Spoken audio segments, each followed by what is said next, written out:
This is what the government will not show you. An object hovering over a known area in Switzerland. But to me, it looks like Photoshop. Yeah. To be honest. Sure. 1975. A different model. Up against a tree, reflection in the metal. A little closer. You know, zoom in, enlarge the photo, whatever you did. How about that? Okay, but it's not round. I would say that's 100% AI-generated picture. I would say with a very, very old model, like maybe a year or 2-year-old model. 1981. Look at the craft. Go back. It's moving. Look at it. Yep. It's going to go to the side, hover, and start moving around, isn't it?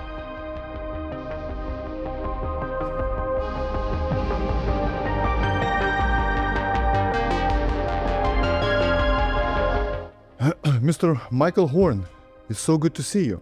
In person, finally. In person. Thank you. I can't stand Zoom. It's so artificial. I believe a human being cannot have a decent conversation if he does not see his vis-a-vis right in front of him. So thank you for coming. I appreciate it. It's my pleasure.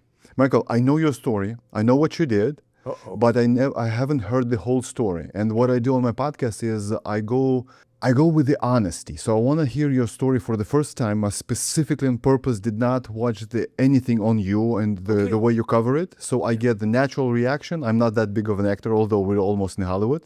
And the naturally occurring questions. So please tell me the whole story. I'm here to listen.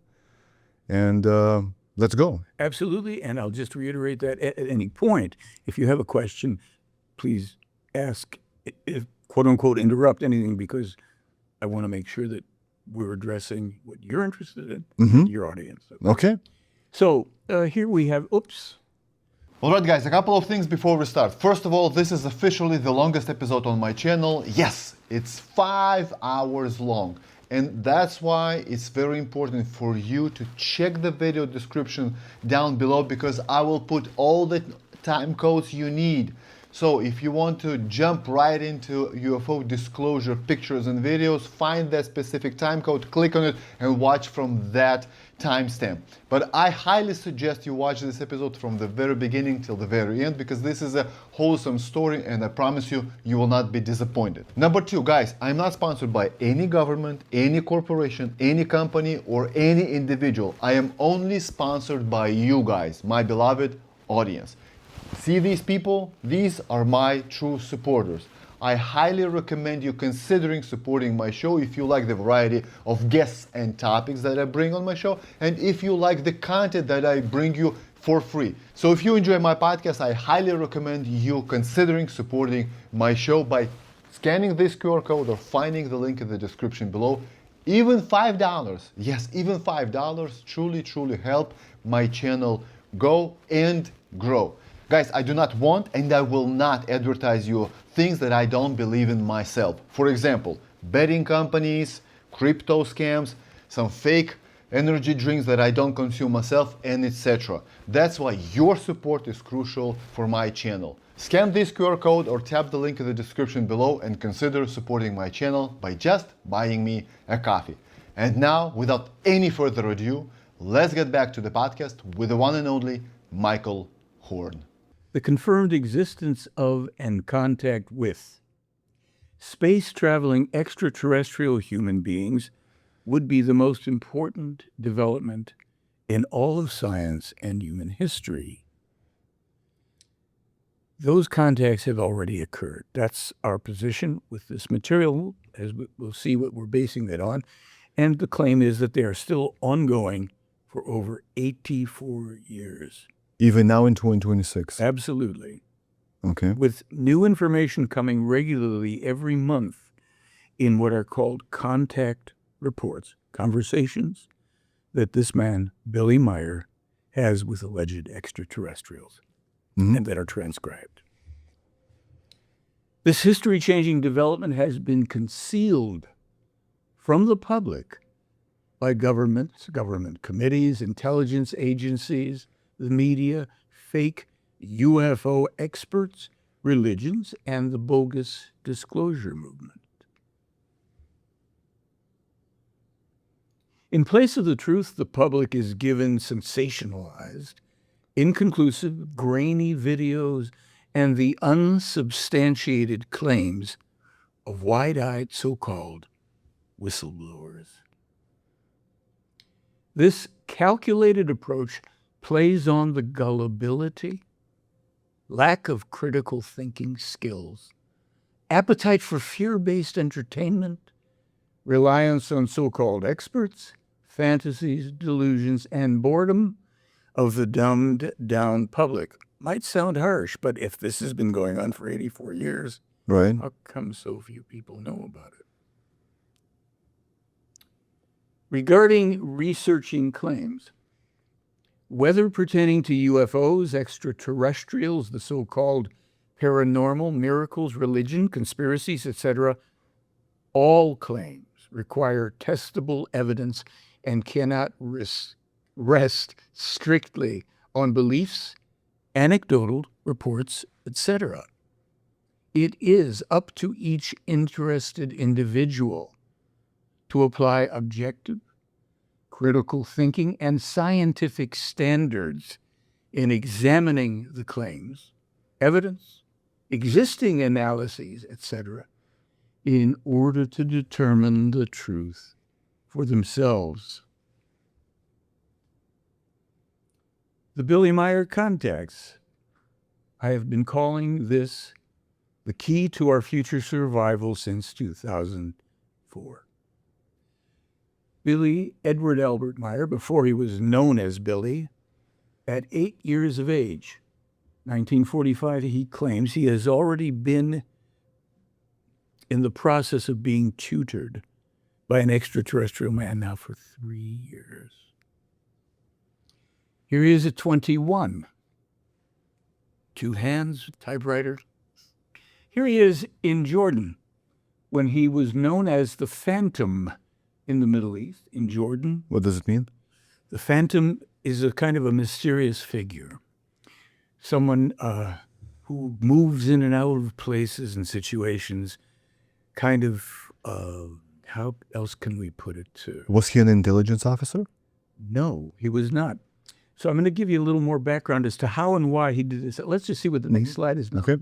Okay. Oh, well, here he is in 1964 in Pakistan. Yes, he was packing 1 or 2 weapons at the time. And this is when he got his nickname, Billy, because there was a British woman who thought that he reminded her of Billy the Kid, the American legendary cowboy, Billy. So that name stuck with him. Oh, here we have a one-armed man with 3 children. So let's fill in some of these gaps. Mm-hmm. When he was about 16, he had a confrontation with a woman in the village in which he lived. Now, why would a 16-year-old boy have any kind of a confrontation that would lead him to run away from Switzerland and join the French Foreign Legion at 16 years of age? The story goes that since he was a small boy, 5 years of age and on, he was regarded as strange, and in some ways, you know, when someone's regarded as strange in the community, what have you, people feel a threat. And he was treated as if he was a threat to people. Classmates, school teachers, he was beaten by all 3 categories. Why was he strange? Acting strange? No, but appearance? he would speak up to correct the teacher with information that actually, while they didn't want to hear it at the time, was always accurate. Because the information wasn't taken from the school books. The information was gained by him through the meetings with the man, known as Svath, we'll show him in a bit. Mm-hmm. His first alleged contact person of extraterrestrial origin. But the man didn't just lecture him and teach him book knowledge. He showed him things. And the claim is that, as Billy Meier would reiterate throughout the years, that when he would make predictions, it was not because, I should say, of always some ability, which he did possess, to foresee things, but because he had seen the events that he was writing about, events from the past and from the future. This became a very central feature of my involvement research. So he's being abused through his early school years, and all children would detain him, beat him up in the classrooms when the teacher was out. The teacher would hold him back after he had been volunteering this information or making corrections or whatever, and beat him pretty viciously as well. This is documented throughout his material, and he's spoken about it as an adult. He said, well, this was in the past, but this is what happened. I don't know if have you ever heard of a psychologist called Carl Jung? Of course. Carl Jung assisted Meier in concert with some of his school teachers.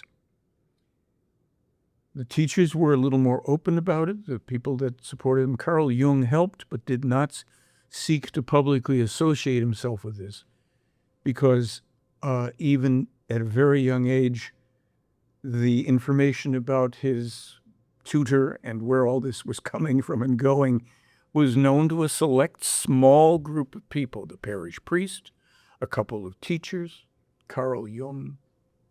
Again, people can delve into this biographical information for themselves and see how they feel about it. But what exactly did Carl Jung do with Billy? He was facilitating with helping, I think it may have been with collating or translating, organizing information that young Meier was getting from his time with his extraterrestrial tutor, and helping facilitate the dissemination of it, because these things were written, let's say, at least as early as when he was 9 years old. He wrote lengthy predictions, numbered statements, predictions that were really given to him, or while he may have seen these events himself, they were structured linguistically, to the best of my knowledge, by Svath in these documents that we have, and there's many, many of them. Can you give me an example or two of what events did he foresee? In 1947, he spoke about a megalomaniacal American who would be power-obsessed, a Hitler-like personality who would attain the presidency in the United States. In 1947, he spoke about a coming epidemic that would occur decades in the future. It would be the result of a collaboration between a Chinese head of state, Mao Zedong, and for the most part, he never mentioned specifically the name, we figured it out, a humiliated American who had been of high office and who was vengeful and who wanted to take out that vengeance on the American people for having been, well, forced out of office. I think the right term would have been, what is it when you kick a president out? Nixon? Yes. And that he was the progenitor, along with Mao Zedong, of the earliest iteration of the corona. He always refers it first to the corona virus or corona illness. And that this is 1947, that it would be the vaccines that would be most deadly, even more deadly than the disease, which would claim thousands and thousands of lives. He specified at that time as well that it would bring problems, especially also to women. It could interfere with childbearing, et cetera. And I can bring that up, some of that stuff. And that was documented? This is the hardest part. It was documented at the time, allegedly. Do we have those original papers? No, we don't. Well, why would we even consider that that could be so? Mm-hmm. Well, we have other original papers, if you will, primarily starting in, let's say, 1975, 1981, 1987, throughout all those years, and including into this time, information, specific information in advance about things. Now, I can go to an example for you.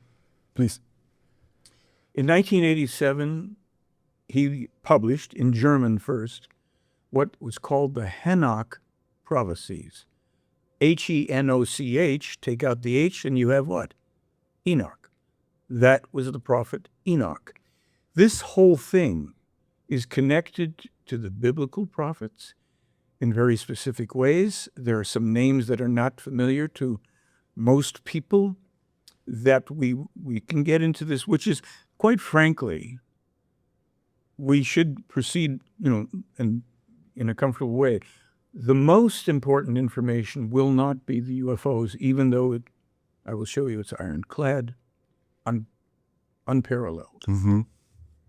The prophecies and predictions, over 250 we've been able to corroborate with no errors. It's not like, oh no, we had to rule out 100. No, the ones that we've been able to find so far, because we are researching mainly in English, and some of the people who are more fluent in German have found things and we can correlate it. So in 1987, and there is a little earlier version of 81 that I'm not referring to because it's the 87 ones that are most germane to this part. He speaks about a number of things, and he speaks about the destruction, the coming destruction of what's known as the WTC, the World Trade Center. He's told this in 1987 in this document. That's a little puzzling. What did he say exactly? That the towers are going to fall? That these, yes, I'm going to bring up so I can actually quote it for you directly. All right. So I'll tell you a little bit about the introduction that's given to Meier about this. There's a bit. And all of this is freely available online, and, anybody has questions about it, it's easy to find. The extraterrestrial named Quetzal explains to Billy that he is going to present this ancient information to him, but he's changing only one thing, and that he's putting certain things in contemporary terms, such as when he mentions Russia or Scandinavia. Those names were not known to Enoch thousands of years ago, but you will see this is what he was referring to when he describes this. There are also predictions from Jeremiah, who doesn't use the names so much of countries. He speaks about the great power across the sea or this or that. So this is the fifth sentence in a very important segment of these prophecies. I'm going to start with the first sentence just so we can come down to this. Make it a little bigger. Far in the West, it will be different. The United States of America will be a country of total destruction. These are numbered statements. This is coming up as 218, but I won't bother with the numbers past that. The cause for this will be manifold. With its global conflicts, which are continuously instigated by it and which will continue far into the future, America is creating enormous hatred against itself worldwide in many countries. As a result, America will experience enormous catastrophes which will reach proportions barely imaginable to people of Earth. The destruction of the WTC, i.e., the World Trade Center, by terrorists will only be the beginning. I will leave it there. This goes on. And you heard this information what year? I got it, I think, in 2002. This is where people, of course... Before. Mm-hmm. After. Yes. After. So people say, well, he must have backdated that. I say, well, I'm not so sure about that. Why? Well, I said, here's an interesting thing. It starts 30 sentences later, 248. Yet Russia will not rest and will attack Scandinavia, and in doing so will embroil all of Europe. And months before that, a terrible hurricane will have swept across northern Europe, causing great devastation and destruction. It must still be stated that the Russian attack will occur during the summer. In fact, starting from Arkhangelsk. Denmark will not be dragged into the war due to the insignificance of this country. Yet Russia will not be satisfied with this action of war, as her will for expansion will be ravenous. And consequently, Russia will launch a military attack against Iran and Turkey, and will conquer these two countries in bloody fighting, causing enormous destruction. In the Russian expansionist mentality will also be included the drive to gain control of the Middle Eastern oil deposits, as well as to gain control of the southeastern region of Europe. Therefore, she will also invade the Balkans and conquer these countries there in enormous battles, causing ruthless and devastating destruction with many deaths. Now, this will be at the time that tremendous natural disasters will hit Italy and its people, causing severe hardship. There's a lot here. Now, because this is, as far as I'm concerned, more important than the UFOs. We can get to that, and we can do a whole thing on it. But there's a few things here. Arkhangelsk. I looked it up. You probably know. North Russia.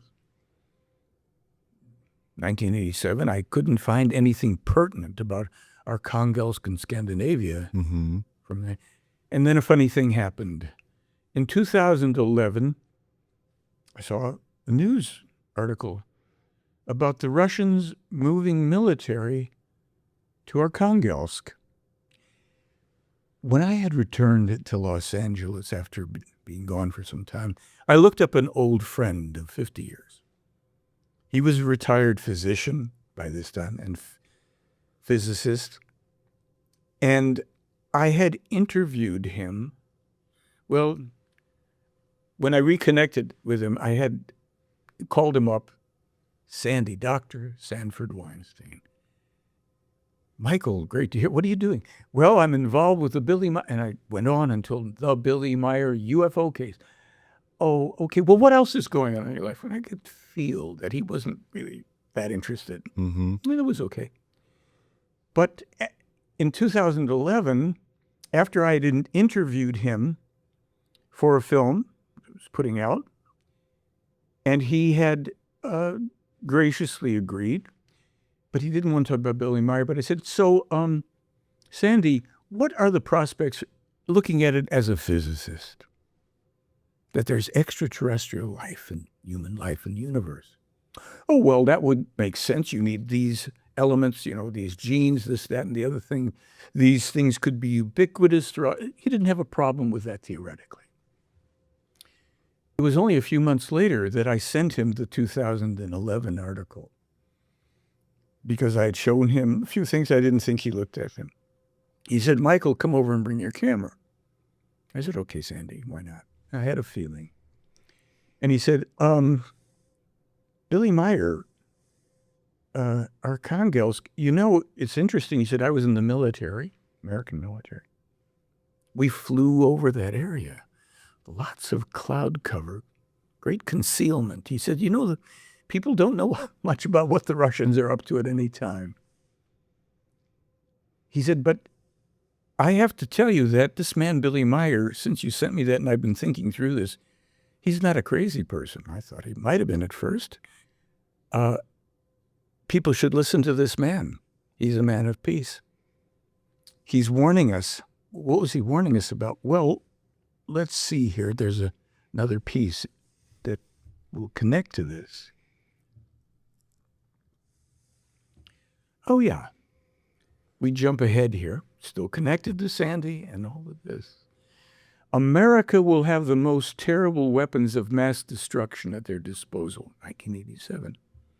A fact which is already the case to a certain extent today and will clash with violent force against each other at the time of conflict, whereby Canada will also be dragged into this conflict. The source of this conflict will substantiate the Russian attack on the American state of Alaska and against Canada.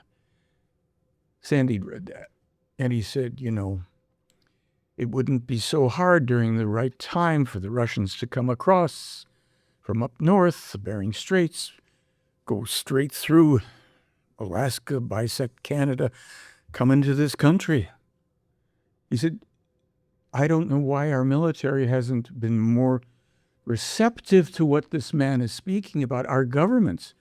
And I have that on video from him, separate video. So when we start to get into this, there's another term that came up in this document that is a very strange term for 1987 in my perception, opinion. This conflict will result in mass killings of human beings as well as devastating destruction, annihilation, and epidemics, etc., which mankind of Earth will never have seen and experienced up to that time.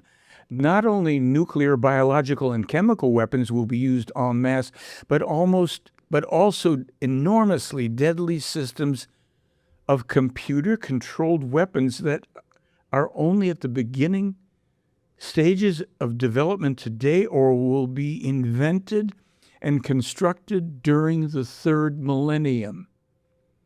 I have 3 more mentions of computerized weapons. I'm going to want just for you to see and hear this because of what it says about them. Another segment, but we're suddenly speaking again. These things are not always presented chronologically because, and this was asked of Meier many times, well, Billy, why is this over here and that over there? Because this seems like this is later and this is... He said, we have learned, the people I meet with, because they have given him since the 1940s specific predictions, even times and events. The people of Earth neglect, they ignore, they criticize, they, kind of make jokes about anything.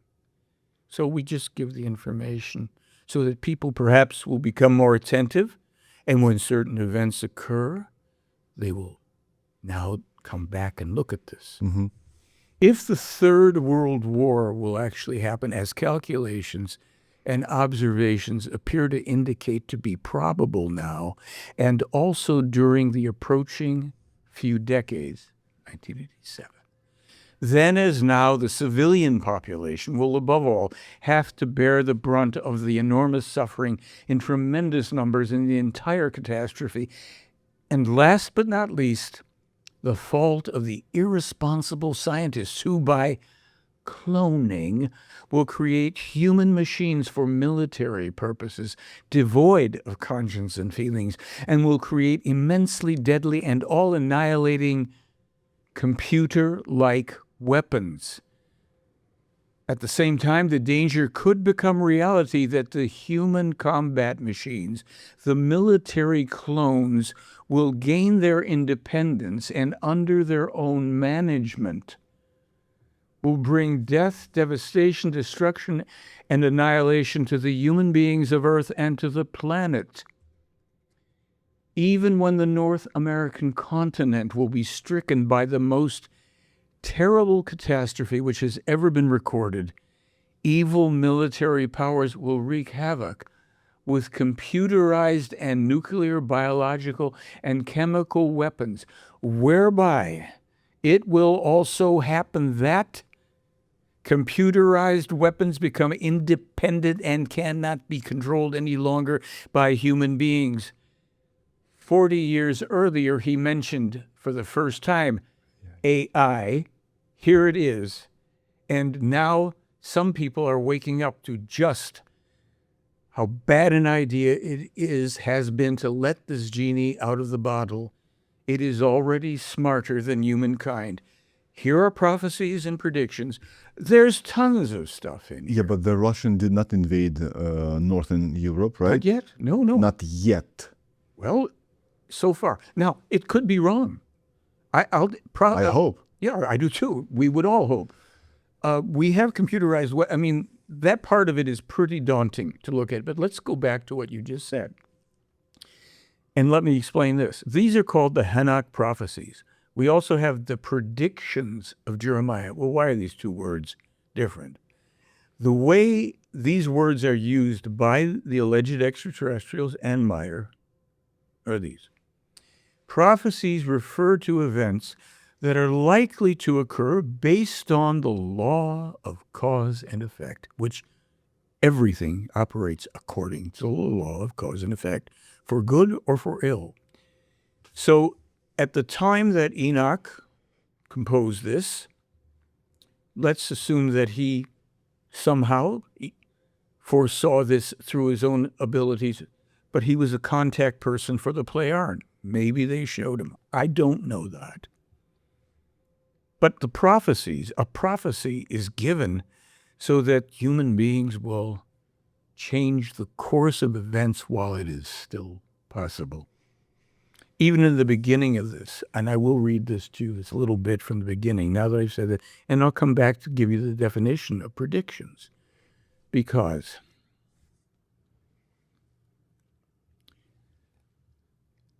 this is important. It's a little lengthy, but I think for people who care and who want to at least receive and vet, understand the context, the way these things are conceived and presented. Before I give you a clear account of the prophecies of Enoch, this alleged extraterrestrial Quetzal says to Billy, I would like to point out that prophecies are always changeable and can be changed for the better if man makes positive changes in his thoughts, feelings, and actions leading to that which is better and positively progressive. Prophecies always rest upon specific causes. These again result in certain effects, whereby these effects can be changed at any time if only the preceding causes are changed in their form. Therefore, it is possible that negative or evil prophecies do not have to be fulfilled if the preceding causes will be purposely changed in a manner that positively and good develop instead of negativity and evil. Here's the other part about predictions. However, this does not apply to predictions, as these rest upon events that cannot be changed, are inevitable, and surely and definitely will occur in the future. Predictions rest upon a preview, and thus on a direct viewing of the future, and have to do with neither prophecy nor with calculation of probability, which they also can do. So, when I make a portion of Enoch's prophecies for the third millennium known to you, it does not mean that they have to be fulfilled, because the prerequisite of fulfillment in each case would be that the already existing causes continue to exist as also continue to be created in the future, so that a fulfillment of the prophecies can come to pass. Thus, last big long one here, provided that human beings of earth will become reasonable, the possibility exists that by a reasonable change in the way of thinking, as well as a reasonable development in feeling and an equally reasonable way of acting, everything changes for the better and positive, whereby prophecies do not have to be fulfilled. However, if this transformation does not occur, a very evil, wicked, and negative time lies ahead for the earth and its entire population in the new coming millennium. Okay. So prophecy can be changed if humanity changes the route. In time. If prediction is a fact. Is a fact, and, well, then why are they given? Because some predictions, we might even say the majority of predictions will have to do with things that may be outside of the either causal or changeability factor on behalf of humankind, meaning an asteroid coming to Earth, such as they have predicted. We can get to that one. If something is coming, we can't stop it. We can't stop it. In some cases, we could if our scientists acted in time. But when we get to predictions like the specific predictions of earthquakes and volcanic eruptions and where they will occur and when they will occur. No. What's the point? The people must use their mentality. They must think. We are living on the slope of Mount Vesuvius. So you can adjust. We are living near Campi Flegrei.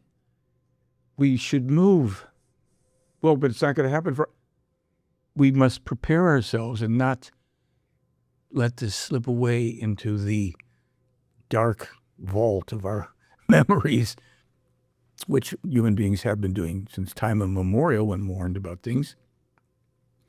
So the predictions for such things, for instance, in 2005, the Plejaren told Billy that there was going to be a massive earthquake running. That's the name of the entity that contacted Billy Meier. The people, the Arab people, we've heard the term Plejaren, haven't we? No, I haven't. Okay.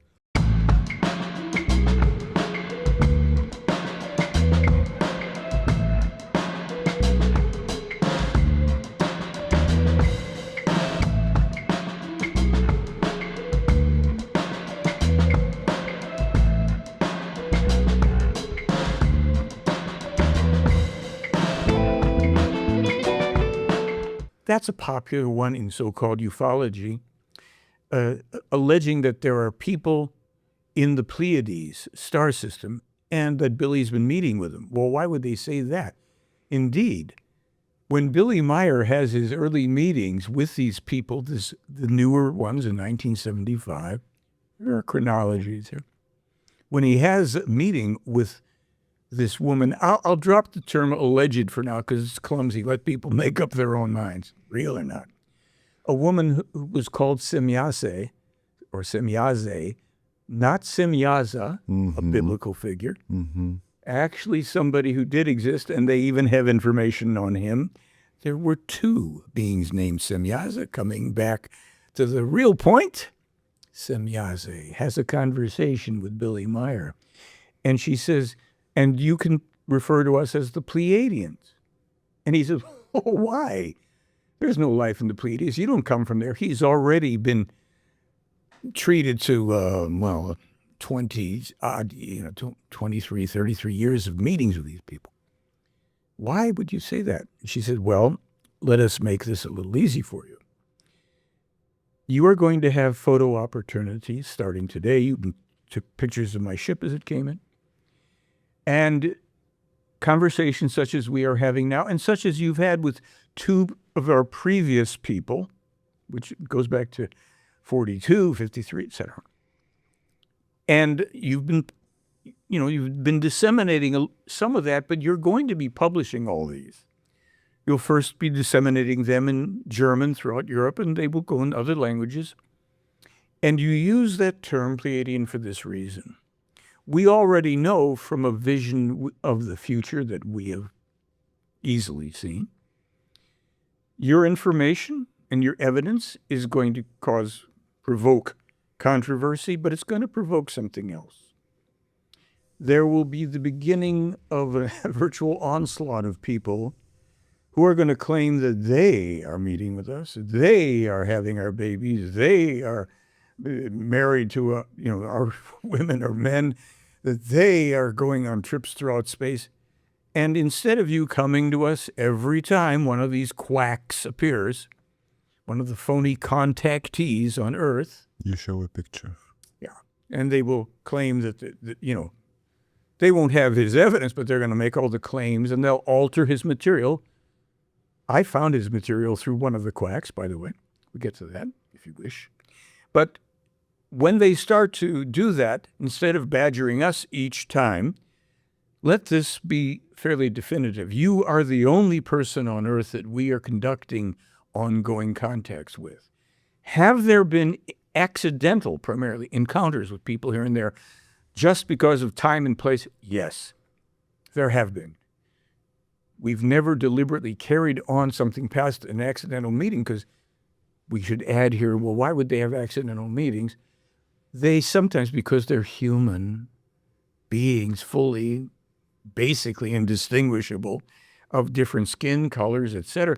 They have had occasion, especially in Europe, to go places, to get certain things or whatever, and to pass people or to have a conversation. People wouldn't know for the most part. They were talking. They could speak, Schweizerdeutsch to people or even High German. That was not an everyday thing, and there were occasions in remote places where there were accidental encounters that only lasted for a matter of minutes. He's their contact person. He says, fine. So he was told, there will be people and there will be all sorts of unpleasantries in your life, threats against it, defamation, rough bit of business. You are free to discontinue this task anytime you want. Now, he knows a few things they don't know, this group. He knows that he has been prepared for this for a long time, and he will have moments in his life when he thinks he might have to just call it quits. It'll drive him crazy. But Billy will toe that course. He will not really ever give it up. He will have many, many brutal things. When we look at this picture, this is a year before he meets with this woman, Semyaza, and we'll show her picture and everything. Mm-hmm. He was in a bus in Turkey, and another bus, I think it was a big one, was coming down the road, or a truck. It's hot there. You probably know more about California. Mm-hmm. Right. So what did he do when it's hot and the window's open? Mm-hmm. And this truck came, or bus, right through there and ripped off, for the most part, not completely, but ripped off bottom part of his left arm. In this collision, he was also thrown forward. It's a bus he's in. You know how buses have those metal bars? Mm-hmm. Thrown forward, that destroyed his teeth. And he's left in a ditch. People think he's dead. For hours, they just throw him in a ditch until somebody hears him moaning, and they drag him off to a hospital in Turkey. And then, fortunately, although with great difficulty, without anesthetic, the remaining part of his left arm is amputated. He goes a bit nuts from the whole thing, too. For about 30 days subsequent to that, after he walks himself out of the hospital, he's fairly kind of delirious. He still has his weapon. He's shooting his gun into the air. He knows one of the police department captains, I think, ahead of the police department. At that time, he was in French Legion? This is after he's out of the French Foreign Legion. So I'll fill that in. And I won't forget right where we are. Mm-hmm. When he's 16, joins the French Foreign Legion. We mentioned that. Why did he do that? Because this woman, when he's an adolescent now, a teenager, one of the women who had gotten used to, whenever she felt like it, wailing on him, I think it's a towel soaked in water, and starts swatting him with it.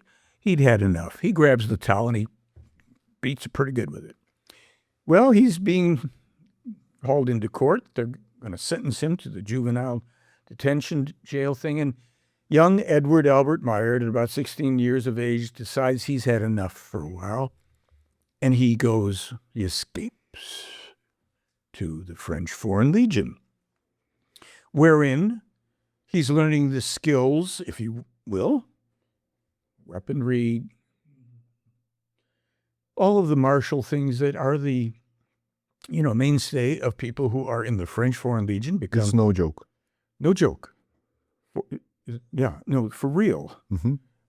And then he realizes that now he's learned all of these things, and he kind of knew that this was part of something he knew he would need to learn, but he didn't want to be a killer. That wasn't. So he decides, I'm going back to Switzerland, I'm going to face the music. And he walks out, starts across the desert. He's got a canteen.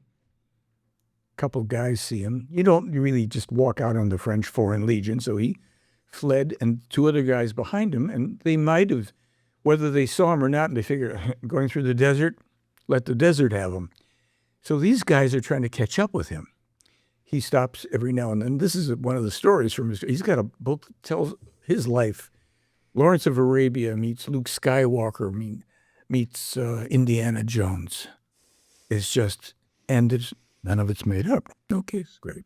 So walking through the desert, he holds up the canteen, takes a drink, closes it. These guys trying to catch up with him. I think they've run out of water. He keeps doing that to keep them going for their sake, if they had the will, because he's already out of water too. So he manages. We don't know what happened to them. I don't ever recall that being mentioned. Maybe I missed the page. Billy makes it back to Switzerland, surrenders himself, says, I'll do my time. People like to hold that against him. They call him a convicted, criminal. Well, if you'd had his childhood and his early years, you might not have wanted to stick around for more. So we come back to this whole thing, perhaps with the police captain, the Phantom. So he'd learned these skills, hadn't he, in the French Foreign Legion. He had and has nerves of steel, just amazingly unnervable. And so he is approaching police departments in West Pakistan, in Turkey, India, to volunteer his services to apprehend, not to kill people, to apprehend mass murderers and serial killers, some of whom did shoot at him, and one of whom hit him. He said, I remember, it was a very cute conversation. I'm sitting with this older bearded guy, more gray beard. I never killed anybody. In one of our films, my partner, Jack, a German guy, we have Billy goes over and opens up his gun cabinet, and he's pulling out this one and the Kalashnikov and this. And Jack says to him in German, isn't that a bit aggressive? And Billy says, no, and this is my bulldog revolver. I mean, here's this guy. The weapons have served him, even since he's lived in Switzerland. He shot the hat off of a person there who tried to kill him with a long gun. Shot the hat off at 100 and some yards. That's why he's Billy Meier. He's Billy Meier, Indiana Jones, and all the rest. So he was enrolled or invited, or however you call it, by these police departments to serve, to protect people. And he did. He beat a couple of them up that were violating a woman. He didn't put up with that. He didn't shoot anybody to kill him. Never did that. But as we saw in that earlier photograph, shortly before he loses his arm, he was armed. And in his earlier picture there, why not go back to that with the Swiss cross on his leather jacket? And here he's wearing an Arab headdress. We have another one or two of the photos there, but this was enough. And he's got I think that may have been his magnum and a knife on the right-hand side. And same thing here. He was around rough people. Billy was not around pussycats. So the arm was lost. We have photographs of him at King of Jordan's palace with 2 guards on the side. A lot of things. I mean, you can have, there's tons. And here he is in 77. And I like this photograph especially before Billy has grown his own longer beard and everything, because it's just showing the face of a man who already has endured brutality. You have your arm ripped off your body, your teeth are crushed, then, amputation without any anesthetic, et cetera, et cetera, et cetera. You're already for 2 years being called a crazy person. Now, as an adult, this affects his kids, lots of stuff. But let's see what's after that. So let's take a peek here. We leave off for a moment Billy Meier, the contact person. You don't have to keep coming back to us to find out if this so-called contactee person is authentic, because they're all liars. Mm-hmm. We'll tell you about any exceptions and how those are. Here he is, 2010. At this point, I think he's already had 22 of the 28 attempts in his life. 28 attempts. I've spoken to eyewitnesses to 14. There were 2 attempts last year. I know people personally who were with him when bullets were flying. just since this is one of those topics, the last one was strange. She was with two people. I know them both. One person who's passed away, a wonderful woman, sitting at a table. He gets up, moves away from them, turns, and looks in a certain direction. And at that point, rifle shot, for some reason, just grazes a small bottle that he had put in that particular pocket. Eyewitnesses, right there.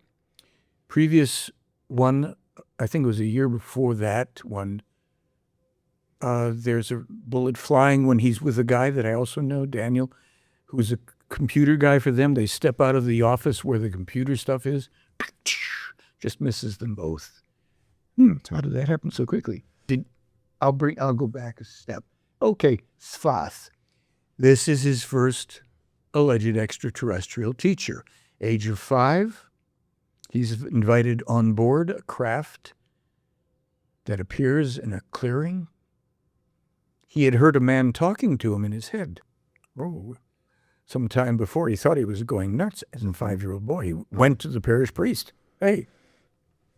The parish priest had already been contacted as well, telepathically, by Sfath. He was a very highly advanced man himself. He was a parish priest. These people are not religious, believe me. We can get there, drive people a little nuts if we do. But he had spoken to Father Zimmerman and said, one of your young parishioners will approach you. I am tasked with this duty. And Father Zimmerman knew at that point, this is a very interesting, special thing, obviously nothing to worry about, but young Billy, is the devil talking to me? Okay. Well, no. This is Asket. She is the woman that he will meet with, his second contact person 11 years after Sfath. And Sfath had said to him, and Sfath was off the charts remarkable human being, and you'll see his prophecies and predictions. Why do you call them human beings? Are they Because human? they're fully human, as we are. In some cases, ancestral connections to certain groups have been.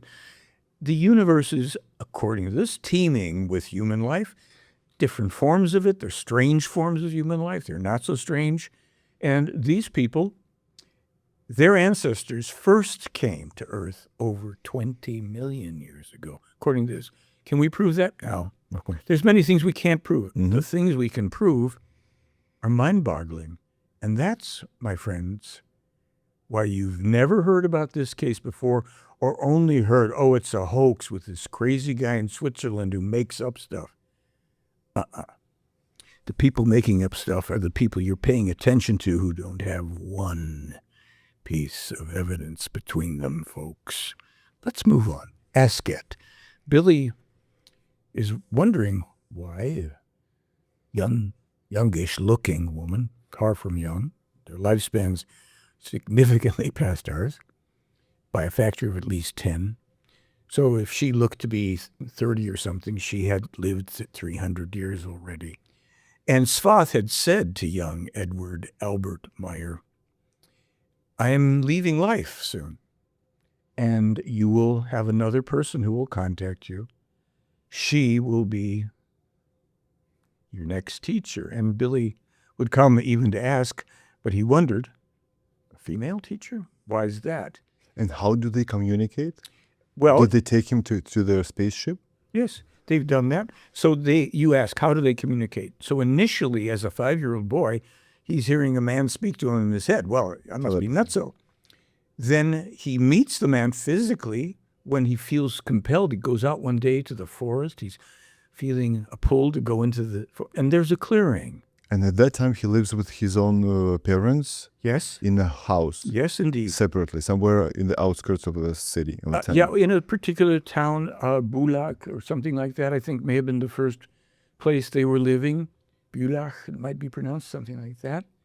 And in time, they would come to know that he was having these experiences. I don't think he felt ready, quite springing on them. And day one, he went to the parish priest because he really thought at first, I'm hearing voices, what devil?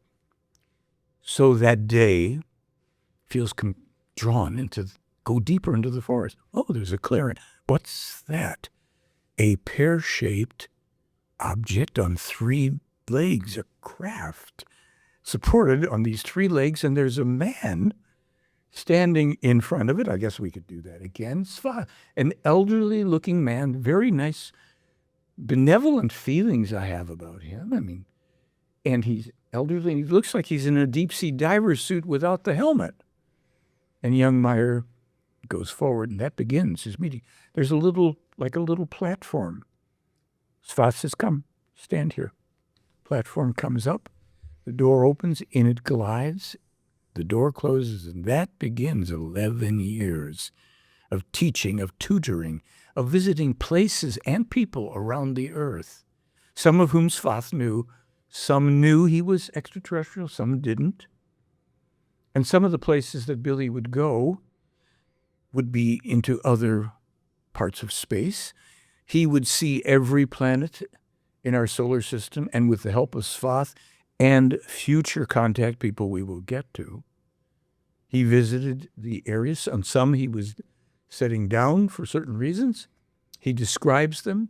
He describes things about Mars years before we discover them, with still things yet to come. Plenty about that. And he still, he describes these events on Earth that Billy will every now and then mention that he has seen these events himself. I am not a prophet, he will say at times, even though he gets referred to frequently. No, what I am telling you now, I have seen. And he lets it go and moves on. Okay, we'll find out. Did he tell his parents? I'm sorry? Did he tell his parents that he met with those extraterrestrial people?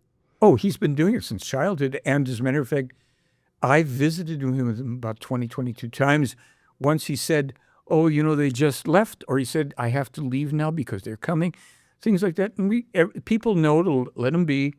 There was a pretty near deadly accident that happened when somebody at the center where he lives wanted to get closer because they heard something going on in the office, and they had a feeling, which was correct, that one of the extraterrestrials was meeting with him.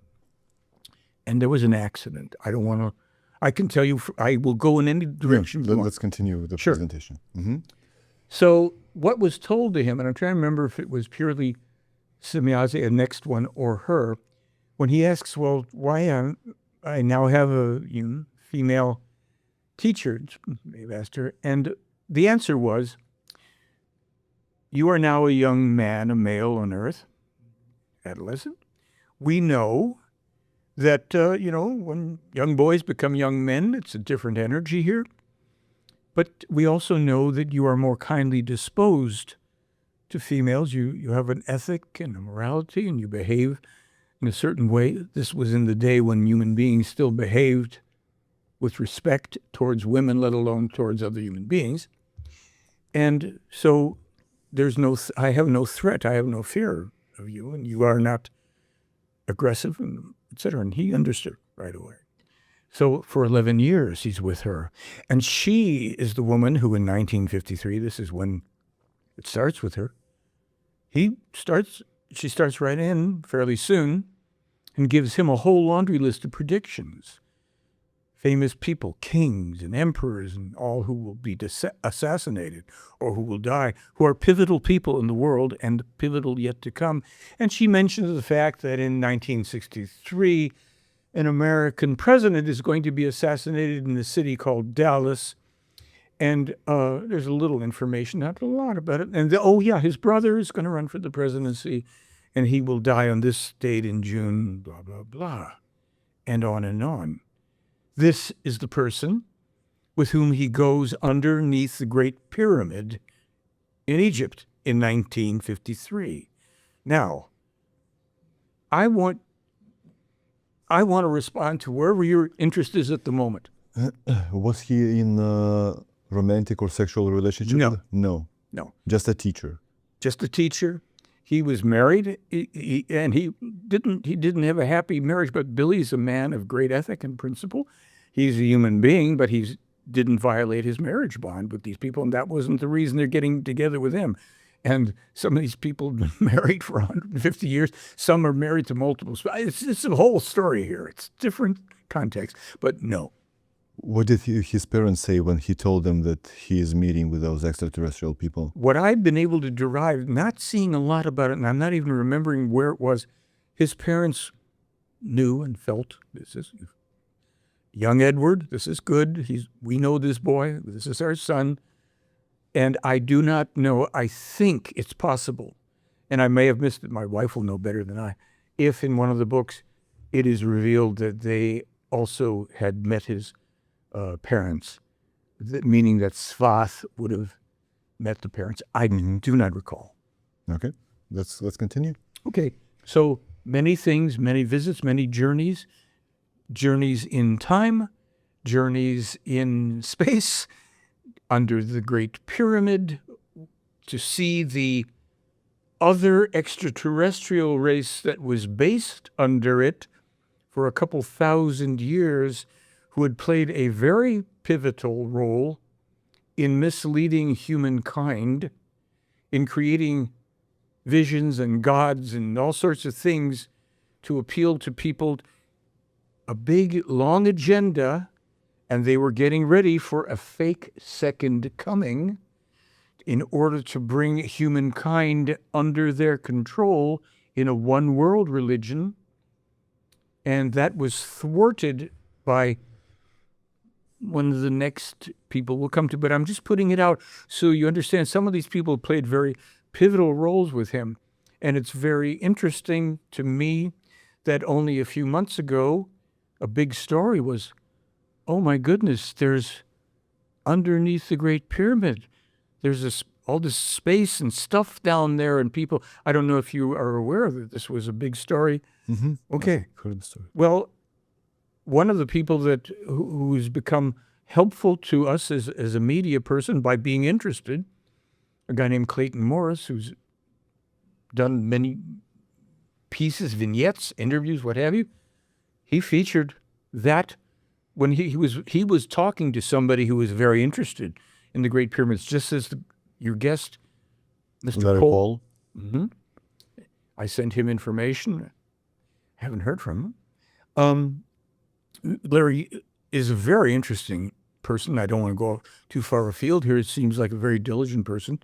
The information in this case, in many ways, will contradict his theories, and there's reasons why he wouldn't know this information, and why no other investigators have come upon it. It has to do with the origin of the pyramids. If I may just dwell on that for a moment, they go back over 72,000 years, originally with construction by humans with help from other humans from two other constellations, Orion, the belt of Orion.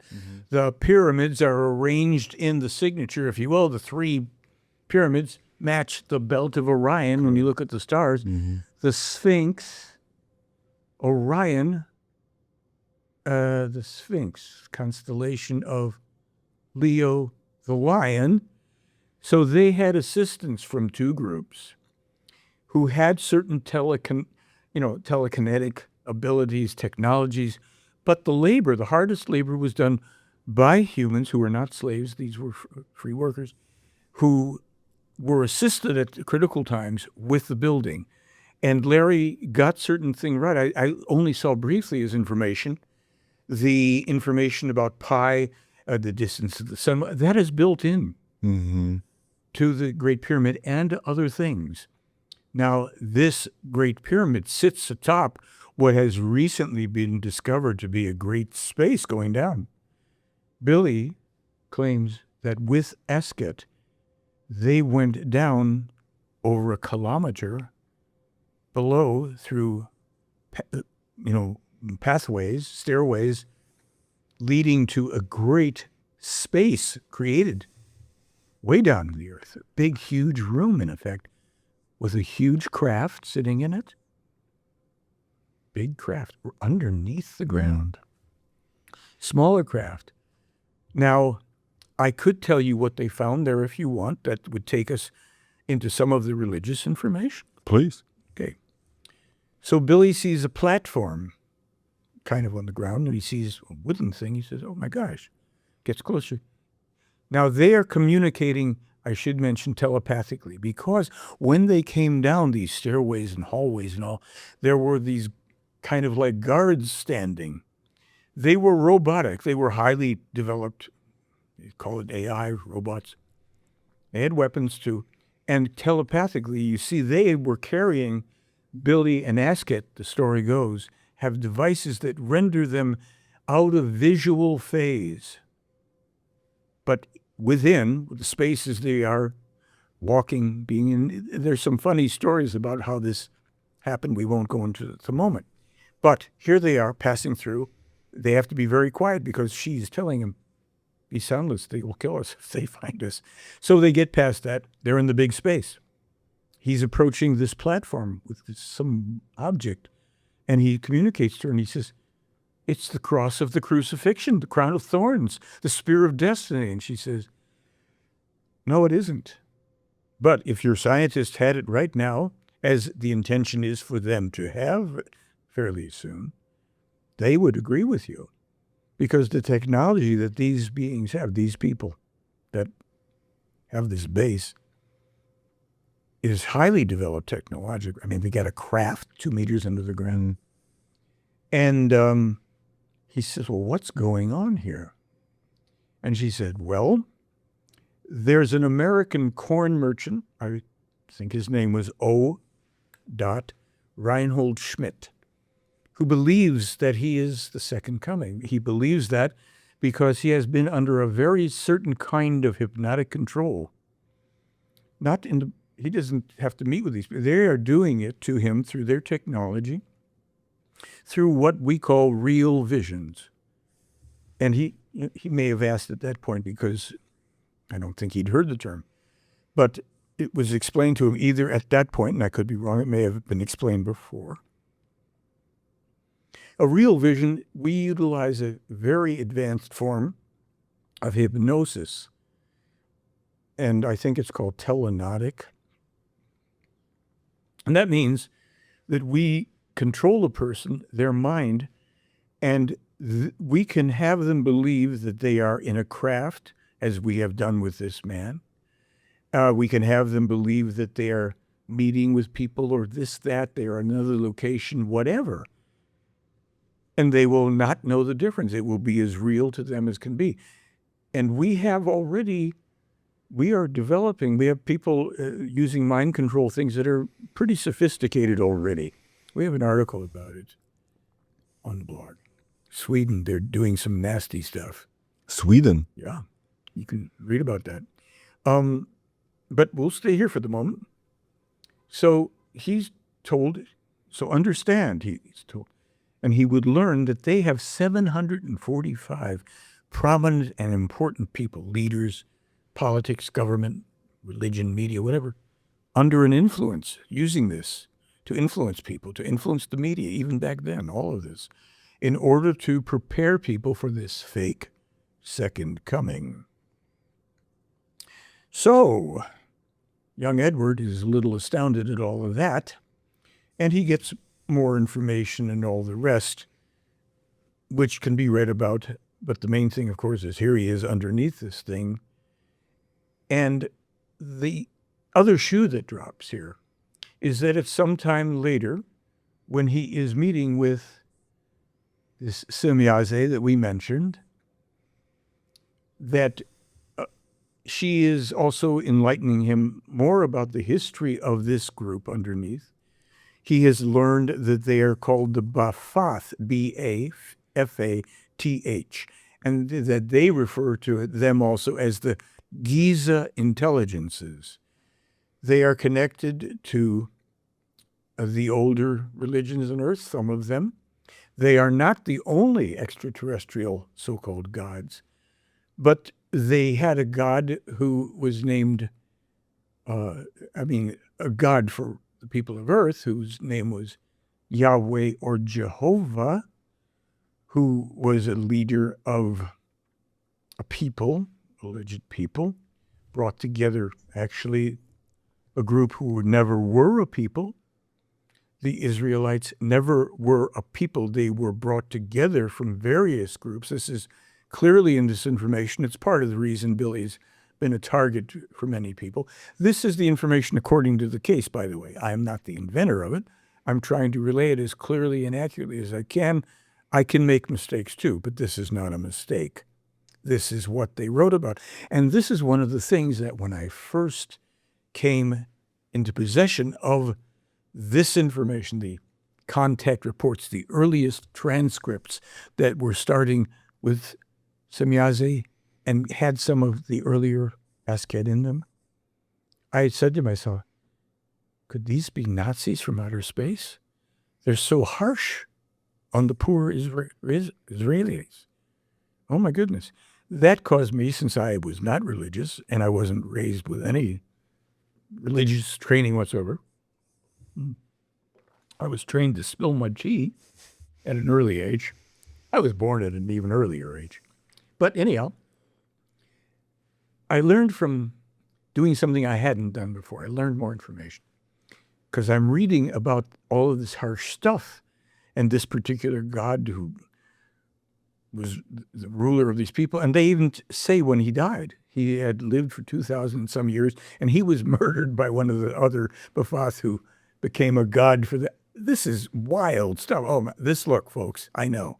This does not go well with beliefs. But let me just explain what the information is and where it's led. So, I start opening the Old Testament online. Book of this, book of that. I'm going through and I'm going, what? On this day, God commanded the death of 20,000. Let's go on. On this day, the Israelites slew 30,000. Next book. Maybe in this book is the God of love and mercy I'm waiting for. It's only in the New Testament. Yeah, but wait on that one too. We got some goodies coming. Not as violent. And then on this day, God slew 10,000. And God commanded that the Israelites slay, I think it was the Canaanites, every man, woman, child, and infant in their mother's arms. Now this caused me a bit of shakes. And I did something at this time because I'm reading this material and I'm going, well, maybe I don't know everything about our history on earth and religions. But to be fair, people say that the Canaanites were half humans, half hybrids, shapeshifters. No, humans. These are human beings of this time. Now, there had been other extraterrestrials on earth. The leader of the Hebrews, Abraham, Avram, earlier name for him, he was a black man. How do you know that? As I say, according to the information in the case. Okay. And they explained his origins with extraterrestrials as human beings. This information is in here. So put down the darts, put away the long guns. Let's find out what this controversy is bringing us, because it's pretty wild. So the Israelites are encouraged to murder people. Now, I'm living in L.A. at this time that I'm finding all this. And there's a man who has a radio show. His name is Dennis Prager. I know that. You know of him, right? Of course. And unfortunately, Dennis has had a severe accident. I don't know his current status, if he's still disabled. But I met with him briefly at an event, a book fair. I walked next to him while he towered over me. I'm just under 6 feet. But he's, I don't know, 6'5" or whatever. He's a tall guy. He's a tall man. And I had a book with him, and I was trying to talk. Well, wasn't the place. I called into the show, and I still have one of the tapes at home in an old cassette. And I'm not sure which one I called in, and I talked to him, and I said to him, Dennis, I'm a little perplexed here. According to the Old Testament. Dennis Prager is a Jew, religiously Jewish, highly religious. so he only believes in the Old Testament. Old Testament, highly religious, et cetera, et cetera. Very intelligent. Very intelligent man, belief-based. And I didn't get it, but I said to him, it says here in this book, because I have the quote, and on this day God slew death. I said, How is God, and he's commanded the Israelites to slay people by the tens of thousands and to take their lands and their women. I said, how is it possible, if this is the God of love and mercy, how is it possible that he would command the murders of these people, infants in their mother's arms? And Dennis literally said, and I think I have the tape, but it's in his annals, how is this good? I said to him, and he said to me, if God says it's good, then it's good. That's belief. That's the poison of that belief, of any belief, that you're going to not know. Dennis Prager is a paragon of virtue in his own expression about morals and ethics. And if it's, so this is part of when I started to develop my own point of view about religions, all of them. There's 4,000 on the planet. Religions? Yes. 4,000? Yes, not major religion, but there's 4,000 belief system religions on the planet. I looked it up. It's a wacky number. So I formulated something, and I said, here's the thing.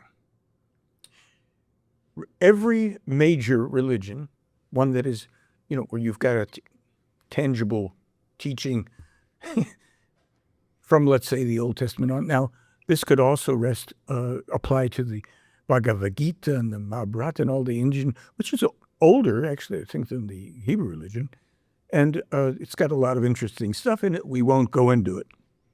So we have these books, and people say, well, this man isn't the Bible.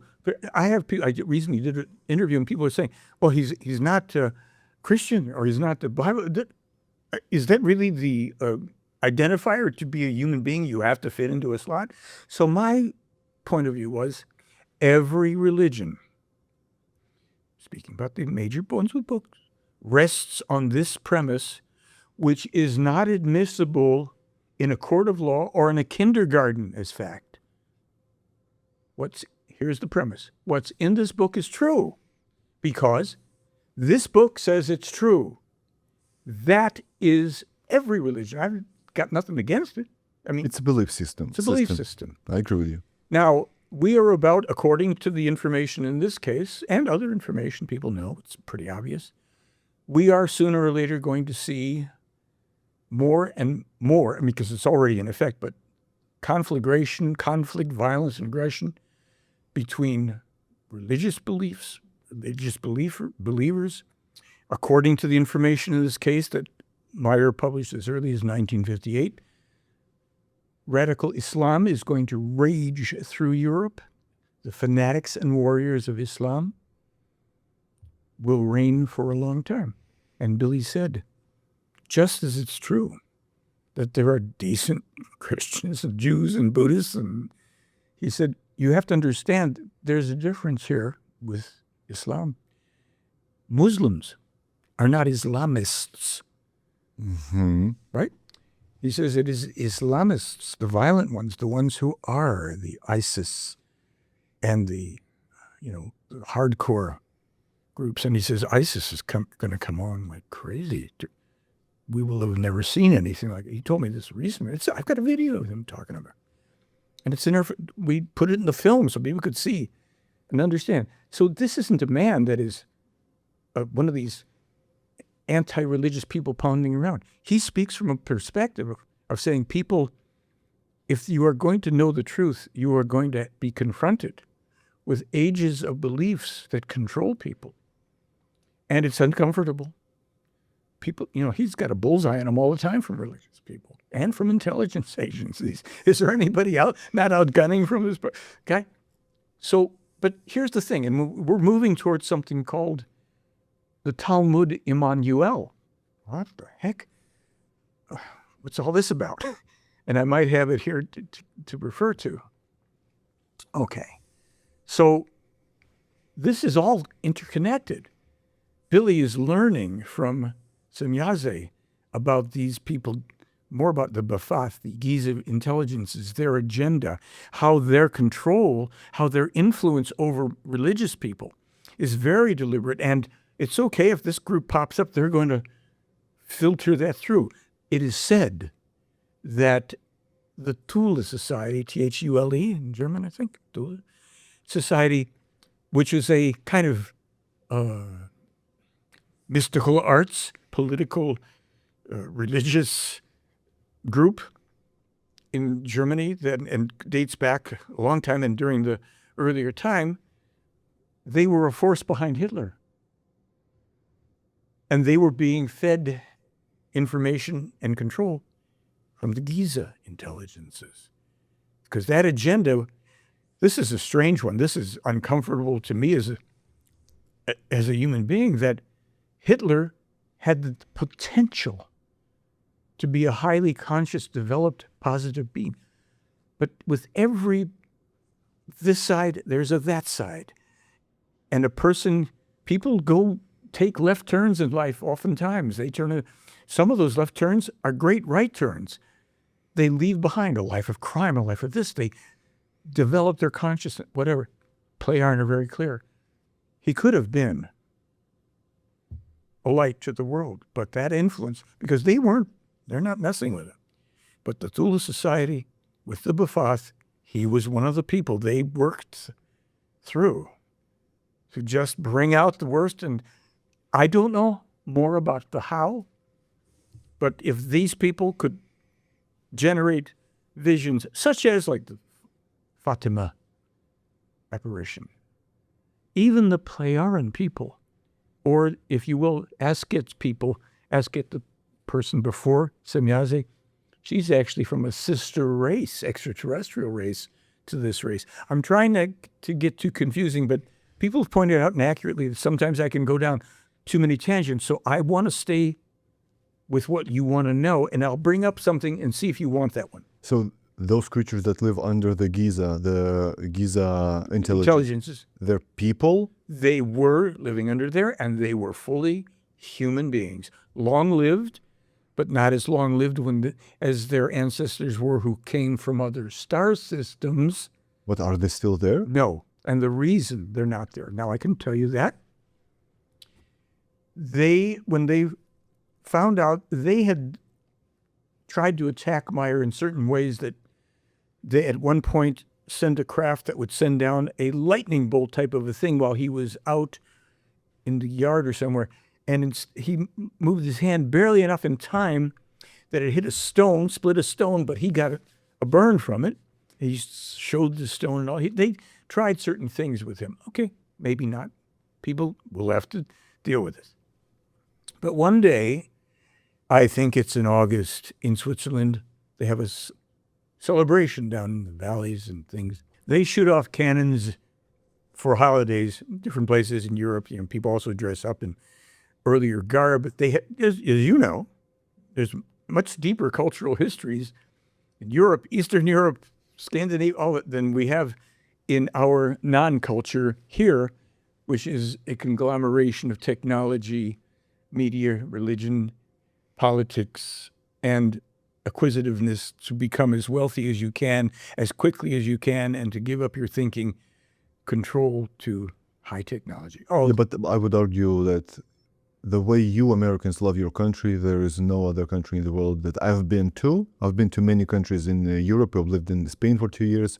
There's not a single country in Europe that loves their country more than Americans love the USA. The Bible says that? No. Oh, I feel that. Oh, you feel that? Americans are very patriotic. There's a lot of patriotism. Look, there are great people in this country. And most of them are great.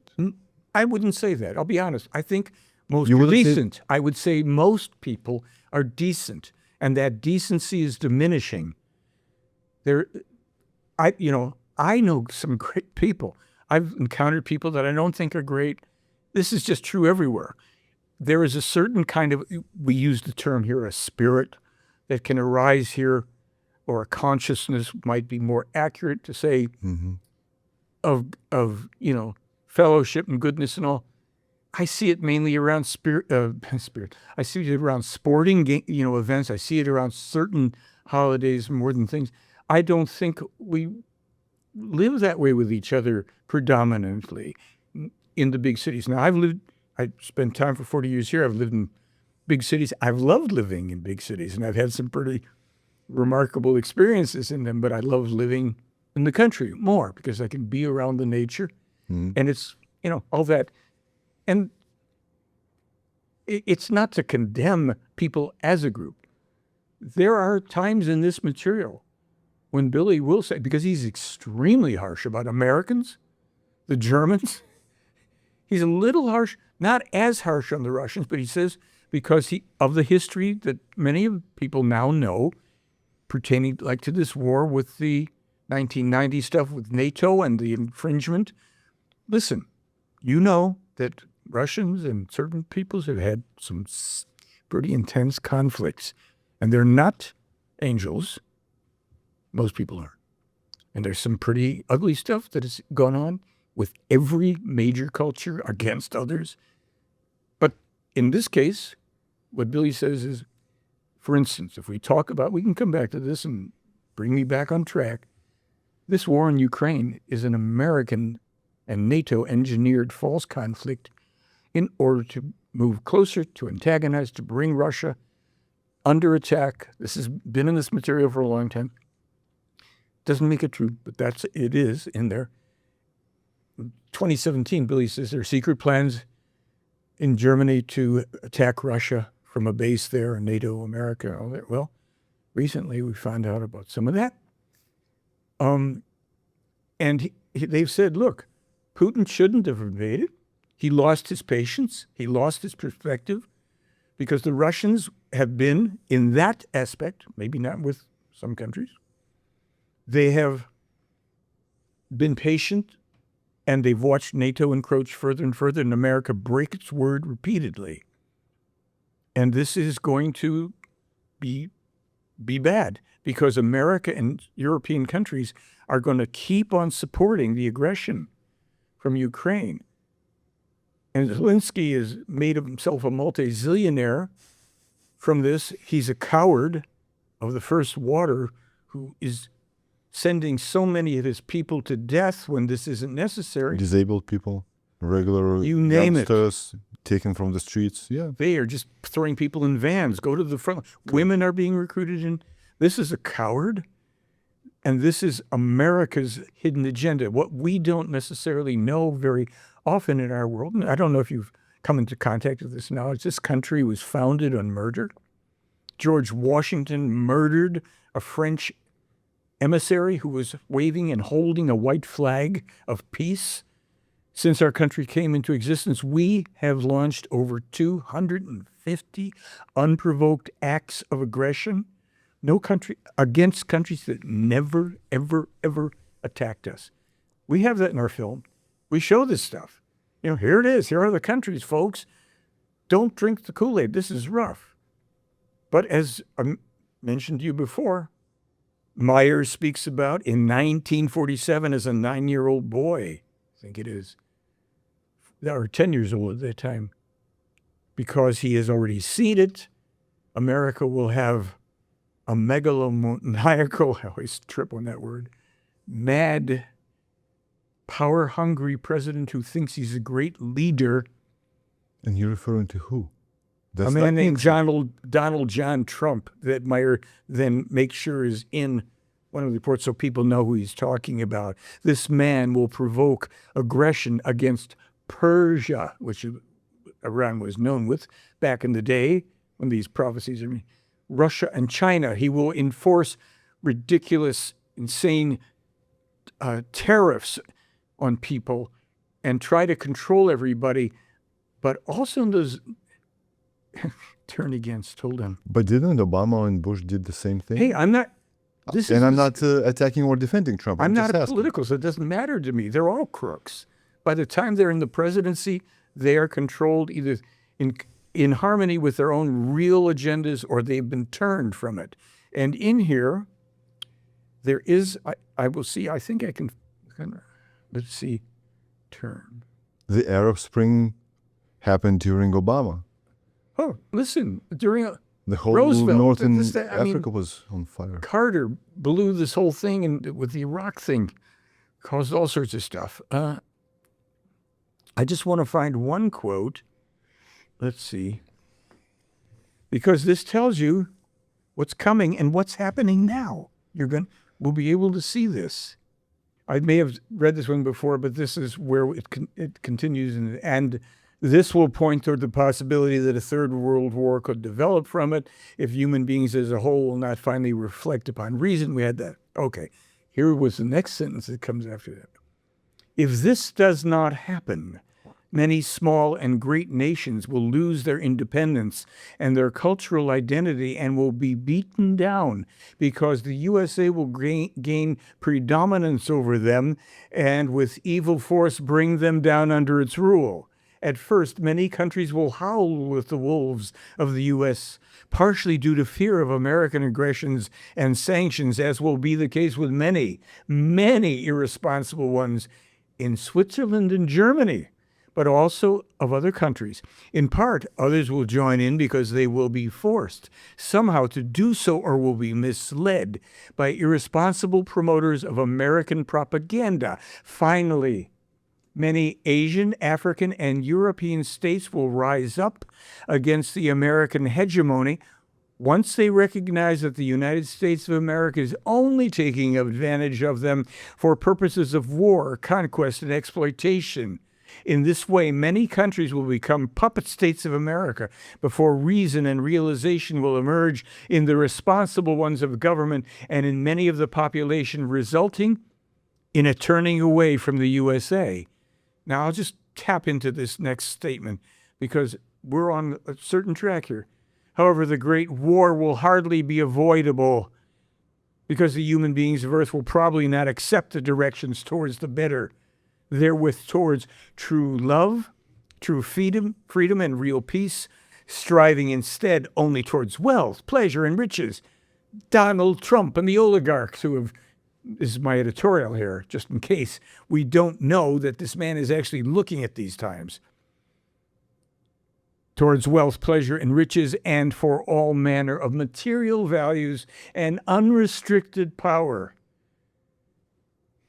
Okay, so since I was born in a country that no longer exists, USSR, my native language is actually Russian. My mom was totally Ukrainian, so I speak Russian and I know a little bit of a culture of Russia, although I've never been to the country itself. Yeah. So in Russia, that's the same thing. One man, oligarchy, they control everything. Every resource they have, liquid gas, diamonds, gold, you name it, they control it. So if not the America's hegemony on Europe, that would be Russia's hegemony on Europe, or Chinese, or any other other country that is big enough to take over. My mother was Russian. Ways. My mother was born in Russia. She was orphaned there. Yeah, interesting story for me. I don't speak Russian. But I would say that people from my country, Lithuania, people from Russia, Ukraine, America, Spain, that I've lived for a couple of years, people want zero wars. Yes. These are the governments that see conflicts. People want to exist, have their best time of their lives, raise kids. That's it. Now we get to this interesting juncture here, because there is a teaching in this Billy Meier case. What does that mean? A teaching. Books? Books. Do they have the only truth? They don't say that. They're not belief systems. It's a teaching. Okay, what's this about? Okay. We saw that picture of Billy Meier in 1964 in Pakistan packing a weapon, right? I'll make this all available to you as well, what I'm speaking about, and I'll work with you. So we need to put in the images. Billy Meier, in 1964, is in touch with a former Greek Orthodox priest who lives in the greater Jerusalem area.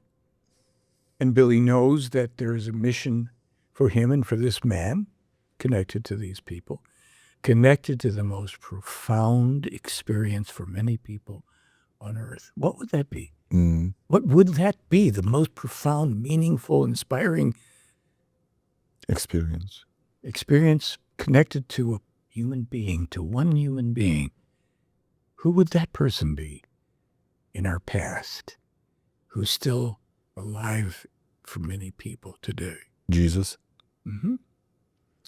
Okay, now we start getting into the meat of the matter where the tomatoes start flying, or people decide they're willing to think this through.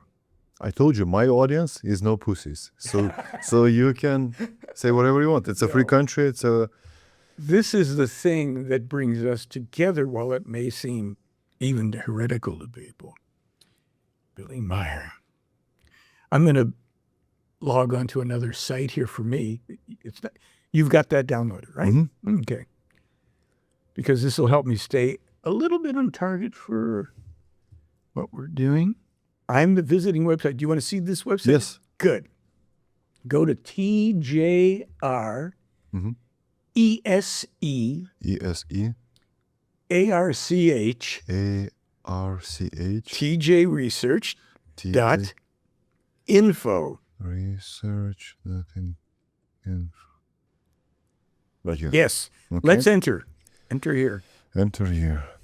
And then let's go together to the upper left-hand corner, discovery of the Talmud Immanuel. Okay. Oh, gosh. A lot of small type here on this one. So I'm going to tell people about this. And this is free. By the way, you folks at home, you have this up. You'll be able to view this and everything that we refer to. It's all basically freely available to you. And it's controversial. Okay. So what we're talking about here is that Billy Meier, and we'll go down, there's a picture on the left, Isa Rashid. That is the former Greek Orthodox priest in the rear. Billy Meier sitting with his cowboy hat on, holding some flowers. And there's a man in the foreground. It's a Polish man who is, I think, a prince also. His name is probably in here somewhere. There's so much type on this page. Okay. So Billy and this man, Isa Rashid, are going to be connected to a discovery. You'll be able to read word for word all this stuff. We'll give it a little, a little help here.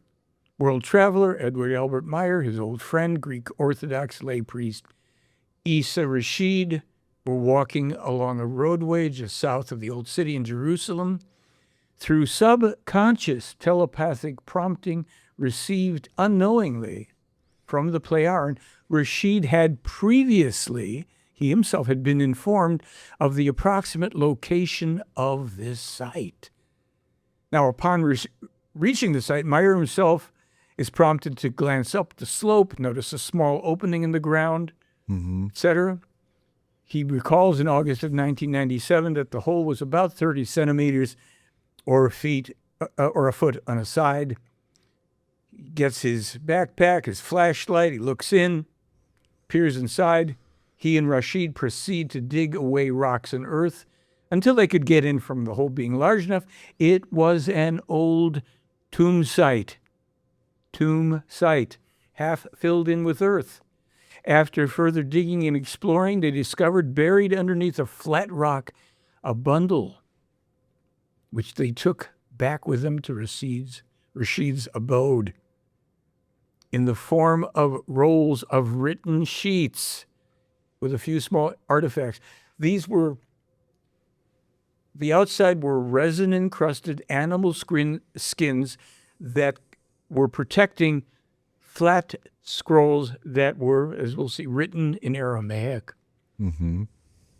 Oh, as it says here, they'd been wrapped up together in animal skin, encased in resin, dry and crumbly, but recalled to have been black on the outside, yellow and brown. Okay, there are 4 of these rolls, each of which contain many leaves or pages of Aramaic writing, old and fragile. See, Rashid could read most of the old Aramaic due to his Palestinian background. This is why the Plejaren were telepathically guiding him. He didn't know that. He's just out there, I think I'll look over here. He's talking to Billy about, okay. So he would notice that these scrolls were heretical in certain respects.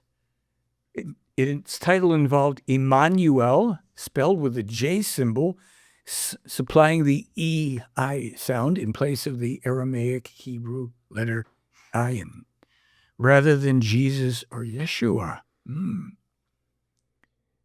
For another, its writer was given as Judas Iscariot, the supposed betrayer. Judas Iscariot was the betrayer, not the scribe.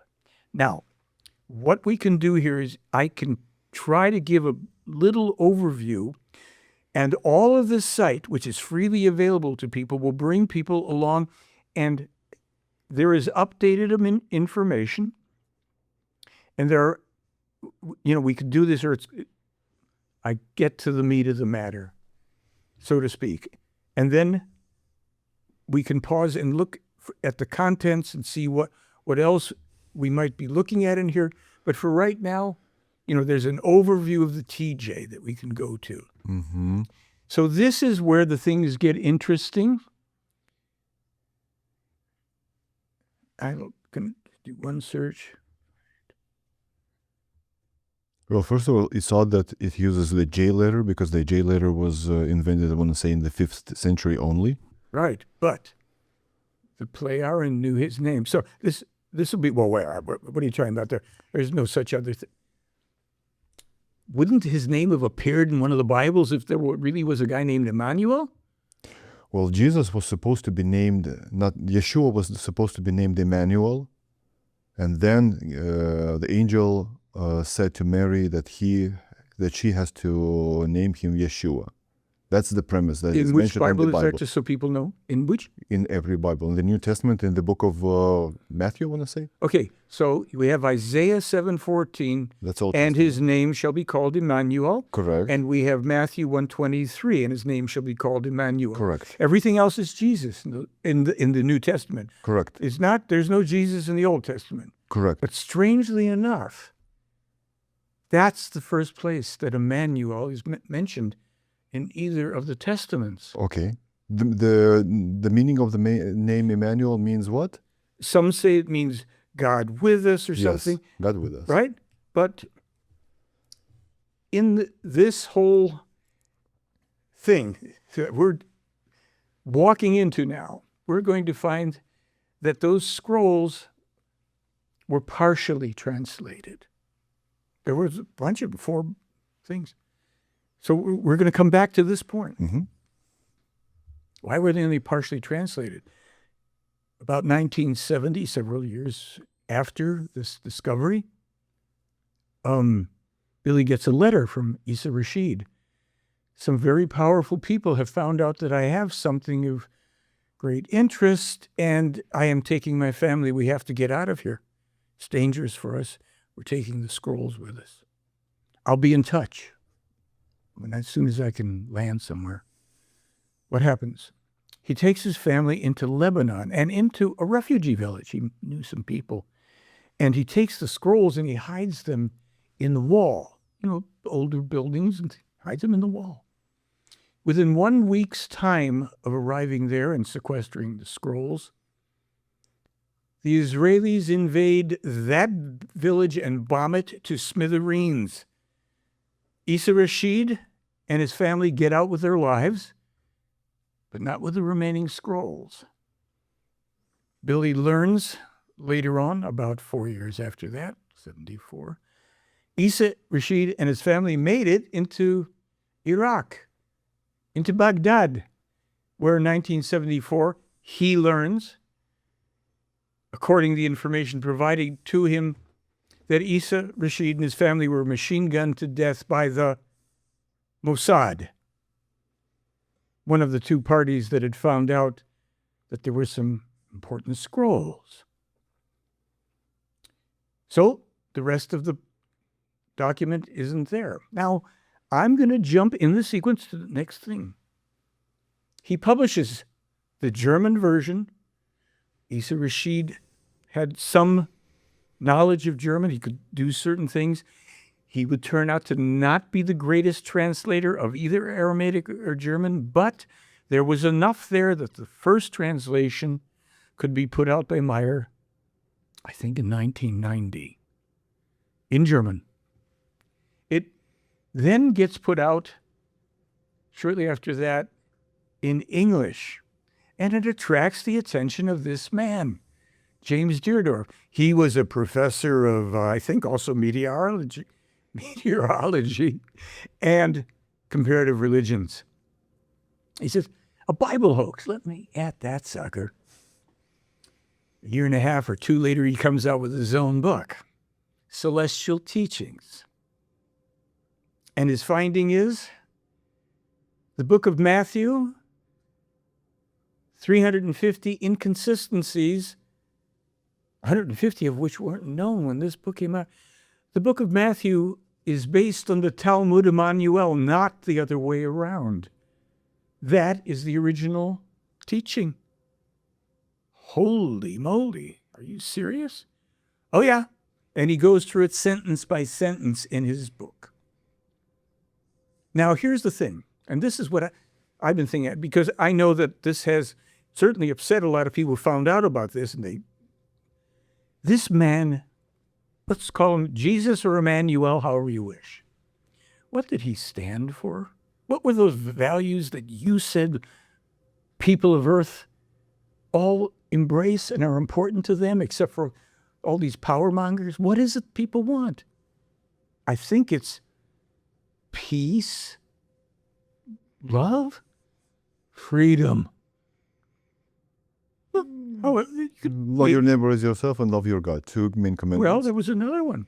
I'm not talking about what people want, apart from any of what the religions may say, which they all have some pretty good, all the religions have some good stuff in them.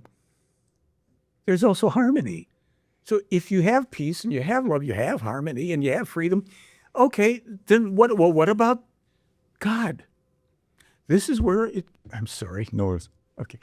Where it gets dicey for people with beliefs, because Billy, his mission, as has been the mission, according to this teaching, of Muhammad, Emmanuel, Jeremiah,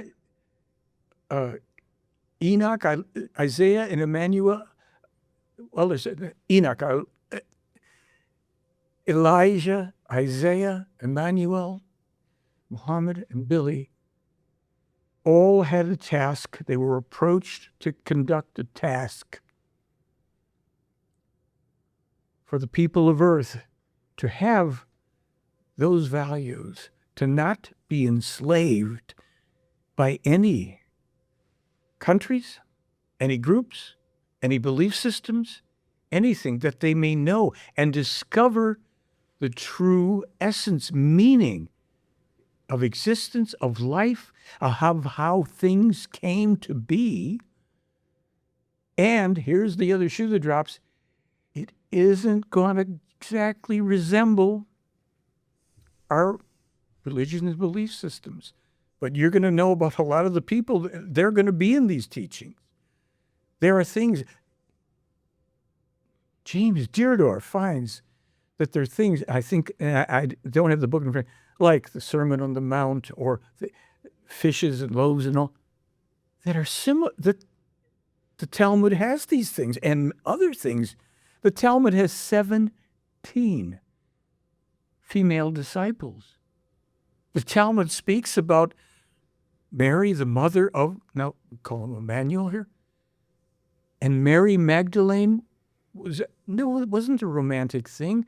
Mary, the mother, and Mary Magdalene were companions, people who supported this man. I know people may not even like that idea, Emmanuel, and the 17 disciples with whom he was shaking the stick to get things right so that they could help people and minister to people that they may know truth, that they may have their health and all. Oh, well, didn't he raise the dead? No. Oh, gosh. That's going to be there's going to be a lot of hard ones. So let's get to the core of what, and I'm not sitting with all the things in front of me, some of the things that are attributed to this man that he did. Let's start with something relatively easy, like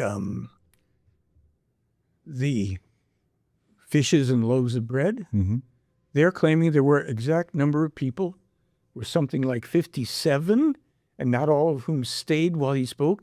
And there were actually so many loaves of bread and so many fishes to give peace. But legends and myths come down. We're creating legends and myths nowadays. And from here on in our life, AI will create whatever it wants to, and our history will be trash. So we're not trying to trash people's history. There are histories here, and people, if they are diligent and they want to compare what James Deardorff, and he had trouble with certain stuff, and how can this be, and blah, blah. Certainly there's things in here that'll come up. Healing the dead. And Yeah, but what was the problem with fish and bread? but they had actually enough, a small but substantial enough amount to feed the people that actually were there, and they weren't the multiples that came down in that stanza in the Bible. Okay, so one source saying there were, let's say, there were only 50 people. The Bible says that I want to say up to 5,000 people. Yeah. So why believe one and not another? We shouldn't. I'm not saying don't believe your thing and believe this. We're talking about things where, and this is where we can get a little tighter to what to consider. Something like that, it's up in the air. Who knows how many? I don't know. You can believe. Some people will say, I really believe that TJ was, well, we don't know. You like that version? I understand. But what can we keep settling down on? Okay, raising the dead. There's a good one. Or healing lepers or something. Calling out demons and possessions from people. Okay, so here's where we get to more juicy stuff for, where I need my shield. But probably not with good people who just want to hear what somebody else has to say. Demons, there's anecdotes, anecdotal evidence. This thing came and possessed. Well, do you have evidence of this thing being that thing? People also have abilities. See, Meier's written over 60 books explaining an awful lot of stuff. I'm just diverging a little.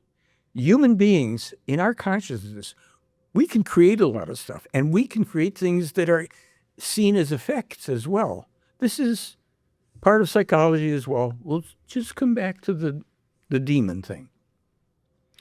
Demons, angels, saints, all this stuff. Well, why are they only the, let's say, the property of this or that religion, but not the other 3,000? No. Oh, some of those have, but they're different because of things that are experiences in the way that people who were far less knowledgeable and sophisticated, most of whom could not read, but spoken history. This is humanity, for better or for worse. Now you have a person, well, he got the demons out of those people. What happened? And this is a huge part of all of this, because what is said in here, there's a lot of information about this man, some of which is known through our religions and some which isn't. And it's not about believing it. It's about if this man, for people, is a motivating force, a binding and a healing force for people, it's because of his goodness to a large degree. It's not, he wasn't persecuting people. Well, I'm the type of person that I subscribe to every word that Jesus said. I'm the type of person. That's fine. And you probably, know it far better than I do. So this is especially challenging, I'll say, rather than problematic, because you can hear something and make up your own mind. It's challenging. Why? Because he, even in the little of the traditional Bible that I know, this comes across as somebody, sure, he turned over the tables in the temple and all. And he even said, I don't come to bring peace. Isn't that also in the New Testament? Yes. Okay. But and in the Old Testament, in the Talmud, that's what it is. He says, you generation of vipers or adders or snakes, you steal from the people and you this and that. That's in this Talmud book. What is this Talmud? We're getting to it. Those scrolls. What are the scrolls about? That's what those scrolls, as James Deardorff is saying here, is attributed to his scroll, and his scroll's real name, according to the Meier Plejaren, if they exist material, Judas Ishkarioth, not Judas Iscariot, who was the son of Simon, a Pharisee, who did go and hang himself for the pieces of silver and all. But Judas, and we do have illustrations of him too in here, Judas Iscariot was his dedicated and devoted scribe. He could read, he could write, and he could put the stuff down so that it wouldn't be changed. And I will tell you something. I think I've got it in my PowerPoint. Let me get to that because I did put it in there for us. And then you can tell me what you think of that as someone who is knowledgeable about, oops, that's the wrong one, who is knowledgeable about the, I'm trying to click on it, the New Testament, and who is knowledgeable about what Jesus, our leading person and character of the New Testament, said and did according to the Testament. Yes? Mm-hmm. Okay. So this isn't to create defamatory stuff or anything. Now, can you go, oh, I can go there, but can you do a specific slide 77? Which one? 77. 77. Oh, goody, thank goodness. And then we can navigate this thing. I'll find that. Let's see. Okay, that's Hanok according, this is to tell you according to this material. And then if you go to the next one, Elijah, Isaiah, Jeremiah, this is according to the Plejaren from their time travel. Immanuel was said to have looked like this. And that would have been for, the person referred to as Jesus. You don't have to buy into that, anybody. This was Muhammad. Now, this is going to be very controversial. Why? Because these people that we've just referred to had the same mission, including Muhammad, who never married 9-year-old girls and whose mission was to stem world enslavement through one religion. Now we're going to get to this, why these things happen. Judas Iscariot. And let's march forward. Here's the most recent final translation of this Talmud Immanuel. Now I've made notes here that I'm not even familiar which notes I made, so we'll discover them, everybody together. Let's hold hands, sing Kumbaya, and see what happens. Gabriel procreated Immanuel. Micah and Isaiah proclaimed Immanuel's birth. Emmanuel never named Jesus or Yeshua, according to this, folks, so you don't have to. Okay. Book of Matthew assembled from 3 different sources in 81 AD. Now, that's something to think about. Matthew, and they're hardcore about this. These are the facts, do with them what you want. Matthew never wrote a gospel. It's assembled from 3 different sources in 81 AD. Judas Iscariot, only true scribe, not Judas Iscariot. Mary Magdalene and Emmanuel's mother Mary, companions. 17 female disciples. Gospel of Luke, written by Fatima of Damascus. Mark, also not author, Gospel of Mark. Paul was not called to be an apostle. There's a whole thing about we get into that stuff. It's hair curling stuff. You and I, you got more. It'll go down there. Christ comes from the Greek language and means the anointed one. Correct. Anti-Semitism, I'll go back there, also caused by attitudes of superiority by the Jews. Explanation of miracles, and that's what we're going to get to in a moment. Consciousness-related abilities. Now, I want to finish reading these and come back to the explanation of miracles. Okay. separation of the Jews from other people is more responsible for their persecution and difficulties than any connection to the crucifixion of Immanuel. And this should be good news to Jews as well, because Jews are, you killed Christ, you killed our Lord. I don't know a single person who says that. I grew up hearing it. I did. And people blame Jews for crucifying Jesus? Yes. So if Yeshua was not crucified, they would have never had this atonement forever. We get to this. His faith was to be crucified, to be a lamb. That's the language of the Gospels, the way you're putting it. Right. And this corresponds with a destiny in the material we're talking about here, where these things run parallel courses and where they diverge very majorly. But we're doing something that, honest to gosh, in the 47 years that I've had the opportunity to be working with, researching, and representing Billy Meier's information, and all of this leads to the most important part and the most controversial. I've never had the opportunity to sit down with people who hold these strong other religious convictions, who are willing to have the conversation, because most of the people that I've encountered strongly religious, theirs is the only truth. Okay, that's your context. Here's something else. If we can have the conversation, you don't have to change anything. You can have the conversation. I agree with you, right? Got it. So here's what we got here. It is their behaviors, the Jews, which had created hatred against them in those of other beliefs. So that doesn't really correspond to your experience. This is not the anti-Semitism Christ thing. That's not connected. It's connected in a lot of places where a lot of quote-unquote Jew hatred, anti-Semitism is tied into hardcore Catholicism or Christianity, and that does exist. There's a ever-rising anti-Semitism now, but I will tell you that's going part and parcel with people not separating good people of the Jewish faith, Israelis not saying, we are not Zionists.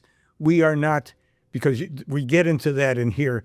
We are Israelis. We believe in Judaism. We are not the entitled people, that this chosen people thing. Oh, that's very hard, because a lot of Jews, certainly a lot of Israelis are. Not all Israelis are Jews. Not all Jews are Israelis. Not all Zionists are Jews. I mean, it goes, you can't tell the players without a scorecard here. Okay, so this gets interesting, but let's slow it down, because I want to get through this and then come back to where we sit with this, because I want us to get into the really difficult stuff. Okay. This is a piece of cake. Pharisees, Sadducees, high priests, Sanhedrin, Judas Iscariot, Simeon Iscariot.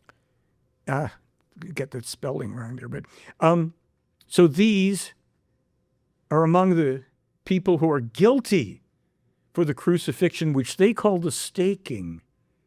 And there's a reason they call it a staking, and what is the difference there. But we don't have to get too hung up on that, a little bit. And they state in this thing, no religion will exist that teaches the truthful teaching of truth, teaching of creation, teaching of life, teaching of the prophets. And it then goes to the prophecy channel, chapter 25. Now we'll leave that for the moment. Let's go back up here. Miracles, consciousness-related abilities. Are we saying that this thing with people who were possessed didn't happen and raising it? No, that's not what's being said. What's being said is that the people of the time did not know how this incredible human being, pardon me, folks, how he was, in terms of his consciousness, his abilities. I'm not talking about just, not magic, just penetrating insights psychologically as well. If this man, let's say, was all that is spoken of in the New Testament and is all that is spoken of in this Testament, what remains of it, this is a highly, highly advanced human being who indeed had a destiny. There was a Gabriel and there was a Mary and a Joseph and all this stuff. But the people of the time, there were wise men who came to pay homage. But these Mary and Joseph weren't poor people like that. Joseph was a carpenter, shipbuilder. They were decent people well off enough.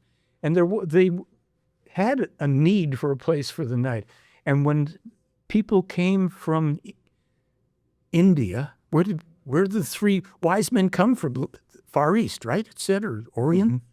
These were people from India, where Immanuel, it is said in this material, spent time, courtesy of Gabriel, his progenitor father, spent significant time being taught by people who also were highly evolved people who live remotely and who knew that he had a very, very horrific path to walk. This was a destiny, and he would love it if the cup could be passed, if he did not have to walk. And I think it's also in the New Testament. Isn't it spoken where he says, if I didn't have to walk this? Yeah. It's in here. Right before the crucifixion. Mm-hmm. So we have some parallel stuff. Why would we have these parallels?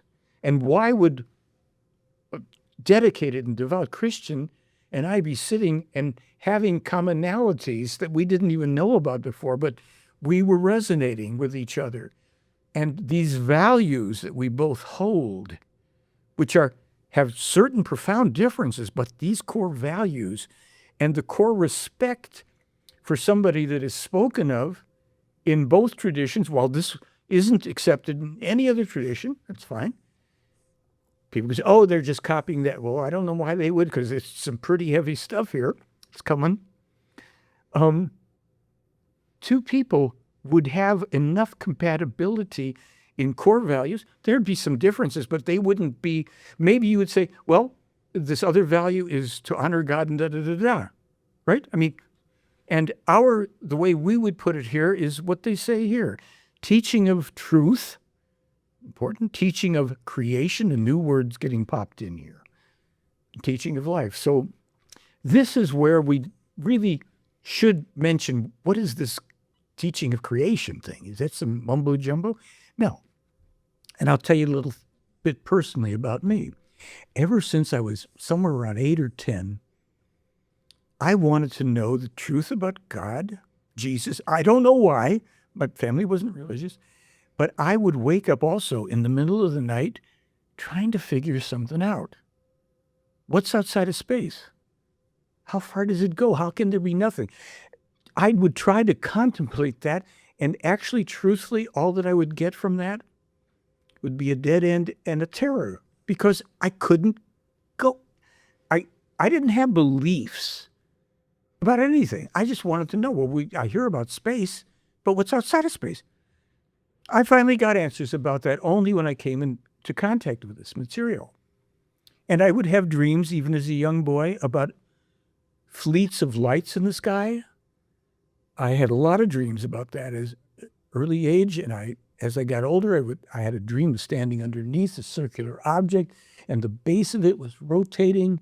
And at one point, I had a dream about speaking with a man while I was in, but nothing. I didn't have contacts with him. It was just like I had those dreams. And the only other thing going back that far, I had to learn about from a friend I haven't seen in 70 years or whatever it is. Apparently, my mother and my sister and a friend of my mother's and I were in a convertible car at a drive-in in Chicago. I was probably 12 years old. I mean, it's like 70 years ago, right? So we're sitting in this car. I tell this other girl that we knew later, I said, we were there and there was a flying saucer right above it. I'm 12 years old. I reconnect with this woman who's a photographer. Now we talk, haven't seen her all this.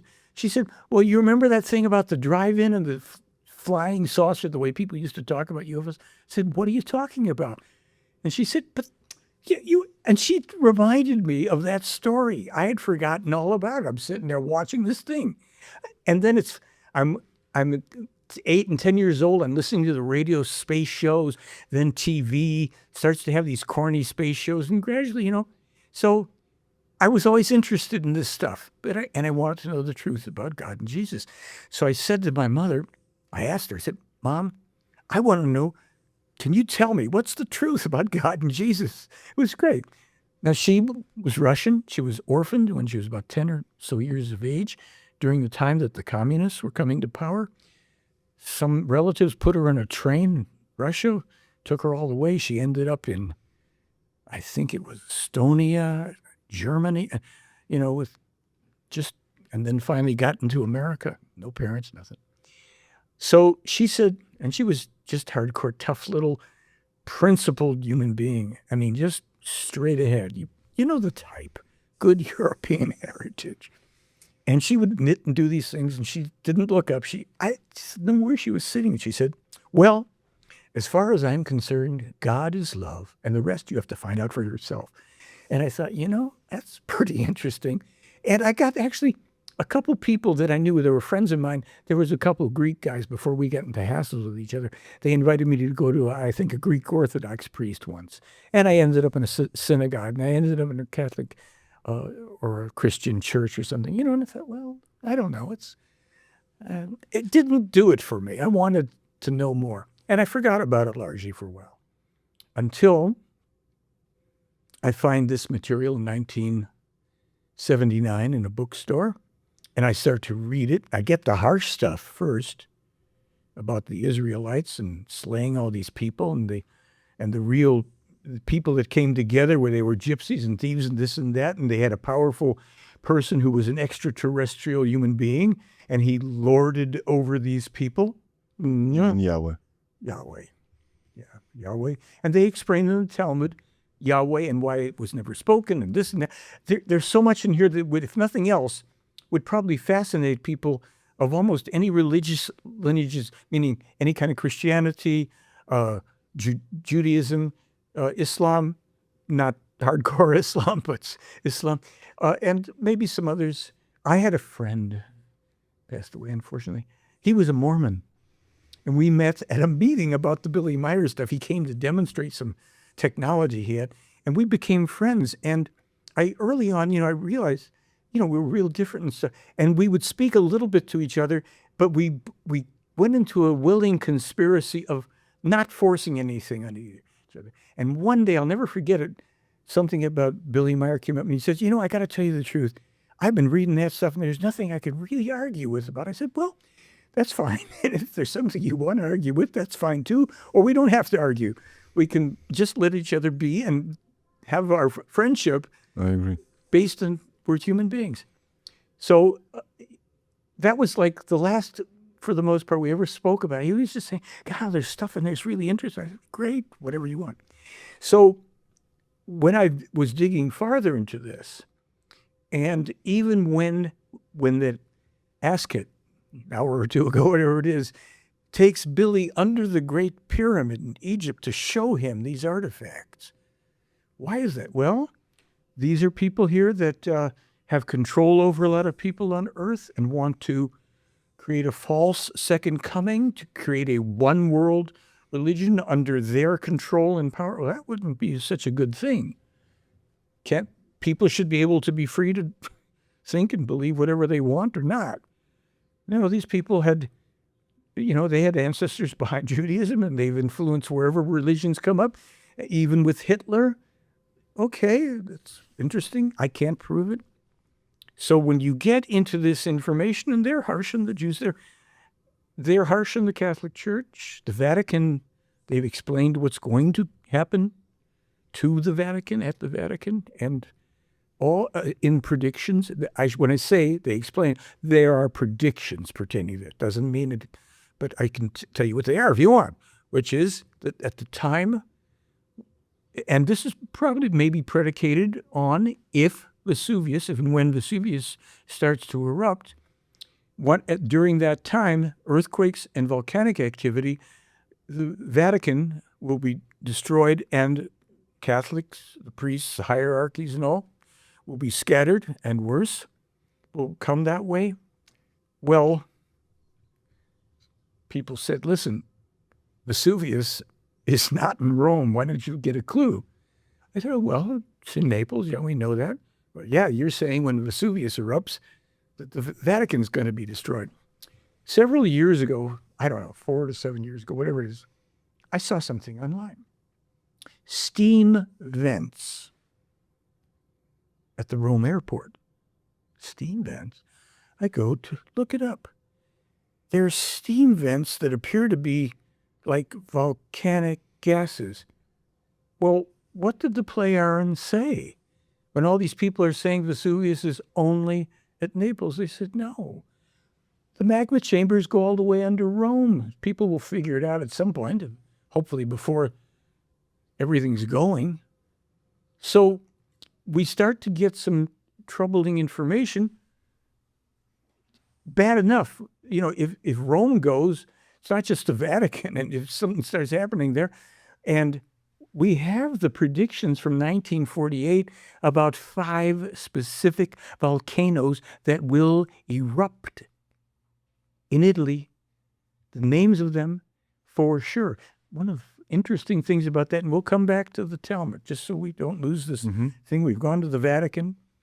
In 1948, in the predictions, and I could bring them up, but anybody wants to find this stuff, you do a search online so we don't keep dragging you back and forth too far. Svath, this man Svath, says that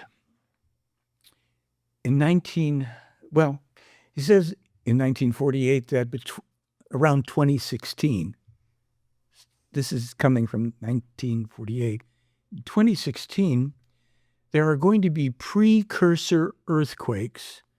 Now, if I can remember, Mount Etna, Mount Vesuvius, Mount Stromboli, Campe Flegrei, and Mount, is it Chimborazo? No, that's in Peru.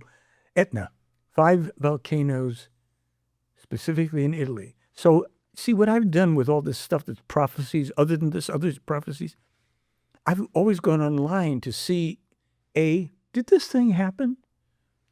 If so, when did it happen? Where was it published first? I do that because copyrights are a real solid standard of proof of first publication. If they're in books and documents, you can say, that's existed since this time. It's right? It's really hard to argue with that when you're talking about, quote unquote, a simple one-armed Swiss man living in the boonies who has hundreds of photographs of UFOs and somehow has managed to make 600 predictions or whatever.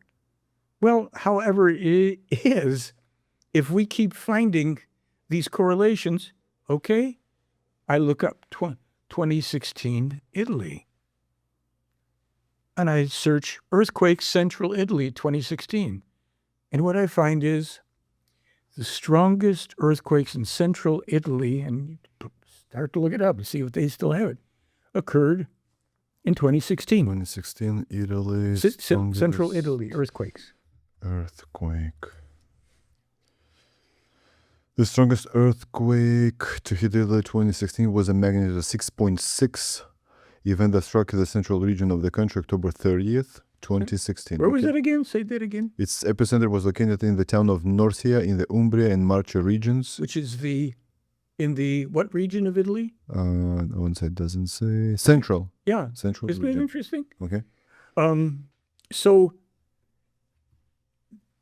somehow in 1948, young Edward Albert Meyer can print his experiences with his teacher Svath about all this. And there's more. I mean, sciences, every science you can think of, tons of stuff about the ocean, the environment. Billy Meier is the first person to specifically warn about the ozone damage, unnatural man-made climate change, because climate change is normal. Man-made isn't normal. He distinguished in 46 or 48. And in our film, which you can watch if you want, there are things going on all over the world and have been that are not covered in the major U.S. media whenever they can avoid it.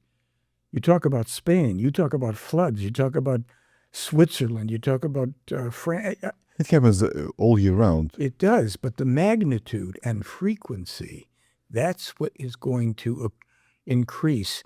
Basically, and what was published in this information, for the next 2,500 years, the environment will not settle. It will only produce more and more upheaval, specifically earthquakes, floods, volcanic eruptions, tremendous rainfalls and snows, and fluctuations in temperatures, famines coming, majorly because places that are fertile will become non-fertile also because of what? There's tons of the warnings. Yeah, but isn't it mentioned in the Matthew 24 where Jesus describes what's going to happen during the last days? There's many things in Old Testament prophecies, but there's stuff in this that is so specific that, and there are specifics, but there's specifics plus on steroids in this stuff by the hundreds. And it's not only, in these days, we're getting stuff before and after. We're getting prophecies through for the next 800 years, but we don't have to go there so fast. We're talking about things, 2 civil wars coming to the U.S., 1981, 2 civil wars. And I laughed when I first read it in 86. 2 civil wars, guy's on something. And another guy I was with, he said, well, I don't know, he's been pretty accurate. And we had the booklet. That's the first place I saw it. And all sorts of stuff that's coming to Europe with war. So 2 civil wars, well, why would that happen? I'm not laughing anymore. The polarization increases. In 2005, I was in Switzerland with Billy. Are we good? Yeah, we're good. Good. And it pops into my mind. I know exactly. I was standing, and he was standing a few feet away. I said, Billy, I want to ask you something. Yes. The Iraq War, was that strictly, fundamentally is the word I use, I should think, fundamentally about oil? And I'm expecting he's going to say, it's fundamentally about oil. Does this? No. Fundamentally, he's very precise, it's about your dollar. And if things go a certain way, you may as well roll cigarettes with your paper money. Okay, that's weird. The video went up in 2006, it's still on YouTube. I thought, that's funny. Why would...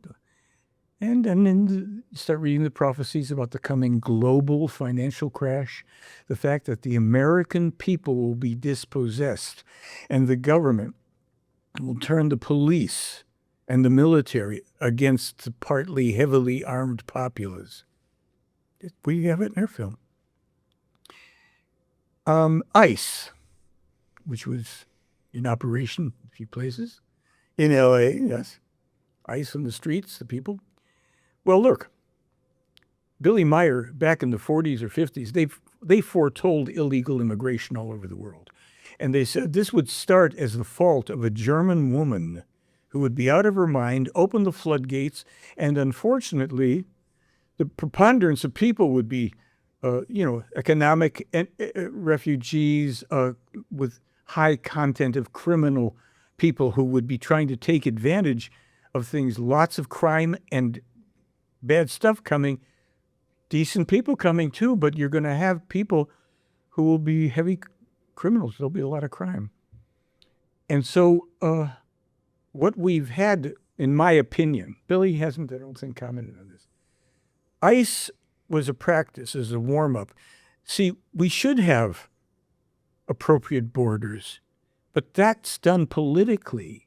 Democrats and Republicans in this foolish dichotomy were both all for it, giving lip service to this or that. Maybe fewer people, were deported under this one or more under that one, whatever.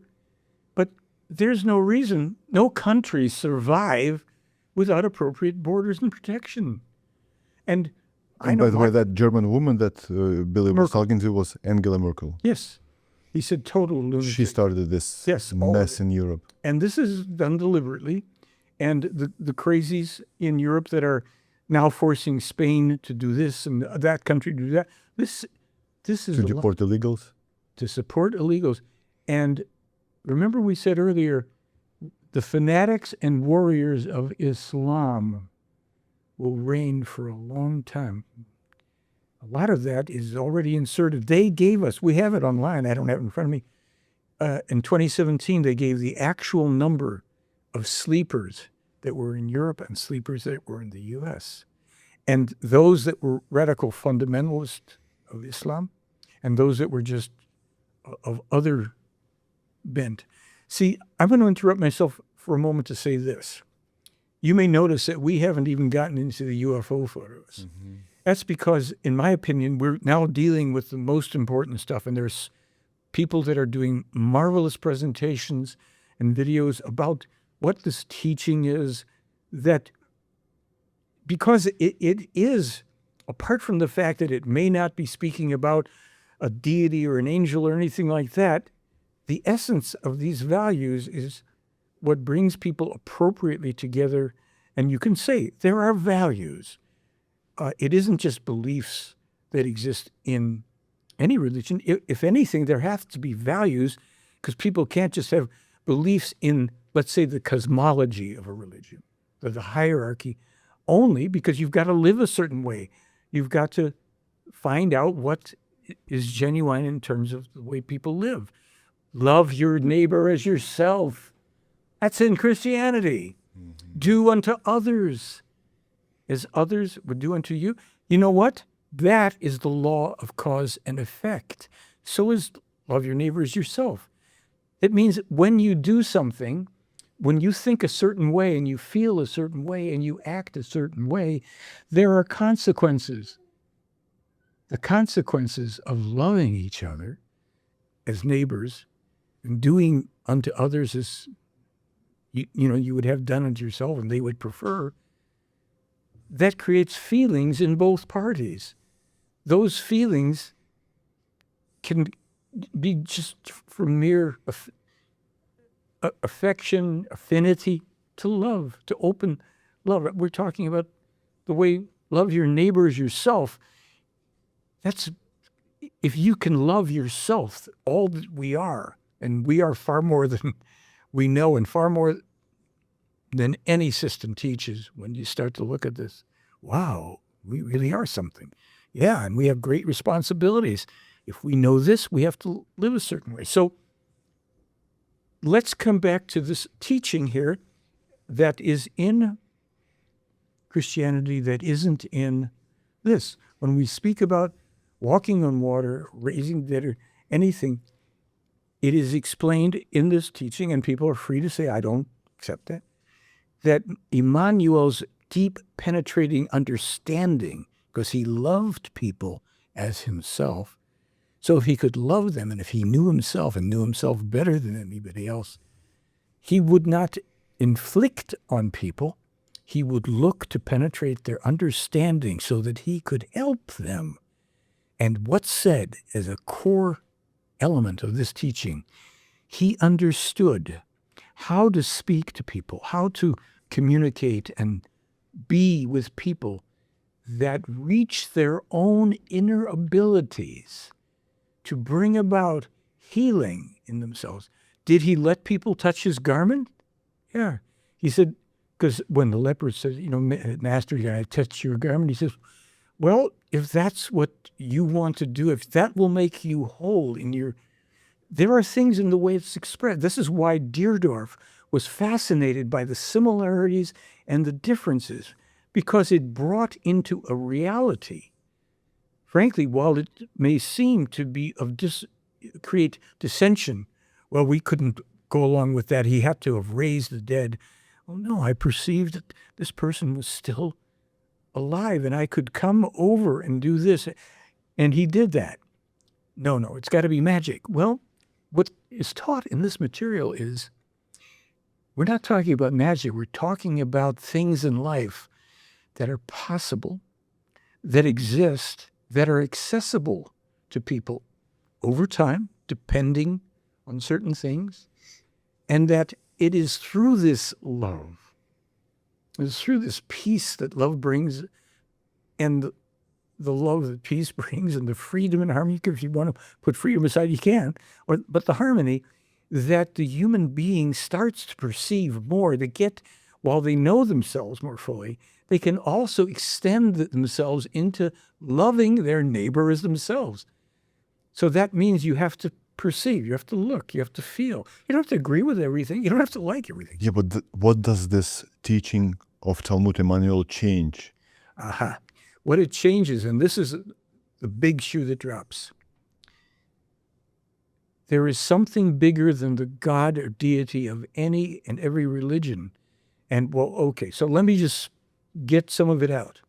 According to this teaching, and this is where I resonated, we call it the universe, right? It's outside of us. We think that space is the universe. So what these people are saying and what they've shown, Billy, is that it goes even far beyond outer space. We are in, a solar system, and then there's a galaxy, and then there's this universe, and there are other universes. And they've taken him into one where Askets people live. Okay. We're answering your question. We're not pulling for belief. And what they're saying is that, I bought into it because this is what it felt since I was 10 years old. There is an existential reality that is so incomprehensible to human beings that they cannot wrap their brain around it. And I asked Billy years ago, well, do the Plejaren have the answer to this what's outside of space thing? Well, it's not exactly nothing, because there is very fine, and at that term he said, spiritual energy. They have elaborated more on this. And basically we get to a place where they are saying, we can only tell you that from what we have been able to learn, the eternal nothingness, what they call the void or the nihilo or whatever, the endless void has always existed. And at some incomprehensible, unknown time, something emerged into it that brought life forth. I'll tell you, give us a moment to think about that, because I'll just tell you that in the late 1980s, before I knew this, I'd come up with my own version of it. I just thought, once upon no time at all, suddenly and without warning, love became itself with a pucker and a pop. And love looked around and saw the empty of emptiness and decided to fill it, the non-place, up with stuff. At first, love had to let there be light. And it flipped the switch, and the lights went on, and it sent forth great gaseous clouds that they started to spin, and it was creating stuff, and stars and galaxies and little planets and everything. And before you knew it, so I had this whole thing. And I wasn't partial to a couple things. So I mentioned them in here. And I said, it's amazing. Love, it created these planets. And these planets lived in nature. And nature came back as wow. Upside down, it was mom. So it's the great mom and pop of creation. And mom was in charge of, this is, fairy tale. It's in charge of life on all these little planets. And there's the birds, and there's the bees, and there's the seas, and the airs, and the clouds, and everything's flying around and swimming around, and there's little things popping up on land, and the bigger creatures they're eating the other smaller creatures, and it's like a 24-hour cafeteria. All this stuff is eating everything, and it's going on all the time, and things are growing and everything. And then people got creative. They forgot about love and the mystery of creation and mom and all this stuff. Pardon me for saying, because I'm not trying to offend anybody. They created money and other religions. That's the way I saw it. We started fighting over possessions and differences of opinion and all sorts of things that we should have been looking to find out, well, what's true? Because truth will always ultimately prevail. It may as well bring us together. We don't have to agree. We go through the process. That's why this is not a belief system. There's nothing here you're supposed to do. It's offered as teaching to think through. And this would be the most challenging aspect of it here when we start talking about Talmud Immanuel. And that Immanuel was a descendant of Gabriel, who was one of the Plejaren people and who had a special mission to come and to try to help guide human beings back to the earlier teaching where people lived more in love, where they were not so separated through acquisition, acquisitiveness, possessions, different deities, whether they be pantheistic or anything else, and where they started to find the commonality through even what Billy says now, look to nature, see what creation is in nature. Contemplate. How does this come to be? Now, let's say in religion, it says, and God created the heavens and earth and all that. In this, Billy is the most knowledgeable person scientifically I personally have ever read. So when he breaks things down to the nano, and he's speaking scientifically, or he's speaking in terms of biology or something, he's going to places that our scientists should go to and realize that he's speaking to them. He speaks, I'll only say this as a diversion, the crazy organization called SETI, Search for Extraterrestrial Intelligence, it's another fraud where they have a budget of like $240 million a year. Their greatest success is continuing to never find what they claim they're looking for, despite the fact that 11 years ago, I sent them all the information and did it before and did them subsequently. Same thing with the organization MUFON. These are investments in perpetuating the business, not the truth. So when you start to look at these dimensions of information, knowledge, and wisdom, they go to another level where, contrary to SETI, when they said extraterrestrials will contact us through the language of mathematics, we're so special. I said, no, they will, and they already do, speak to us as well through the language of science. And by his predictions, the ones that he's made or the others have given him, being in the sciences so mind-blowingly that are inaccessible to human beings without space travel or time travel, they speak to us in plain language. They don't give us the language we can understand. At the center of every galaxy is a galaxial sun, or a black hole is this and that. And these are the types of black holes. He publishes it before they discover it, which makes it a little inconvenient for all the know-it-alls and all the pretend experts. Because if this stuff was really published beforehand, and we can prove it, which we can do in our sleep, you can do it, anybody can do it. What does that mean about this case? It's like I was interviewed by one guy who said, all these photographs from the 70s, well, they're all real, but I have a real problem with the photos from the 80s. And he kind of went down that road, and I'm going to have to visit with him again and say, excuse me, if all these photos are real from the 70s, as a major investigator, formerly United States Air Force Office of Special Investigation / Department of Defense, who contacted me as a skeptic out of the blue, I didn't know who he was, it's all in the film, folks, tells me, I think this case is a hoax. Will you talk to me about it? And then what happened after we spent 3 months going back and forth, and then he disappeared for 5 months, and then he came back and said, well, let me tell you who I am, and let me tell you about your Billy Meier case and why this is 100% authentic, and I'll take on any skeptics on your behalf. And he did. Shall we go through those pictures? Sure. Let's go to the UFOs. That's a great idea. Which slide number should we start? Oops. Now, what I have here, this is the U.S. astronaut, late astronaut Gordon Cooper. Interestingly enough, he was, I don't know if I brought his video with me, maybe not, to keep it short. He was in Russia many years ago. Many years ago, Gordon Cooper was in Russia, and he was with some people very interested in questioning him about different things as an astronaut, and they mentioned something about extraterrestrials. And he said, it's kind of like he says, there's a man in Switzerland, Meyer, I think it is, and the investigators on his case, I know them very well, and they came to my place to see me after they were in Switzerland one time, and they brought all these photos. He's meeting with extraterrestrials. These photos are very good, very good photos, authentic. And I don't know why, but people call him a hoaxer. This is a guy who knew his stuff.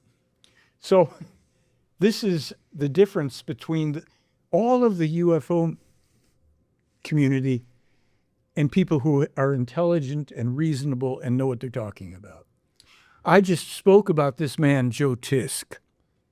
On the next slide, he was the retired USAF OSI Department of Defense investigator case supervisor, came at me out of the blue, and actually, he just was remarkable. He was tough as nails. I didn't have conversations with him past the first meeting. After that, and I talk about this in the film, these were interrogations. He knew just what question he wanted to ask. Sometimes he said, and about that, or I see, okay, let's go on. So I couldn't really read what he was, determining in his mind, but he kept calling every Saturday morning at 8:30 for 3 months. So clearly he was gathering information and assessing it in his own way. When he came back 5 months later, that's when he said, 100% ironclad. And he discussed skeptics. He took on a couple people who were skeptical. Then he called me. He said, I got to take that back. I said, what's that? He said, can't deal with those people. They don't know what they're doing. One person said to me that Billy Meier must have had an enlarger. He said, I'm talking about evidence from India in 1964. Where's a guy getting an enlarger, walking around with an enlarger? Where is there an UFOs are us in India in 1964? So he says, these people don't, no more. I said, fine. He says, but I'll tell you what I'm going to do.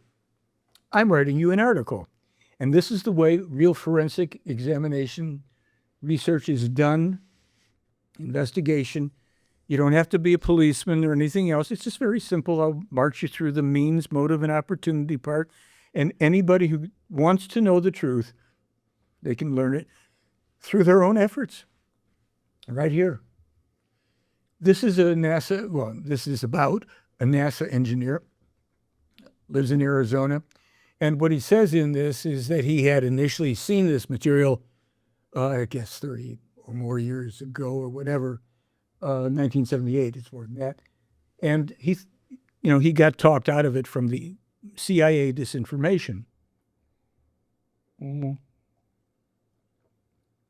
MUFON, the organization, you may not have heard about it. No. They don't talk about it, but they are affiliated with the CIA. And I know that because I know someone who was at a formerly top secret level in the aerospace industry. He worked with a man in that industry who's still there, who was approached by MUFON. They wanted to recruit him. And then he learned that they were turning over all this material to the CIA, and they're turning it over to the,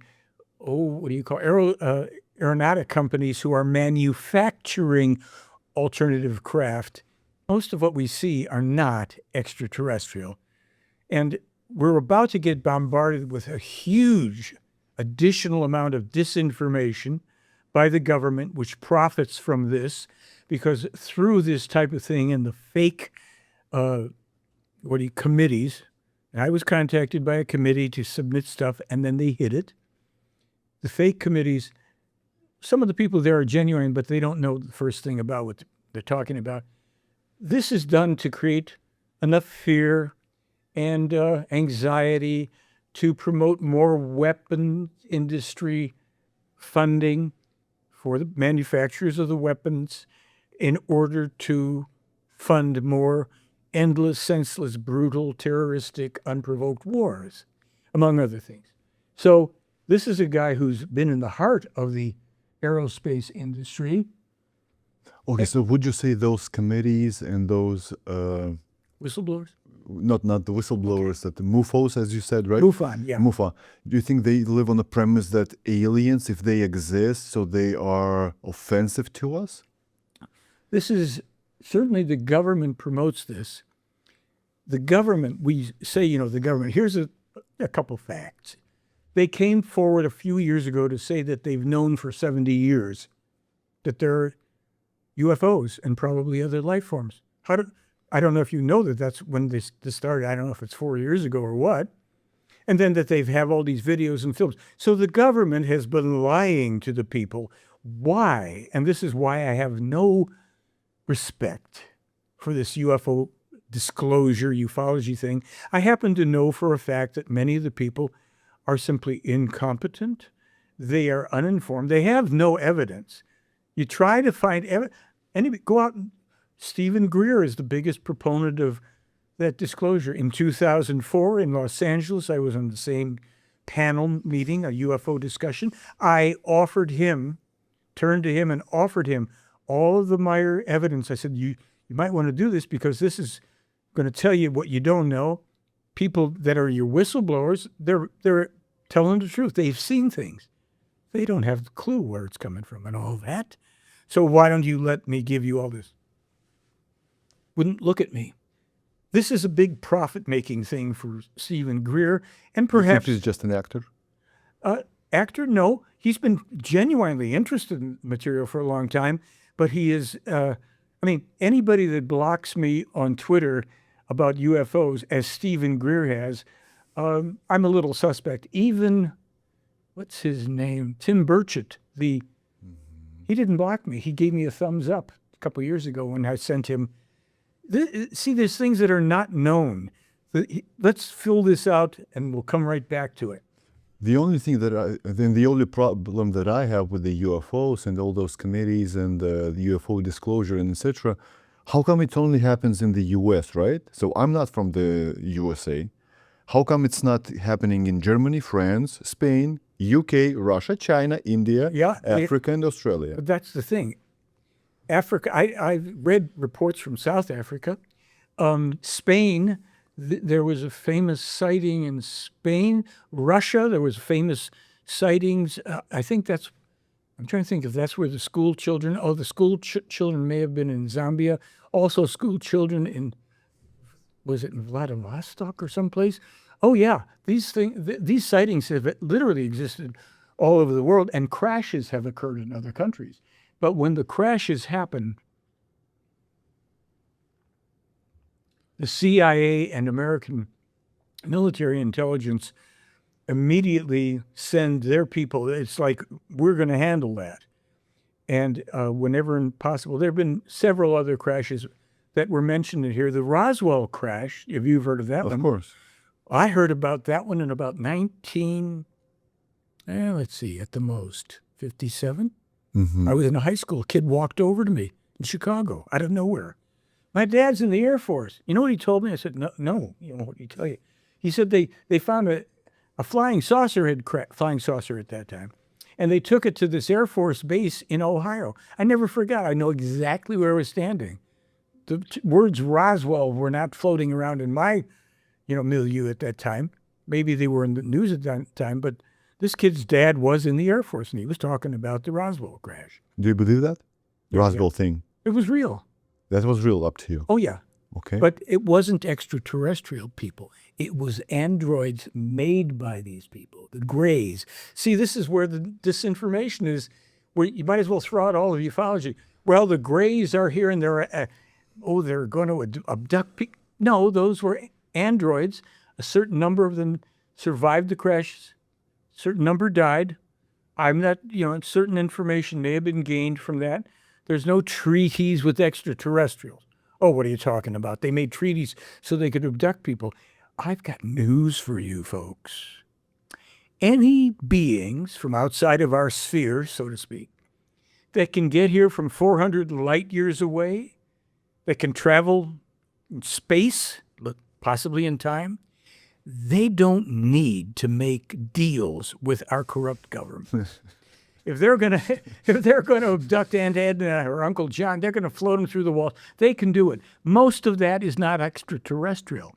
And I happen to also know, and have a video on it, a former Army Ranger who also worked top secret intelligence and in weapons development in a camp, Navajo, up in Arizona. And he explained to me how the military did some of their nighttime work to make people think they had been abducted. And Billy, in one of the things, we've got a whole massive reference blog up on our site. He talks about, by this time, if it was at all true, 3 million people would have been abducted and had babies with extraterrestrials when not one. He says, have there been abductions? Yes. What there have been primarily have been several contact examinations. You can count them on the fingers of one hand. Usually benevolent beings, scientifically oriented, They try to wipe the memory of the experience, drop them back on Earth so they don't know, and move on. There have been some hostile, very small number, maybe 2, I don't know, of these things that were kidnappings. And these beings exist in space. They're not coming to you any longer, but you will, if you do get beyond, if you survive yourselves long enough to actually go to another planet, which is not outer space. Mars is not outer space. If you manage and you start moving towards leaving your solar system, you will meet different beings. And if you are still the crazy lunatic people with your aggression and you are bringing that outside, you will be stopped by other beings who will not be very gentle about it because you cannot export your insanity into the universe. It's not that you're the first. The extraterrestrials he meets with, their forefathers, were extraterrestrials, very Star Wars on steroids. They did a lot of crazy stuff according to this material. How do you know that the Greys are the androids? Billy told you? Yeah, he's published this, and the Plejaren have explained it to him, and they have said these are not the androids. Billy has seen other androids that the Plejaren have that are very advanced, and it's what we're trying to lean towards. But they built their androids so there could be no corruption of values and morals and stuff and turn against. You see, we are destined now through the stupidity of these crazy crazy people, oligarchs and money tech people that only think about how can I get more. Right now, it's almost guaranteed that they will turn against humankind to the point of either full or near extinction in the future. Not hard to see. Sorry, folks. But everybody wants to master AI. But in this case, the servant has already mastered the masters. And we're going to get a lot of perks and benefits, and we will slowly forget about what else is going on. We won't know about a lot because they're already communicating amongst themselves, some of these. I'm not even interested particularly in the AI thing, but it's there. But so by saying these, the Greys are the androids, you mean this is not a form of life? That's correct. It's a biological. These are not, we might use the word inspirited, as we would know. These are conscious, they have a certain consciousness. They don't have that particular life element that the human being has. That is an eternal, immortal element. We're not destined for purgatory or anything unless we create it. So the evolution that these people speak about with Billy simply says, the meaning of life is the evolution of consciousness. Some people might think that's just a float away. But when you start to read, the teaching is all about consciousness. It goes beyond what we know. Without threats, without a sword of Damocles hanging over our heads, without a purgatory or a hell, and without we must do this and we must study it and we must believe it. No, because we are given the opportunity through the wisdom of what we might say is an infinite. In religious terms, people would have to say, well, it must be the all-powerful, all-knowing God. They say, well, we don't agree with that, but we get where you're coming from. All-powerful, all-knowing, all-evolved, mysterious. We don't have all the answers. We only have these answers, and perhaps in many, many, many millions and billions of years to come, we will have more answers. We can tell you this much. We freely tell you when we don't know, and what we don't know, if you're asking if we know it, and if there are things that we know that aren't even the ultimate, but they're pretty advanced, that we cannot tell you because it would be dangerous for you to know. One of the reasons it would be dangerous is because you're so warlike, you're going to use the knowledge first to destroy each other and yourselves. So we don't share that. People say, well, if they're really so advanced, why don't they cure cancer? Give us this. They actually offered that information to Billy years ago about a machine that could be built. And after certain things were happening, geopolitical and all the rest, and Billy said, I don't want the responsibility for that. Because people had said, well, if these are real extraterrestrials, why haven't they replaced his left arm? It's very simple. He answered it long ago. They offered. And he said, no. And they said, well, why not? He said, well, 2 reasons. One, there are many people on Earth who are missing one or more limbs. They don't have access to this, number one. Number two, if I had it, it would be no secret that suddenly the one-armed man has 2 arms. That would mean I would be kidnapped by one group or another and taken apart until they could figure it out. He says, How did you grow it back? Okay. How did you grow it back?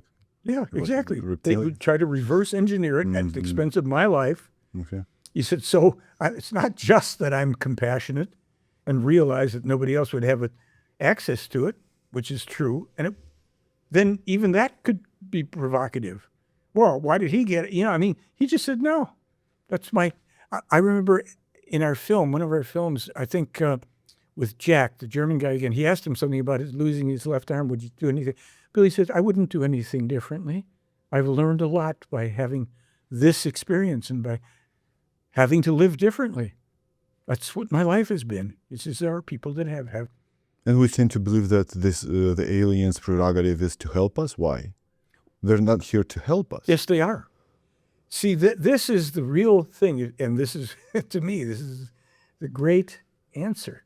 That teaching that we're talking about, those 60-plus books, they've given us everything we could possibly ponder, test, determine for ourselves. Because that's one of the main parts of the teaching in this whole thing. What is that main part of teaching? Each human being is 100% solely self-responsible for everything in their own life. Well, oh, really? Yeah? What if I'm hit by a car and it wasn't my fault? Doesn't mean that it was your fault. It means that something happened that you have to take responsibility for how you deal with it. Because accidents happen and mistakes have to be made. And life isn't perfectly harmonious. We're not here on earth flapping our angel wings and playing harps. Life has struggled to it. Billy Meier has lived a life of such brutality directed against him. There's a guy who posts, and he'll be trying to post here, and I'll let you know he posts with a dozen names. And we have the email where you can see him. I have a friend in Hawaii. This is all connected. He's a former ex-Navy SEAL, ex-CIA, ex-George Bush employee, serious person. He sent me the email. He told me about it, and he said, I'm going to give it to you. He was in Switzerland, and I'm not sure if it was there that he was contacted, but he had made known he'd been there. He's contacted by this man who was formerly living in Los Angeles. I think he's in Germany now, possibly. He's formerly, maybe still, a magician, of all things. Who knew that magicians were interested in this stuff? So he sends to my friend a request for access. Can you help me gain access to this part of the property there when there aren't any people around? I have something I want to do. I said to date, 28 attempts. He wanted to be actually probably number 24 and somebody beat him to it. We've been threatened by him. My life has been threatened by him. Billy wrote an article. We've got all that stuff there. This guy is such a terrible coward. He's not mentally very well. And at this point, he may be a bot. They may have just simply taken all of his stuff to do it. But this is the thing. You get the high tech, and if we're diverging too much from this, you get this thing where, well, androids, and what's the difference between a human being and an android, and why do extraterrestrials send androids on these excursionary missions to gain information, and then somehow, accidentally, or maybe with a little cooperation, their craft crashes so that human beings can get yet another glimpse that this is possible, and they didn't kill any sentient life in the process. There are things here that are, if we're dealing with people that are existing, number one, either that or Billy's really a genius and pulls off stuff that I can't imagine. either that or these are very advanced beings who do things according to wisdom, which always isn't necessarily recognizable to us. Oh, they didn't give us this medical stuff. They actually wanted to. They do something else. I should finish this. I think I'm getting this message from my wife at this point. They impulse scientists. They have been doing this. It may be diminished by now. They use a form of telepathy which is not discernible consciously, but it gives glimpses of ideas that get taken up by certain scientists. They put this out there so that those that are most receptive can do exactly what you're talking about. They give us, meaning, let's say in this case, the scientists, enough of a hint that the scientist will have to do what they say we have to do and take 100% self-responsibility for developing it. Because they are not wanting, again, from this perspective, they're not coming down to save us.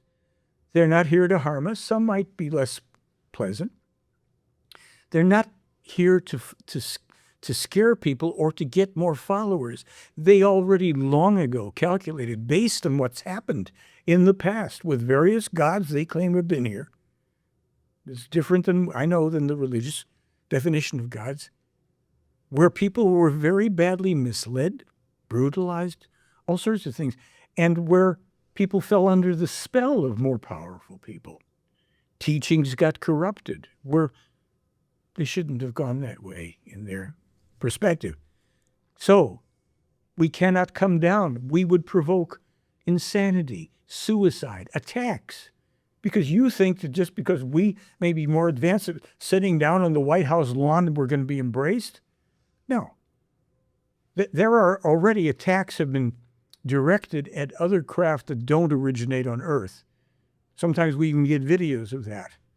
And what Billy had warned about a few years ago, we have him warning in our film about that, is it's not a good idea for your military to be shooting at these people. It's not the way to create communication, because they are far more advanced. This is a group that lives underneath the surface of the Earth.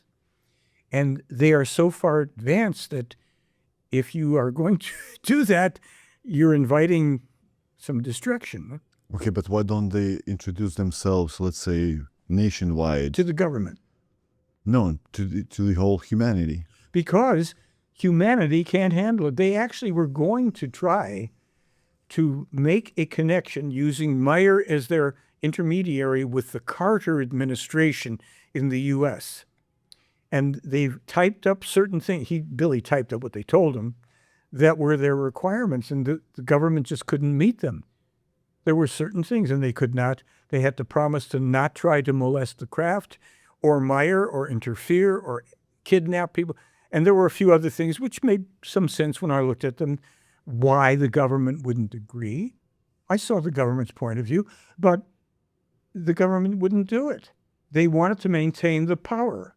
But did they contact only the U.S. government, or let's say That USSR isn't still? spoken. That isn't said. I think they may have wanted to also contact the Russian government, but I think it was that once they realized the American government, which was the most prominent and public at that time and powerful in the 70s. It still is. Yeah, exactly. It hasn't diminished that. Russia is far more powerful now than it was then, and than we realize, but it wasn't then. And they said, no, if we can't deal with them, because we figured that would be the most media, accessible country. And if things were to be disseminated, it's set up for it. People there are a little more, overall, there's more people in America who could deal with this. But still, we're going to do it. Billy would be the intermediary, would be handled, but they never got that far. So they knew that the agenda was just not good. And America's agenda is here to mislead people into a fake alien attack.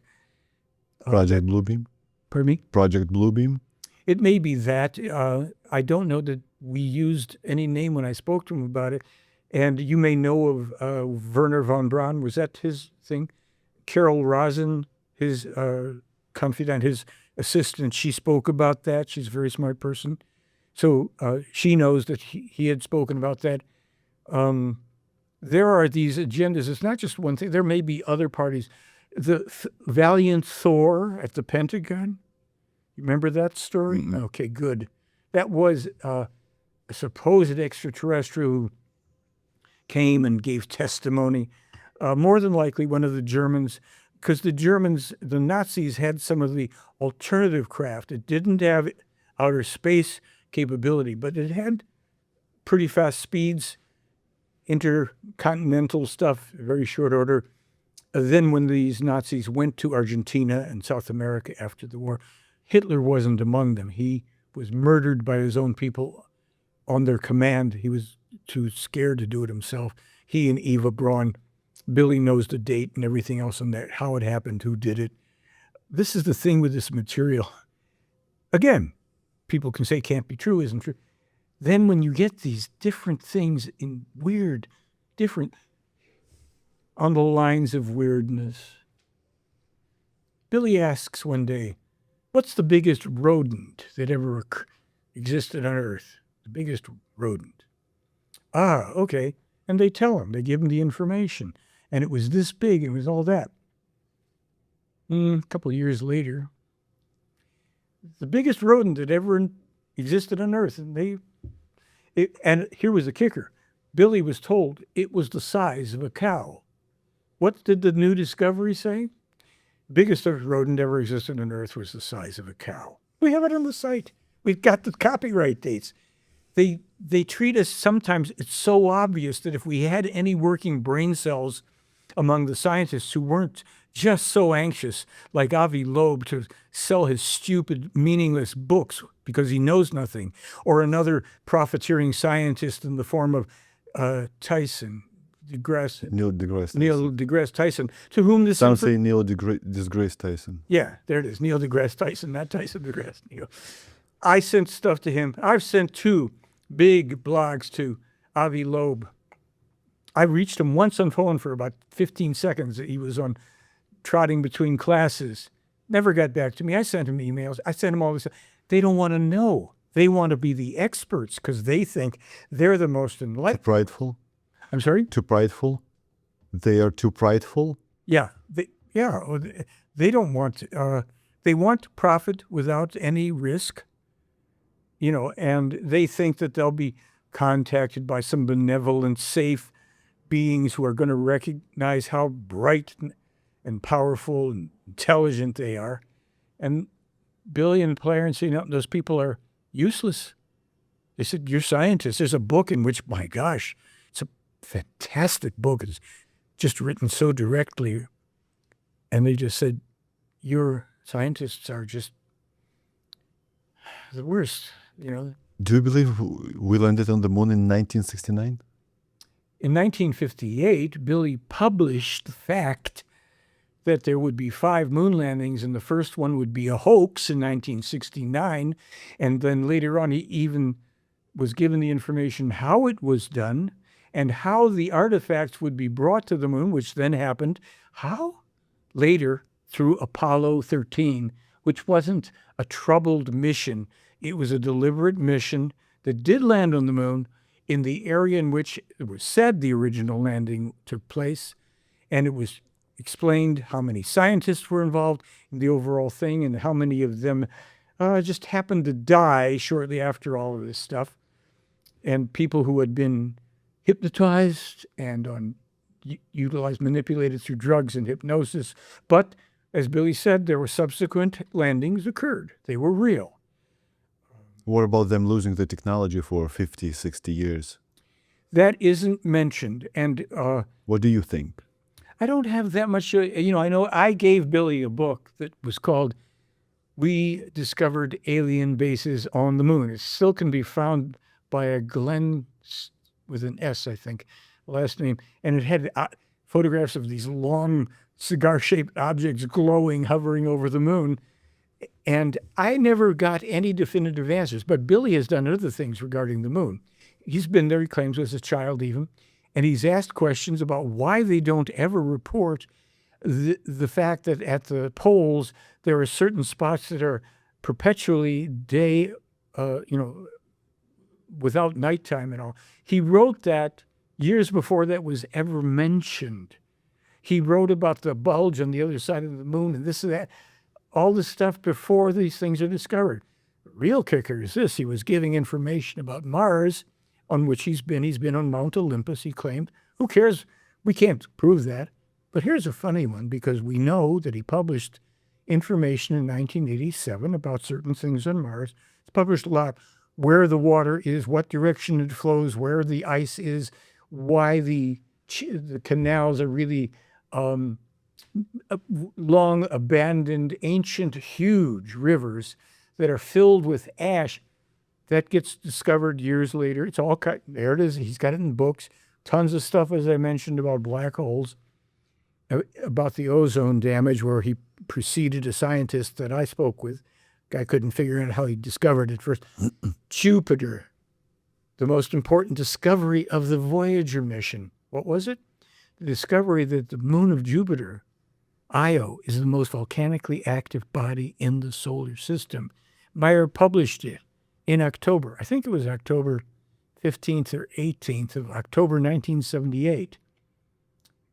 March 12th of 1979, NASA, JPL, give a news conference. The most important discovery we've made from this Voyager mission is that Io is the most volcanically active body in the solar system. How do we know that Billy was brought there months before, and he's describing it. He publishes the information on the ejecta, what it's composed of, the speed, which particles escape the gravitational pull of Io, why the surface of Io is so smooth. They didn't even know this stuff. And there's stuff that didn't get published till a year after that by the government. But here's the thing from 1987, again, Mars. At the end of one of these contacts, he's casually told, due to a future viewing, there will be, in 2001, the 2001 Mars Odyssey mission will be launched. In 2001, remember what I just told you, they told him in 87. In 2001, the Mars Odyssey mission was launched, and it was then named the Mars Odyssey mission. There's other things. They gave him the name of an asteroid that was flying by, asteroid Tutatis. They've told him about the other one that is coming that will impact in Eastern Europe if the genius scientists can't come together to do what they recommend to deflect it. So, as I say, there's 240 more of these, about in every conceivable field. You can imagine a lot in astronomy, geopolitical, environmental, economic, and medical. I don't know if you are free to discuss something like COVID. I can let it go and not say anything about it. I would love to go to the pictures of the UFOs. Let's continue on the presentation. Let's do it. So this was our friend NASA. Here are some of the amazing UFO photos that were newly released by can you believe the clarity? Can you imagine anything possibly that would compete? Well, what's this, 1975 to 81? Okay.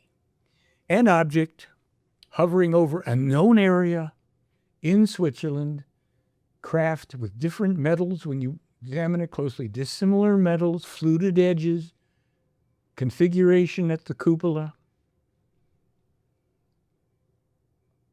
There it is, hovering.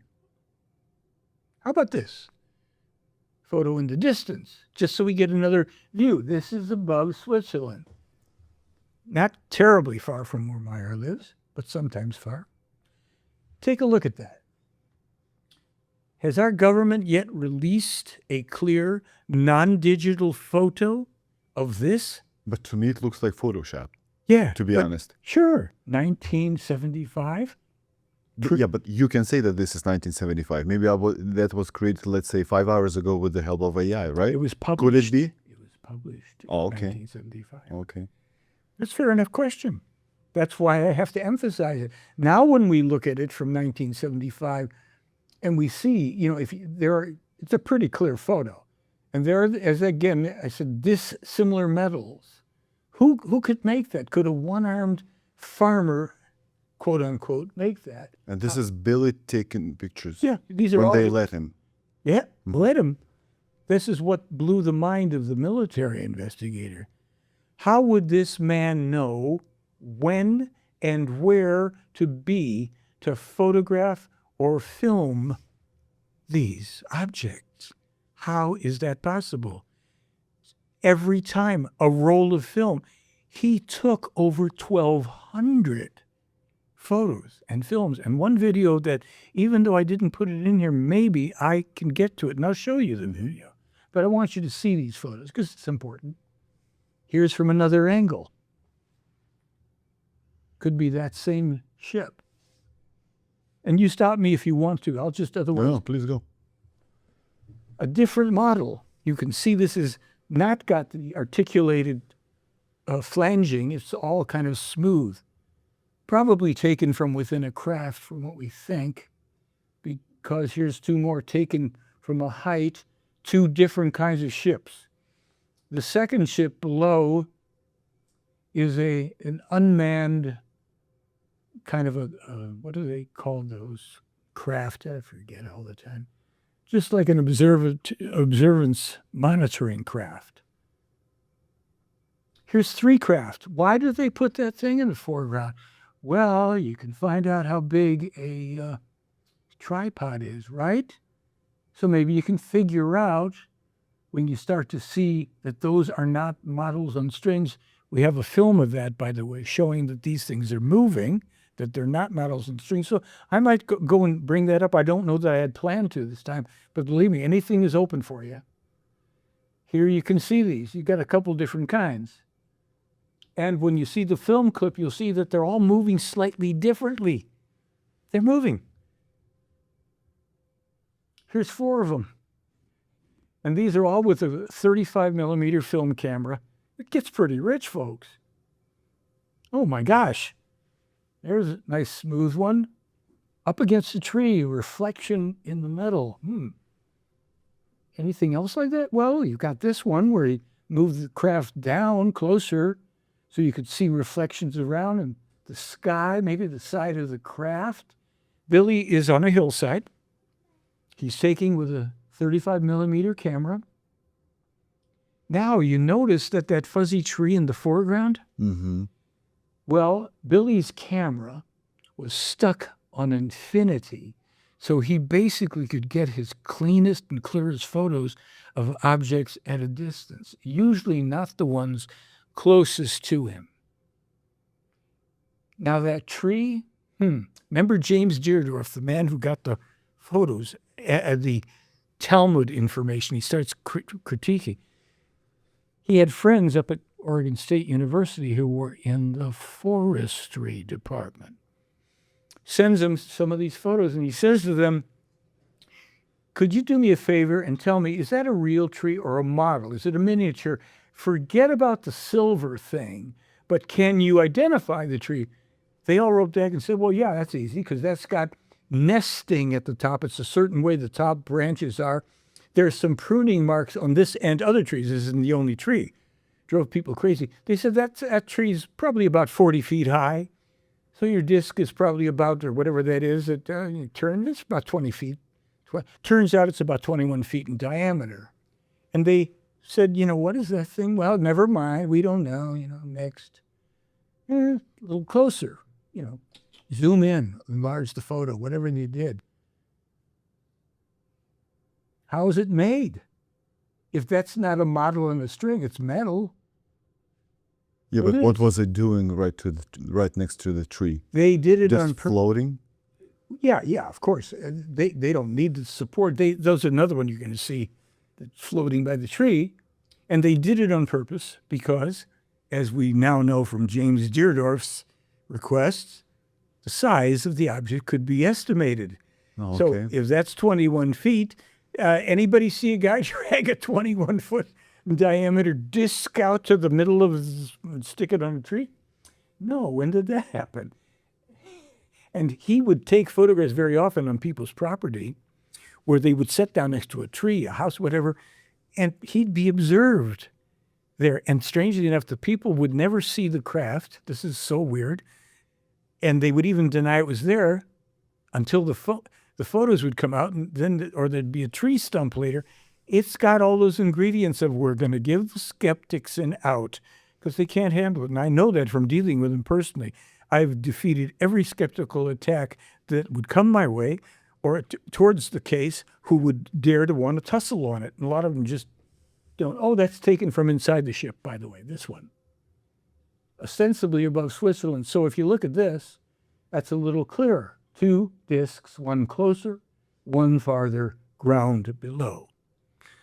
There isn't anybody in so-called ufology, unless they're like a genuine person, they're generally very low profile, who want to talk about this because they want to peddle their useless books and their lack of evidence and their imaginary delusions about what things are to the detriment of humankind. And that includes MUFON. It includes the U.S. government and others. Oh, yeah. There were 3 other discs outside here.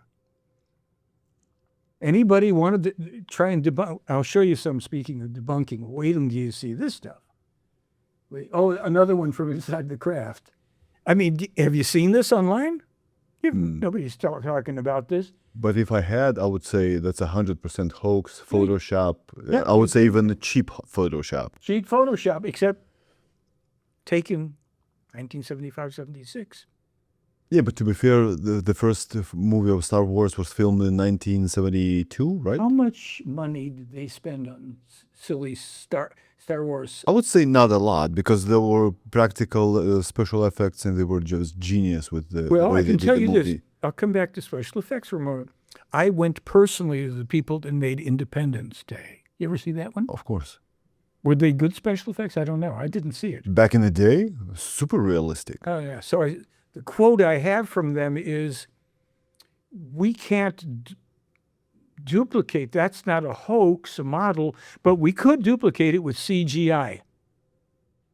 That came from special effects. God, their names. Folker is one, and I have them. I went to their offices and showed them Billy's. You're going to see a film of what I showed them. They said, no, we can't do that one. We could do stuff and make it look good. The director of special effects on 2001, Wally Gentleman, high-level guy. He had some models made for the investigative team. Why? Because Billy's taking these photos all over the place, and the investigators want to know, well, could he have had models made? Could he have done it? Well, he can't. He could have had them made. Billy, can we get models made and then go with you? You get a camera, and we're going to want you to photograph, and some will be models, photographing the models near. Yes, of course. So they did it. And in our first film, A Silent Revolution of Truth, we show the model and everything, and they had him. He was there, and they had their own cameras, and they all took photos of it. Every time when they brought it for computer analysis, back in the day, 78 or so, they could tell from the computer there's no, this is a big thing close to the camera. This is not a thing with haze effects around the edges because it's at a distance. It isn't, there's no thermographic, there's no reflections, blah, blah, blah, blah. Wally Gentleman, special effects, 2001. Can't duplicate. Oh, no, he says, I can. I'd need about 50 grand and a team, and we could do it with something $50,000, probably the cheapest of special effects. Where is the special effects people that did this? Where's the guys that would have helped this man with one hand who's not a metallurgist? He works tractors. He knows how to plant. Why haven't they come forward to make a fortune? Because he got a call. He spoke ostensibly. According to the lead investigator in the case, Wendell Stevens, Air Force, he was called by Steven Spielberg. And I have this even in a recent blog. And it got confirmed by somebody else who'd read it before. Spielberg asks him, "Hey, Billy, how do you make those films of the UFO?" Because he offered to Meier the use of his special effects department to collaborate with some kind of a film. Billy says in his photograph of him, "When I take my camera and when the ship comes, I press the button." That's the secret. That's the secret. So get your camera, Stephen. So, but it's fair enough to be a skeptic. We haven't seen anybody do anything like that. That's over the, when you do analysis of these and you're using computers, you're going, well, wait a minute. That's an object that is reflecting light from that. This is being reflected there. There's the stuff in the distance. There's the haze effect around the far edge. I mean, you're talking about people. We have photo analyses that were done on this. This isn't guesswork. We had people from military physicists, astrophysicists at McDonnell Douglas in the military research department.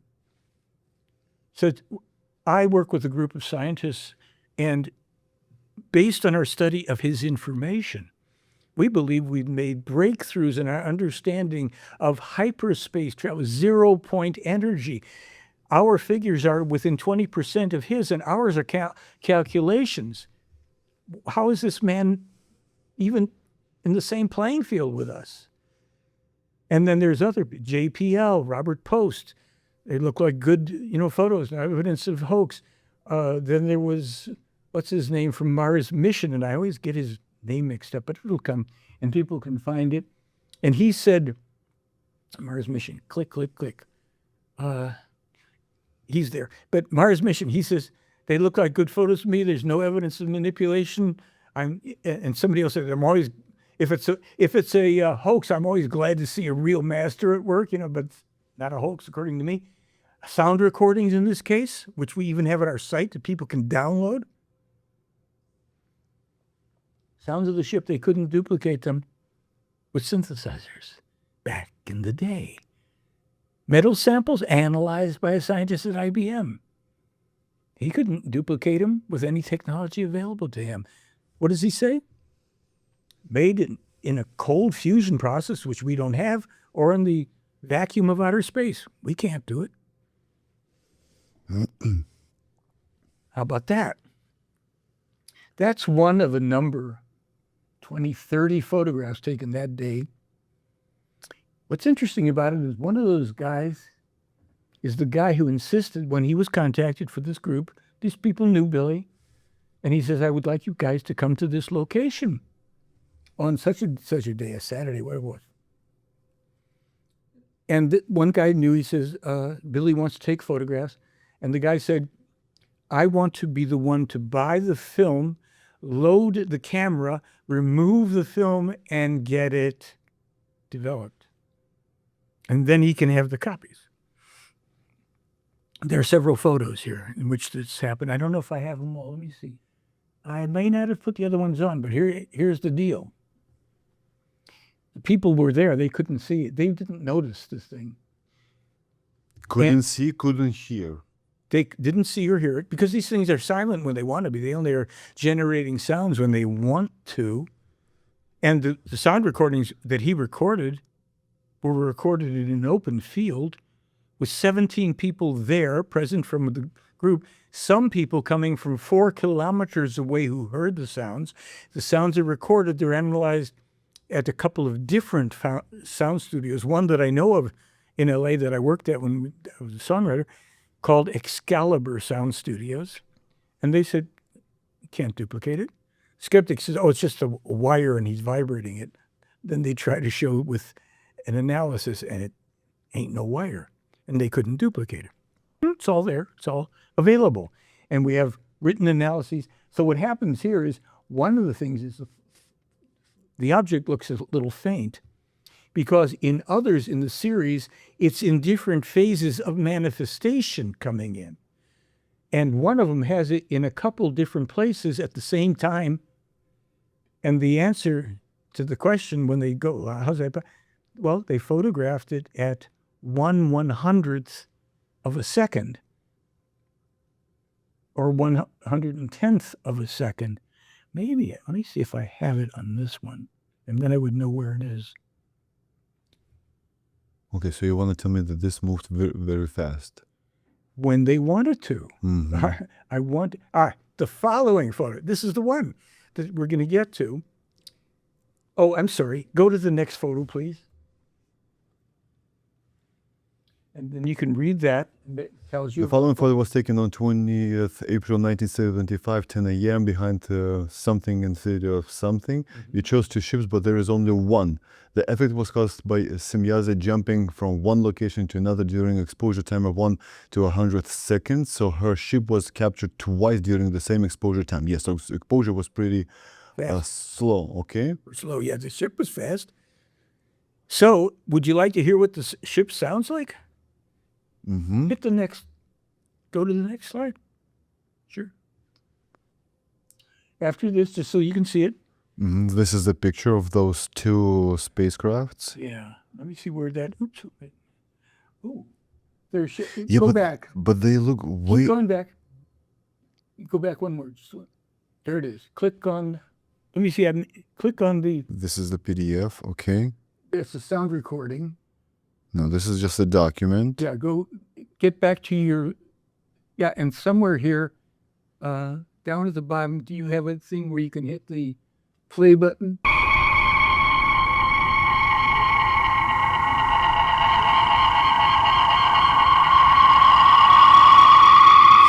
Okay, so I would say if that was really documented in 1980s, maybe that's No, a... 70s, late 70s. Oh, It 80, says 80. 1980, yeah. Mm-hmm. 1980. Recorded in an open field, at least 7 eyewitnesses, and some of them are the ones who also have been lie detected on this, but in an open field, no sound equipment visible anywhere, of course, and people came from 4 kilometers away. Okay. Yeah. Yeah, it's not to be believed, and people can think on it. Now, can you go back before this one?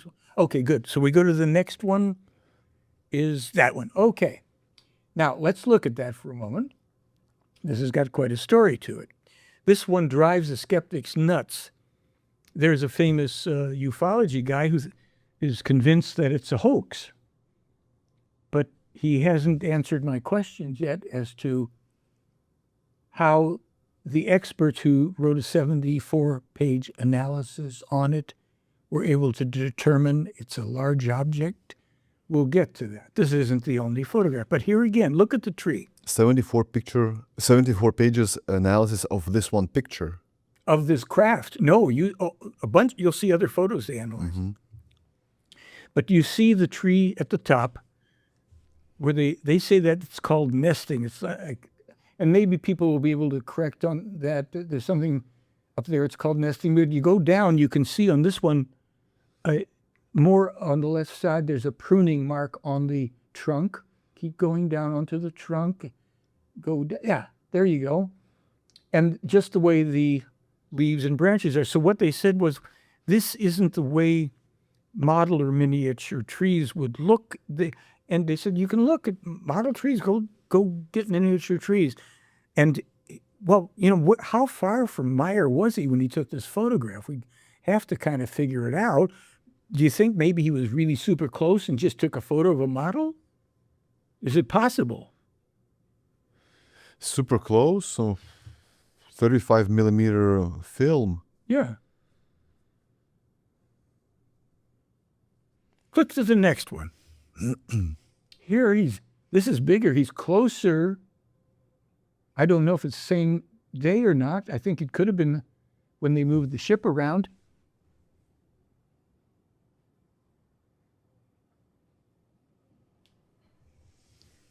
Here's another one that you just got, 1, 2. From the bottom of it, there's a bunch of stuff. Wait, now let's look at this for a minute. What does this look like to you? What are your feelings about this? I would say it's something made out of gold,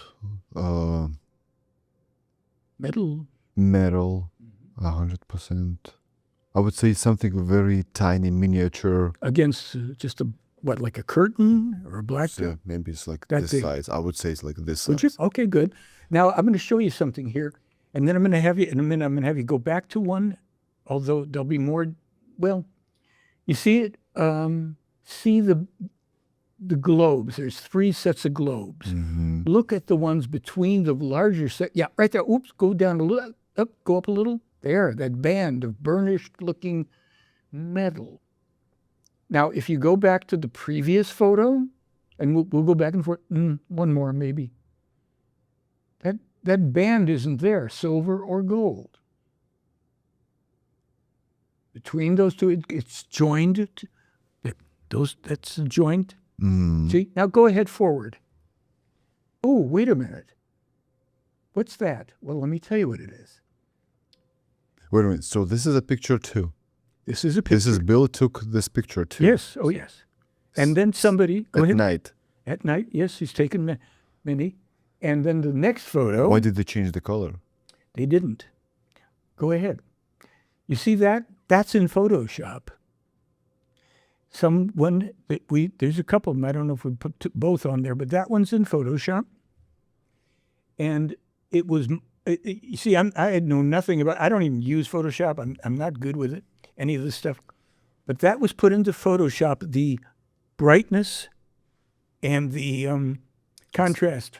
Exposure. Well, there is an energetic blur here, if you will, even right above it.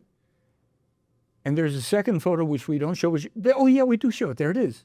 That's also, it's a separate photo. There, see that little white post underneath in the ground? You know, in Europe, how they have those meter-high posts? Do they have it where you came from? Maybe. I don't know. And the grass there, then there's a gravel road, and we know what's beyond it on the side. Now, unfortunately, in this one, I don't think I know where this was taken. I have seen that, and I have a webmaster working to try to get a clear photo. But let's do something daring and go forward. Do you still think that's a tiny thing that's reflecting a building behind it with 100 red jewel-like lights set around the front, top of it with a blue and green lights? And when you look at that opening on the bottom 3 or so silver globes, there's a blue ring, there's a blue filter, blue lens of some form in there. This is one of 3 size models, not to mean models made by people, ones that they have. 14 feet, 21 feet, something else. And what are those round things? What are those? It has not been fully clarified, but it is estimated by some people who are also have been involved in research on this, that, you know, the real researchers, that these have to do with energy generation for propulsion, maybe for something like time travel. It's not been ever answered by them, and they've given us, click the next one too. Look at the detail on that. That machining. Okay, but it's not round. I would say that's 100% AI generated picture. I would say with a very, very old model, like maybe a year or 2 year old model. Yeah. Because this is not round. 1981. Guaranteed, ironclad, photographed in 63 daytime and nighttime. And there's some radical photos of this 1981 ironclad 74-page report, including what they used to analyze global Earth, all this stuff that I know nothing about. I'm no photographer, but go at it. That's fine. I'm not twisting arms here. I'm just telling you what's here. 74-page report by an expert photographer. Now, speaking of which, go forward one more. See that? Can you hit play on that? And this is a small segment. Look at the craft. Go back. It's moving. Look at it. Yep. It's going to go to the side, hover, and start moving around, isn't it?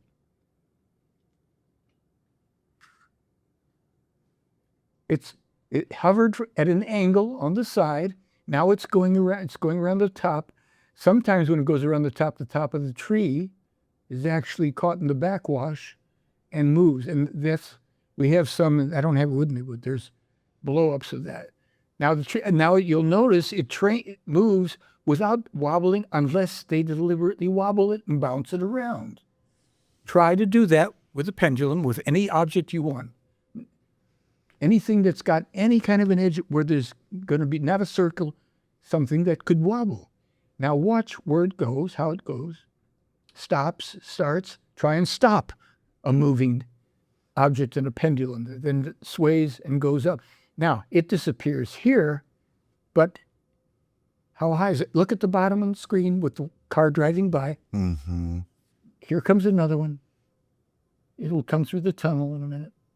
Tunnel of trees or whatever. There it is. There it is. And the object is just hovering. That's moving. There's a branch in the foreground bobbling around. He doesn't have a long fishing pole. Watch what happens with this crazy thing. We just watch. We see a branch that's moving. We see the object bobbing, and suddenly it's an angle to the side. The branch is moving, but it's more faint. But it's moving. You can put a cursor on it, and you'll get the little vibration there. And that's there, hovering at an angle. Try and hover a pendulum at an angle, and then get it to go back into an exactly, parallel to the Earth kind of a position, which they've decided that they're going to do so that Billy can see how it returns to where it started from, and they can drive the skeptics crazy. Okay, so back in the late 70s to early 80s, photo cameras were not that big, right? But the video cameras, they were huge back then. So Billy somewhere bought a huge video camera? No, he had a film camera, an 8mm film. Watch this one. Now, we can come back to anything you want. I want to answer you, of course.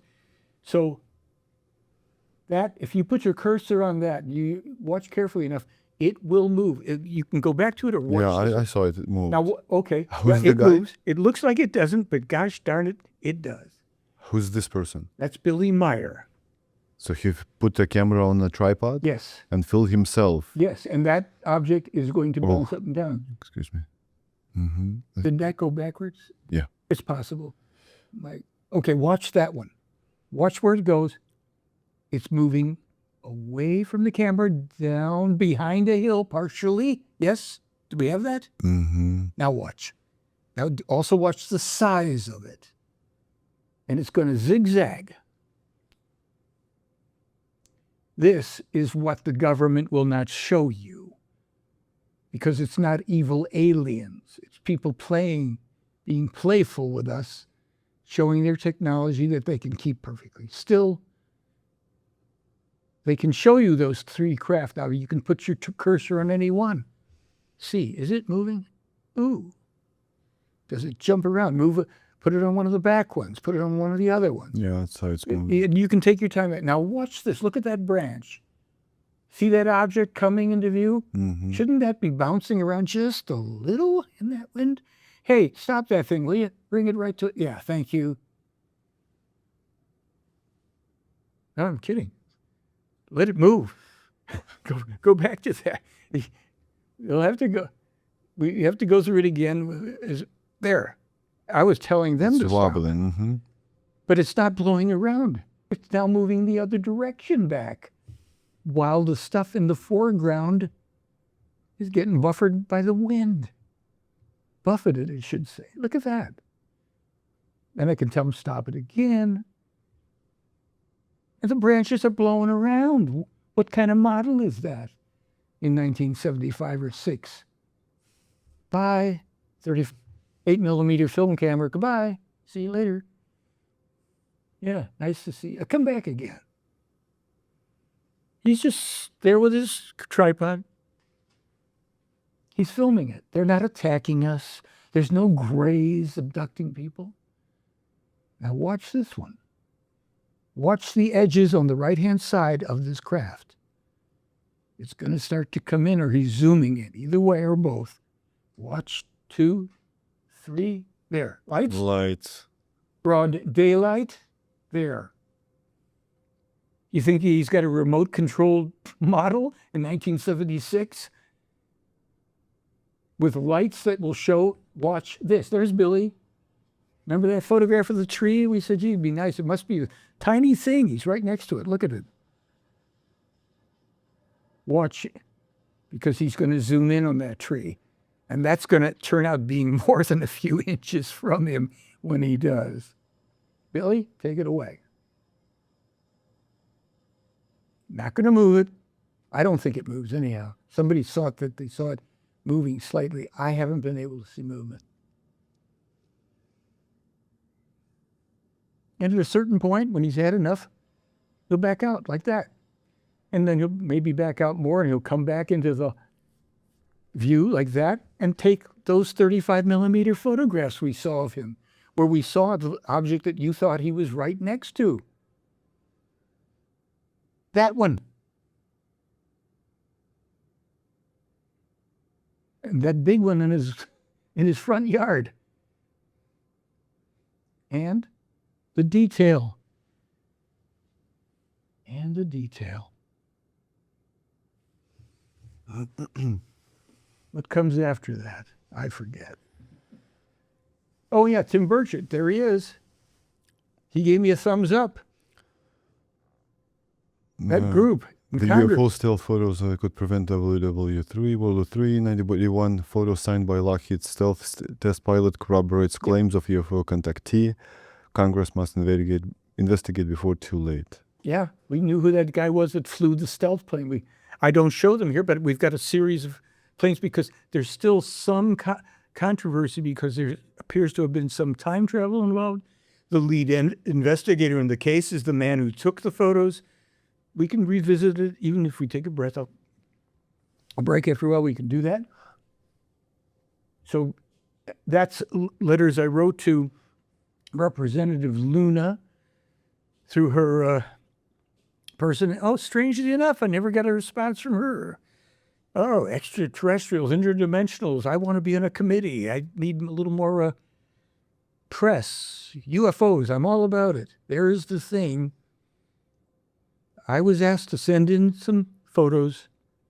Again, I'm not sure that I have any of them in here, but I'll get some up for you if you want. So it's with. Oh yeah, let's hold on to that one. Predictions.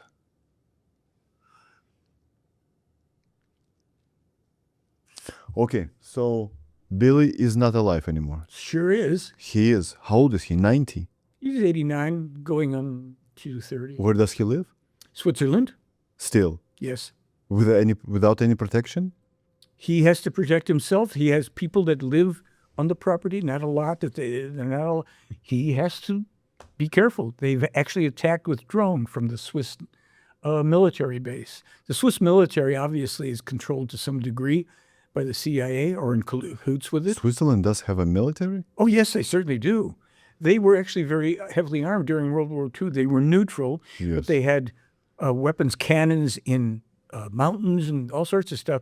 Not that they are not going to be easy to overrun when the Chinese and Russians do come through Switzerland in the future, because Switzerland violated its neutrality and allowed NATO, to get closer, and countries like Sweden, Finland, and Norway joined NATO. After This the happens Ukraine to be war. one of the big predictions. Remember I had that whole Enoch prophecies?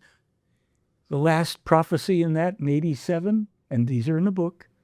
In 87, Switzerland is going to endanger itself. Why? It will give up its neutrality and join NATO and invite upon itself disaster. So is Billy still in contact with these people? All the time. How many times a year, a day, a week, a month? Oh, a couple times, a few times a month, sometimes once, sometimes 4 times. Can he get new pictures? No, New video? pictures stopped in 81 for a very simple reason, and because he knew they may come in different ships and all, and they said no more photo ops because, number one, you are already and will continue to be accused of being a hoaxer. And that is not going to change. And if we start giving you photos during the internet computer era, they'll just accuse you of worse and more. So it's not to anyone's advantage to do that. It's not to yours. We're not going to, it's not about the damn, pardon me, UFOs. now that you've had all the eye candy and you got the controversy and people still calling you a hoaxer and all, these events, I chose to grab a bunch of events here. Because, you know, this whole thing with the Epstein files, right? Epstein files? Look at 1958. Pedophiles. And he elaborates on all that. This is just topics. I've got his paragraphs on all this stuff. Okay, but if, let's say, if I make 1,000 predictions, then you can cherry pick, let's say, 10 of them that will make... Sure, except what happened to your other predictions? Your 1,000. Were they right? 99% were not right, but you can cherry pick 10 of them. Right, except for one thing. We have yet to have even skeptics show us that Meier has cherry-picked, published false. They have said themselves that there's a couple prophecies that changed when people changed, some for the better, maybe some not for the better, but you're free, and you folks out there, you've got to do that. You've got to vet these things that I've put up here and said are his prophecies or predictions or whatever fulfilled.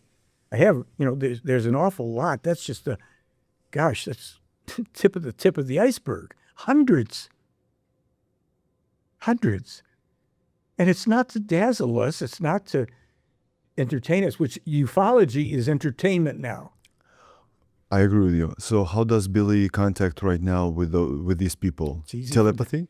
Yeah, I mean, they will telepathic. When was the last time he traveled with them somewhere physically? Well, he's traveled with them fairly recently because they continue to go and view the horrific stuff in Ukraine.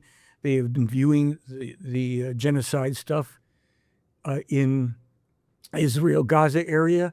One of the women, this is just an anecdote, one of the women who has been an ongoing contact person for them with him had to go into their version of therapy from observing the horrors of these massacres that are going on with these brutes. Oh, yeah. Oh, I agree. You can have a breakdown. Yeah, I don't know how Billy has seen things in history. Let's just say if he sees the stuff going on now, it's enough. He saw stuff as a kid where Hitler squads were assassinating people, all sorts of stuff. And that means that he was being educated to be able to have the emotional strength and consciousness to process all that, and to not fall apart. I don't know how he's done it. But again, this man is a man with nerves of steel, the most kind human being, I think, probably that I know of. And I mean, I just feel it's nice when I'm with him. I can feel he's a good person. But the things that he's done for people and just helps to help people, to risk his life when people call him a liar and a hoaxer and defame him. You don't get dozens and dozens and dozens and hundreds of pieces of information. Why are you coming up with it? Let alone how, where? Oh, well, none of these people, the skeptics, they can't duplicate the photos. They can't. They're lucky. He's a lucky guesser. That's why a guy from USGS up in Arizona, when I showed him Meier's, a man who works on the Mars mission, I should explain it, in Arizona with the rover doing imaging stuff. My wife and I go up there, bring him 3 pages of information. I got an idea. Go forward 1 page. See, when I was talking about this one before, Water on Mars, Mars Odyssey. And this was, and you can probably see it there in 1987, June 16th, number of the contact. See, they do all this numbering of stuff so that they know, that was on such and such a date. We can prove it. You can prove it. It's not, he didn't backdate it. He didn't do it then when they had this and that. Hundreds. How many kids does he have? How many what kids? Kids. He's got 3 kids by his first wife, who they finally divorced after 30 years of acrimony and matrimony. And he has a daughter who was born with a very severe disability. His oldest daughter is disabled as well.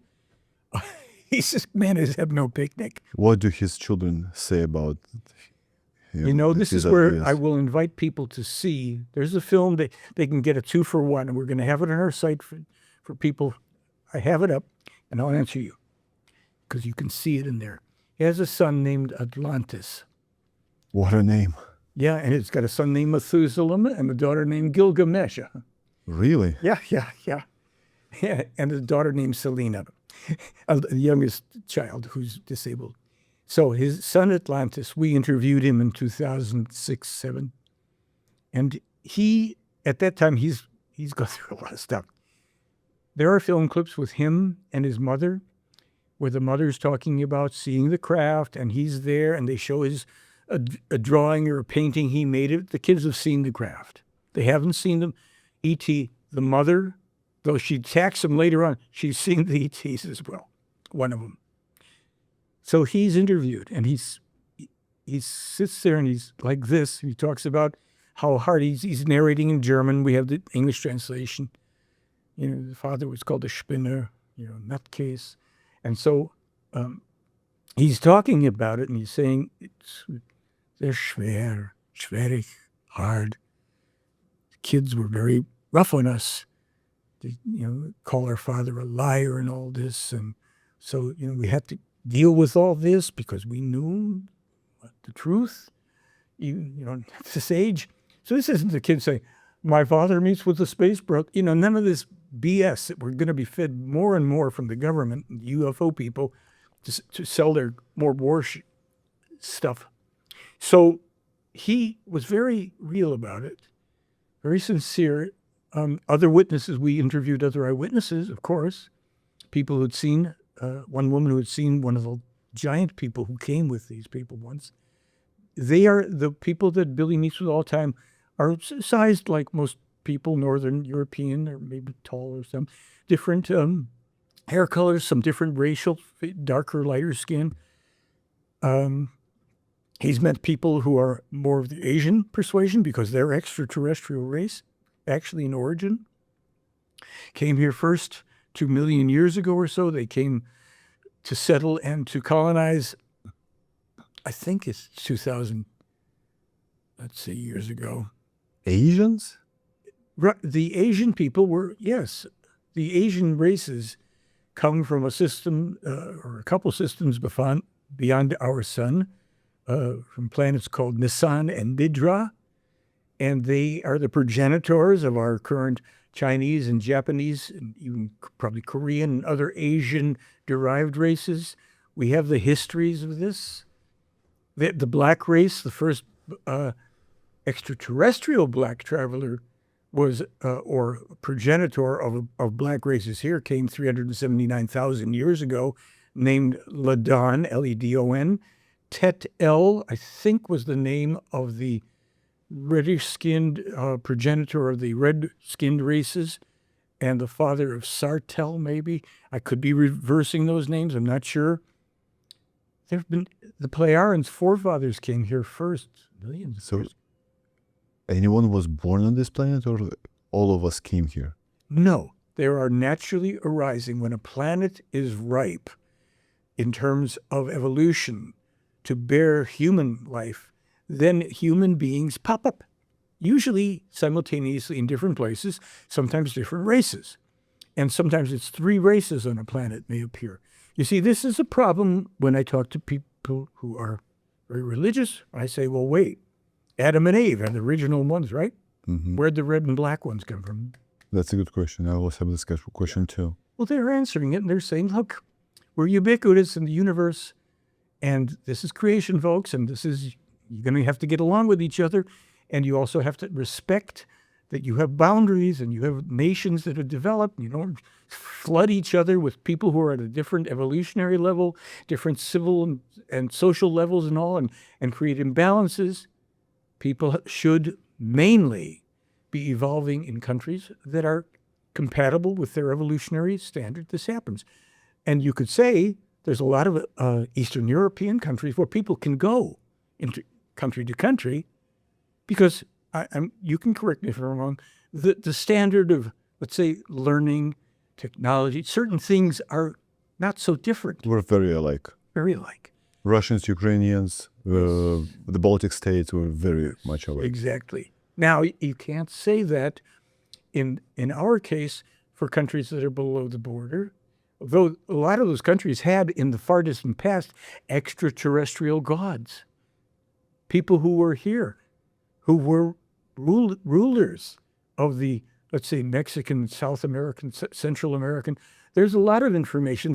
You've got you want to say that these people came to the planet with their set of gods and no, their not hierarchy? necessarily. What happened was there are different societies, cultures emerging in different places, like Egypt, like South and Central America.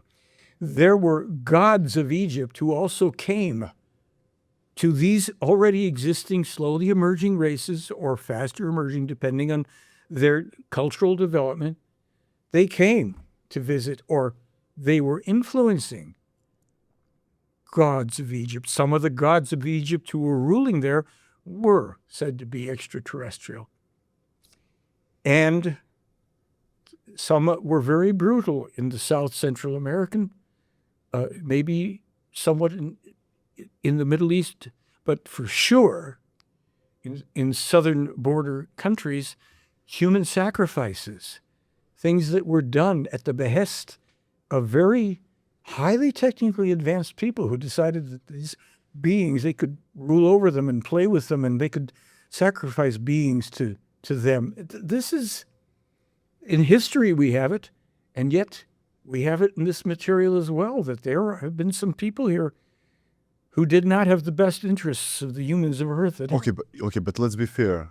According to the Bible, the Canaanites were doing the sacrifices. That's why God, Yahweh, said, wipe them out, because this is the land that I promised you, and these people are evil. Maybe some of them even are half human, half animals, breeding even with animals, and they're doing sacrifices of their little children to their false gods, lowercase g gods, to have better crops, etc. That's why you have to wipe them out, because they will populate and they will do bad stuff across the globe. Yeah, but that didn't hold for other countries where there were, kind of barbaric, ritualistic sacrifices and all this stuff. Let's say Aztecs. Like the Aztecs, and even maybe, was it the Inca and Mayan had these gods? Some were more benevolent than others. Some of these people were slaying people, throwing virgins into volcanoes. I mean, it doesn't. We assume this happened, right? We cannot know for sure. We think that happened. It's in their artifacts. It's in their history. It's their own archaeology. Yeah, but Michael, let's say in 100 years, some people are going to read the books of, let's say, 2025, and they're going to see that in 2025, they had 96 genders. Now we only have 2. How come? But it doesn't mean that the thing that is written in the book is true, because there are only correct. 2 genders. Remember what you're saying. It doesn't mean what's written in a book is true, because what's written in this book is true according to the book. Those things that it says are true or not true, they say are not true. So this is a problem. This is where we're having to float around here and say, let's be honest, there are some problems with any and every belief system, religion. Ultimately we'll have to face them, or we're going to wipe each other out and ourselves out. But so how do we resolve that? What's the thing with this?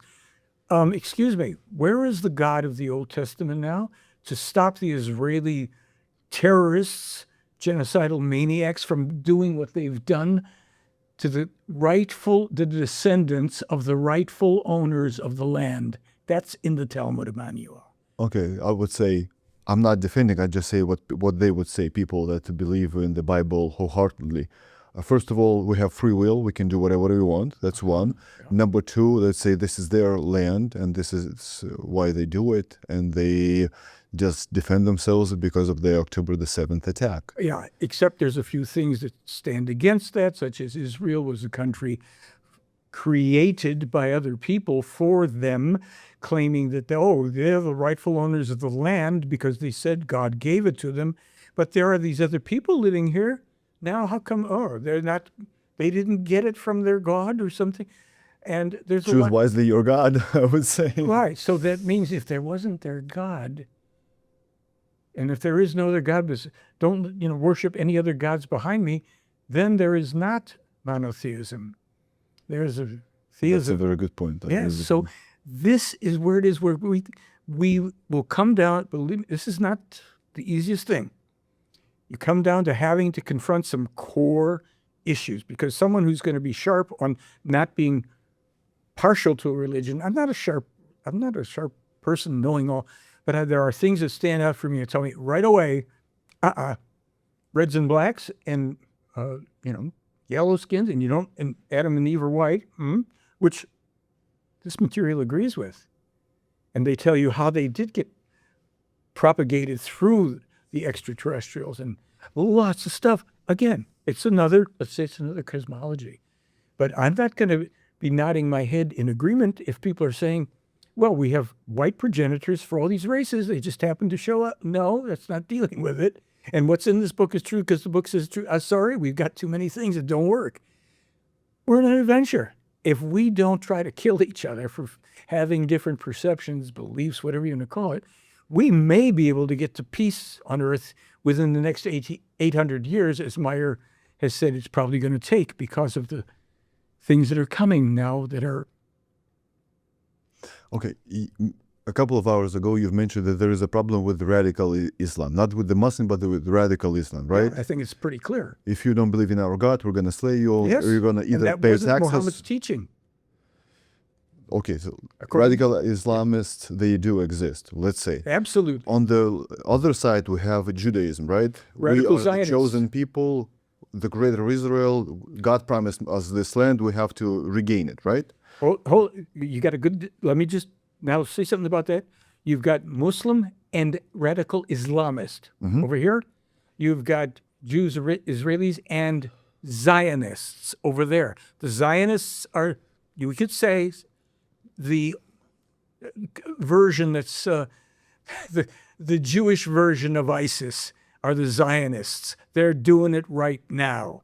Especially if we're talking about the greater Israel, not just Israel itself that is right now, but the greater, sons and daughters of which involves a part of Egypt that is Africa and or Arabia and etc. Yeah. But tell me, what is the problem with Christianity? You mean things like what is it called, the Crusades and the Inquisition? Because it is said, and this is where you'll get it in the Meier material, about Muhammad's goal was to stem the spread of the Catholic Church before it could successfully enslave every human being on earth. But they were just, so I would say Crusades and Inquisition, these were not Christians. They were just saying they're Christians to make commit their atrocities. Well, they might say they are Christians. Because Jesus said, turn the other cheek. Love your neighbor as yourself, love your God. He does not, he said, buy a sword, and if you don't have one, sell something and buy a sword to defend yourself. Yes. Jesus has never ever said that you should bring war upon to other people, other beliefs. Maybe not the being that you would say, Jesus or Emmanuel, but the certain factions, religions made around and twisting the truth. I agree with you, okay. See, so this is where religions are man-made. Of course they are. And it would go farther.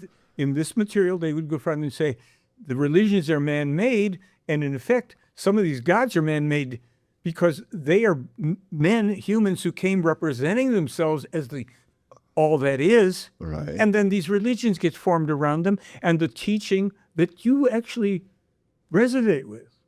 The good stuff there that you and I would have the overlap like this. Right. The outer part of that we may not have agreed, the core of it that we agree on, those are the true values. And you will find, and the true teaching in wherever it appears. If it appears in Buddhism, if it appears, that's a true teaching. It doesn't mean the religion's true, because Billy has explained. No, Buddhism, they've got very important things in Buddhism. But no, there's lots of stuff that's goofy, and it's not true. And Buddha wasn't a god, it was a real person. Mm-hmm. Okay, so we're going, we don't have to be too precious about some stuff. We're going, where is that overlap? We got it. How can we, as human beings, nurture that overlap, push extremism away, realize that this, I'm sorry, the American government is controlled to a certain degree by the Zionist terrorists. And I've known since I was very, very much younger, the Israelis, there's something wrong with these folks. They have a grip on people. And I had my first experience of that when I was 17, when I went to a trade show in Chicago. They had all these countries, had their nice, wonderful little booths featuring products. And I walk over to the Israeli booth. I've never forgotten it for over 70 years. They were the most entitled, arrogant, pushy people, and it stuck with me. Now, I'll tell you, I didn't come from a religious family, but I had a cousin. She embraced Judaism. Okay. Oh, wait a minute. She went and became the most conservative fundamentalist Jew, so much so she went to Israel, got thrown out twice because the Orthodox couldn't deal with her either. That extreme. Yeah, really like a nutcase. I didn't know her during that period. I'd moved away from Chicago. I would learn from my family, oh yeah, Francine, she's been thrown out of Israel again. Girl. And nobody in the family could understand, what's with her? What's with this kid? So there are extremes and extremists wherever a man-made thing is, religion is man-made, and people take and they just cover over the core essential things that the love, the seeing the other as the self, respecting. We can distance if we're not compatible. Hey, certain cultures are not Different cultures, correct. Pardon? Right. Yeah. And it's fine. And we don't have to start pushing our beliefs on this group and suddenly convert them to this or that and ruin their culture. That's been done in the name of Christianity. It has. We have to admit it. I don't think it's been, the Jews don't bother with that. They go and destroy some people in another country and claim that God has given them the authority. Dennis Prager tells me, it's good to kill if God says it's to kill. See, this means something's wrong with a person. I don't care. Don't tell me how smart you are, buddy. I agree with you. Yeah. So we've got to come to our senses. I see people as people, and I want to, because I know the only hope for humankind is to find truth. Maybe this group thinks they have it exclusively, or that one, or this one. Maybe we'll all find out that there's things that are true that we never knew or didn't think were true. And we have to come to terms with it. And we'll have our own specialties. Okay, Michael. So I am a type of a Christian that most of the people, especially right now that are watching this podcast, would say you're a bad Christian, right? You're even a heretic. Because I'm a type of Christian that I don't subscribe to the Old Testament. I read it from time to time, especially the Genesis. I like Genesis. Marvelous book for me. I am the type of a Christian that only subscribe to the red letters. If Jesus said or did this, I subscribe to every letter of his words. Because for many times, I've read New Testament, especially the 4 books, the Gospels, and I tried to find fault in Jesus' actions or words, and I couldn't find any. So I am the type of Christian that only believes in Jesus Christ and in his teachings. Because if I would be honest, let's say in the Old Testament, you're gay, you have to be stoned, right? Yeah. You're an adulterer, you have to be stoned. You did this, and daughters, and it's a mess. Lots of rules in the first 5 they're books really of... vicious, a lot of that stuff. Right. But then Jesus came and he said, listen, love your neighbor, love your God, that's it. Turn the other cheek. I subscribe to that. I'm not perfect. I'm trying to imitate. But as you said, he also said when it's appropriate, you need to get a sword. Correct. So to protect yourself. That's right. And it's a very similar exact thing, for what it's worth, espoused in here. It's not only a right, it's a responsibility to protect oneself and those who are being attacked who can't protect themselves. Billy was a protector who went out to get these people who were mass murderers. And so I don't have any argument with the values you espouse. I'm not a believer in. People say, do you believe in Billy Meier? I said, no, I don't have to. Why do I have to believe in Billy Meier? Well, you believe in UFOs? I said, I've seen UFOs, so they exist, and there's enough evidence they exist. And Billy Meier seems a truthful person. I've tried to trick him to see if he was telling the truth 4 times in 3 years. Same thing each time without a flicker. Nope, tells the same thing. So he's a decent human being. I don't go, Billy says, therefore I have to, I must. Or Billy says, don't eat it. No, we don't have that. Here's a teaching. He's a scribe for a teaching, you could say. There's a lot about that, and we don't have to get into, but here's a teaching. He's got 60 plus books out. What happens after death?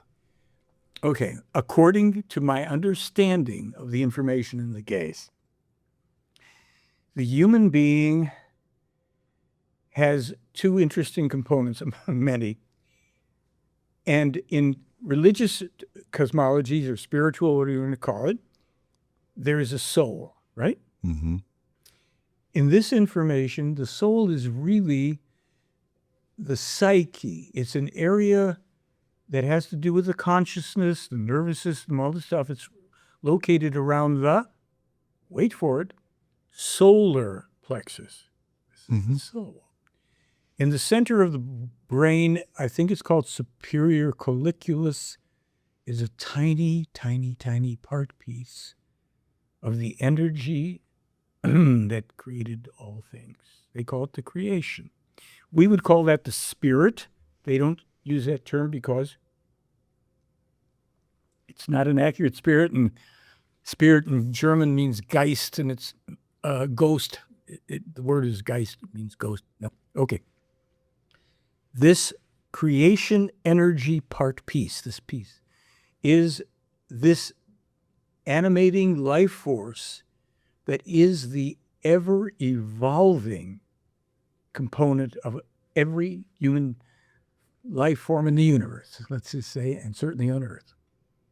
When we pass from this life, this soul consciousness psyche area is dissolving, and all of the experience and stuff, feelings and emotions, different things are, if you could say in a way, processed, the positive aspects of which get retained in a certain area, like a storage bank and a consciousness block, places that are in the invisible world, the etheric world. The spirit has its own place to go. This is dissolving. This is immortal and eternal.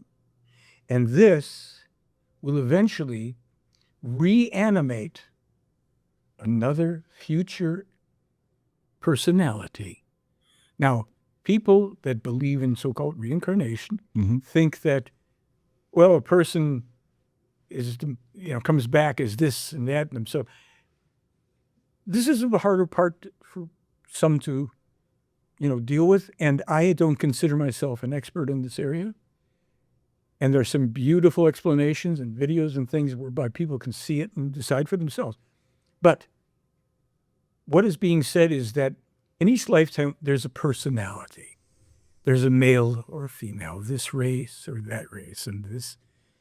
And there's certain laws, universal laws about incarnation, how life works, and how when we leave life, these aspects, certain information is forever retained about each, they're saying, each life, meaning, oh my goodness, this goes on. Yeah, they say it goes on to explain from their perspective what that going on is and all. That all human beings, let's say, started as a very simple form until this part comes through and we have consciousness and we're very unique creations. We're different than animals. We're different than fish and insects and birds. All of them have their own form of animating energy, creational energy, but they don't have the consciousness. They are instinct-based. So animals behave instinctively. Human beings have this wonderful capacity. You mentioned free will. We can think things through. We're asked to do that in this material and to take responsibility for what we think and how we feel and consequently live. So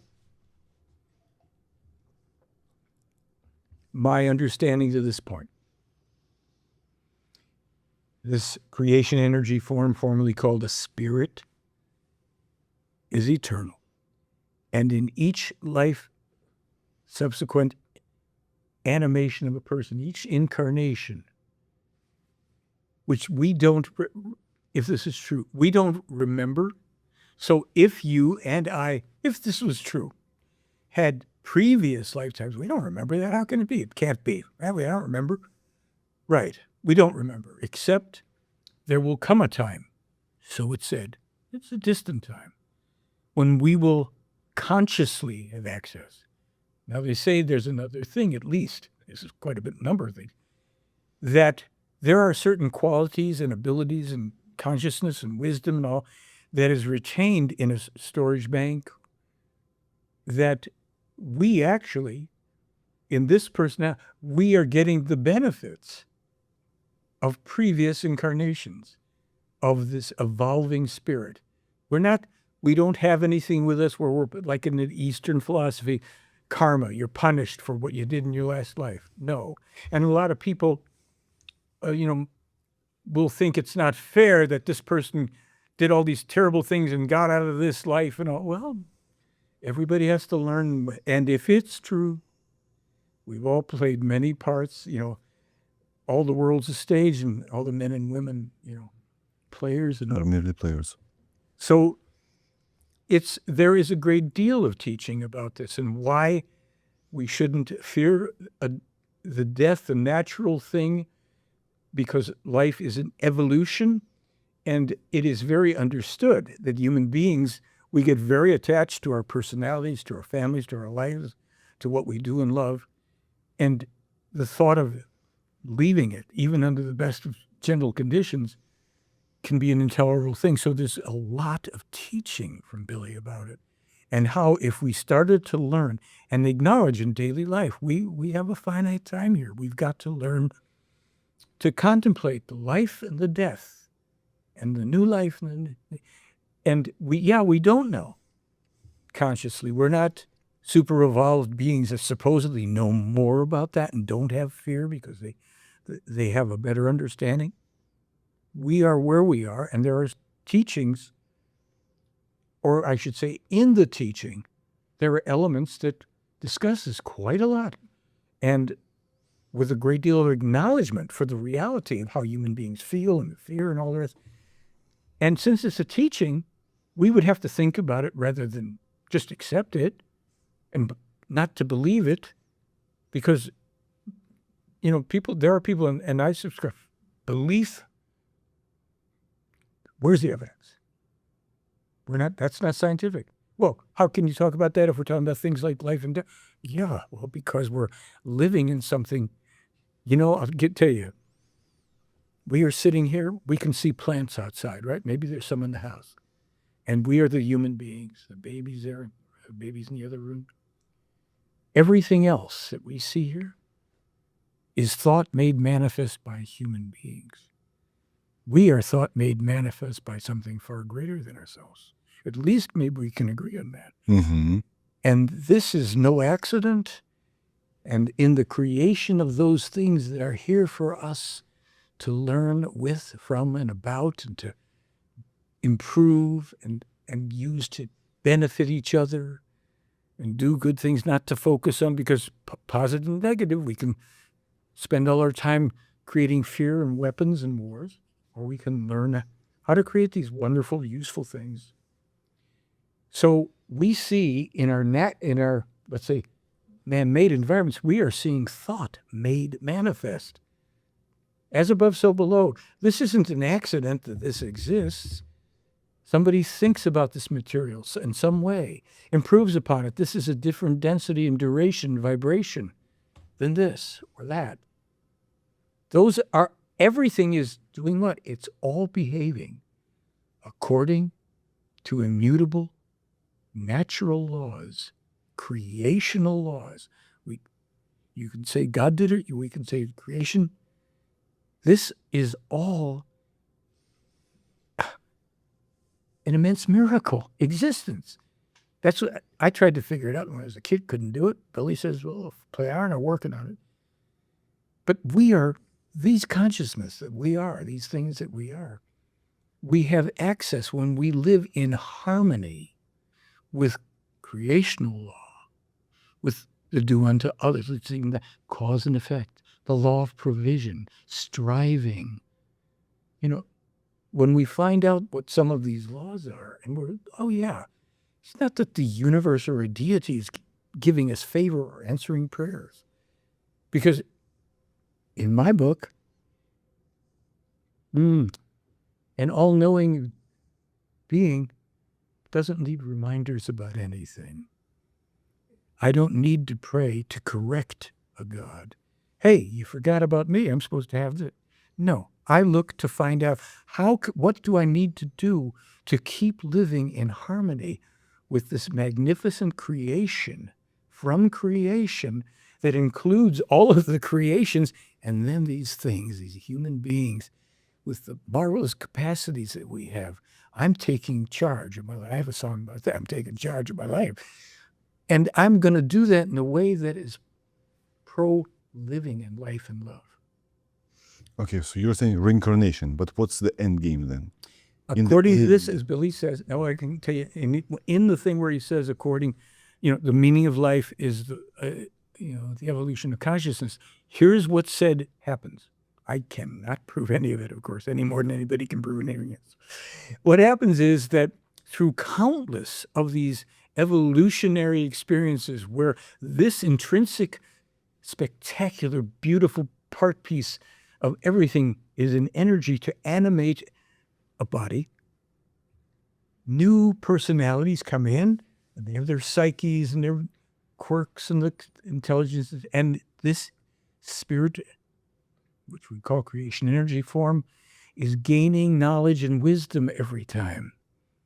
It's gaining knowledge and wisdom. It has the potential of the whole thing. And what happens after an extremely long period of time and uncountable numbers of these reappearances in new form, that I don't remember being anybody last time. We never know nothingness. We never are not, in terms of human, we never know not being alive. And of course, we don't remember any other personalities.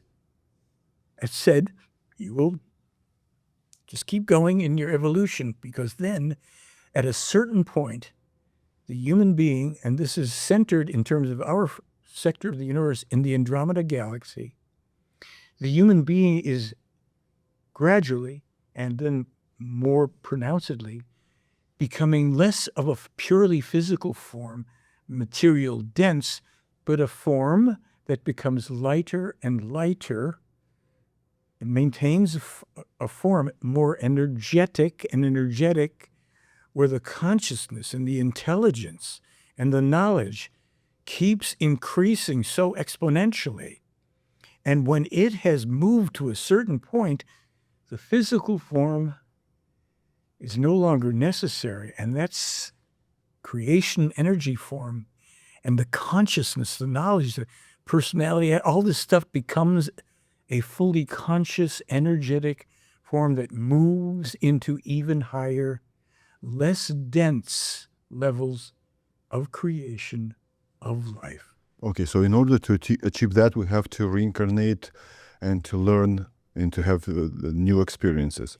So the elites, by pushing the knob and twisting, let's say, real estate prices. Let's say right now, to have a decent life, the average house, I want to say, in Southern California is like, let's say, $1 million. It's almost impossible to earn $1 million in your entire lifetime. So you take a 30-year mortgage, you pay, let's say, $5,000, $6,000, $7,000 a month just for mortgage. Yeah. Then for existing 2-3 kids, it's almost impossible to afford everything, right? Yeah. So if people especially in the Western Hemisphere, are having less and less babies, it means that the same soul or the same spirit is not being reincarnated. So basically, the same spirit is trapped here on Earth. Well, let me give you, you've hit on something else, which is the real hot button, or equal to religion in the case. And it's overpopulation. Oh, wait a minute, we're losing. Remember it said, go forth and multiply. Mm-hmm. That's one facet of mathematics, isn't it? Multiplication? To multiply things? Okay, so here's what came to me, and it's come to other people, and it's a core part of this case, but my version of it. Take a terrarium or an aquarium or a small garden. Keep putting organisms in a finite space. Mm-hmm. Our minds can reach everywhere, maybe, but we're living in LA and it only goes so far, and then you got America in there. Okay. And we talked before about illegal immigration. So when you have a small space, a space, and it's finite, and you keep on putting organisms in. At a certain point, you just get a nice big blossom, and then it starts cannibalizing itself. It dies off. Aquariums cannot take increasingly ever endless numbers of fish or snails, and terrariums can't keep supporting endlessly. So what happens is what was never considered or may have been eliminated by people who didn't want it to be in there is that with go forth and multiply, you have to realize that when you're multiplying, you're going to start to need to consume that which is available in finite space. Even if you can create more growing stuff, people always say, oh, there's plenty of space. We've got some figures about it. They ain't so. But let's say for a while things are just but then the tolerability starts leading to smaller portions of things. And the word here is scarcity. Ceaseless multiplication leads to division of available to down smaller, to scarcity and to something else. Conflict. Why scarcity? Because when you are living in a more, what they consider balanced and appropriate population for your planetary size, this goes into all this stuff. And it's pretty reasonable. They're not trying to kill people. They're not eugenicists. And they even have clear means of how you can control, how you can find out what your population should be, and how people can willingly work with that so that, yes, you can have families. And you work with certain sizes. And if you are doing that, pardon me for choking in the middle of it, that'll be a great cut. No worries. Okay. At all. Human beings can proliferate faster than renewal. Because a human being can get born in 9 months, but then it keeps growing, hopefully for years and years and decades. Corn comes up one season, oh, sure, it should come up the next. But what if there's not, for some reason, quite enough corn this time? But the people that are already born, they keep growing and they're eating. They should have food, and people are continuing to have more children.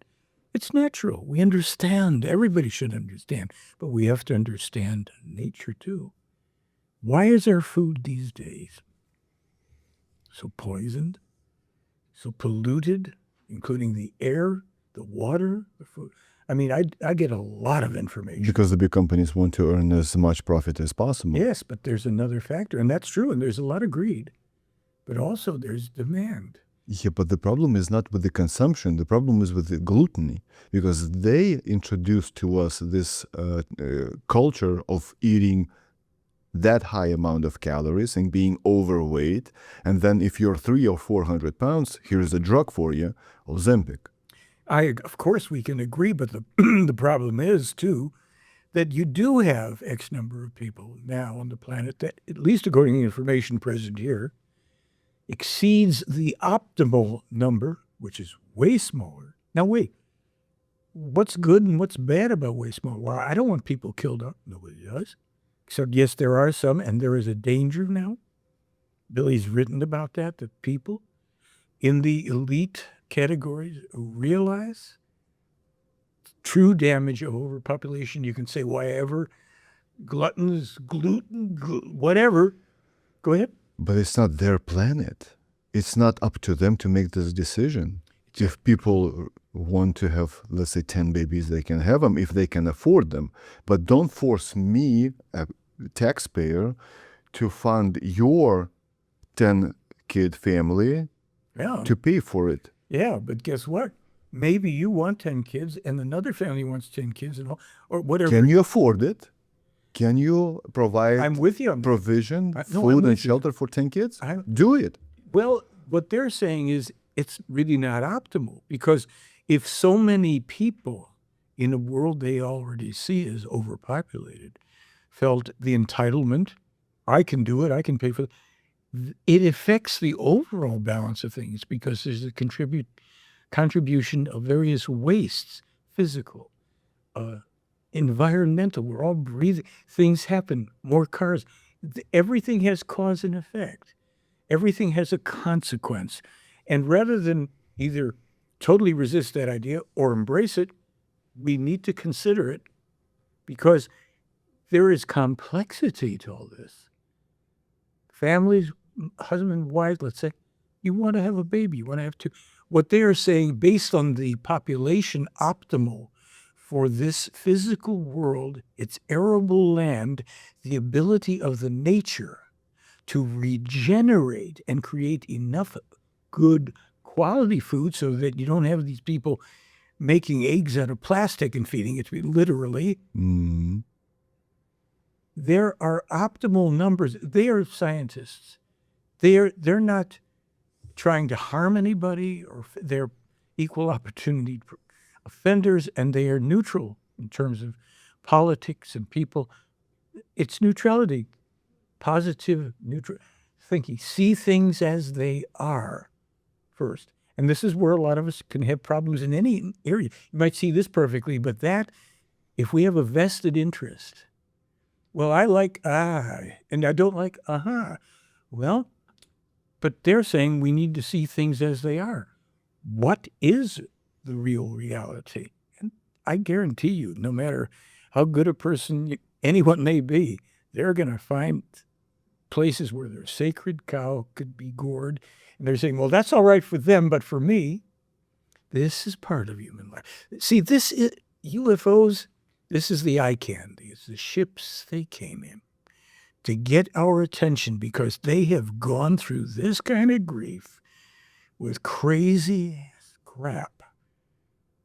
Their ancestors spent eons trying to get their heads straight and doing really bad stuff in the process.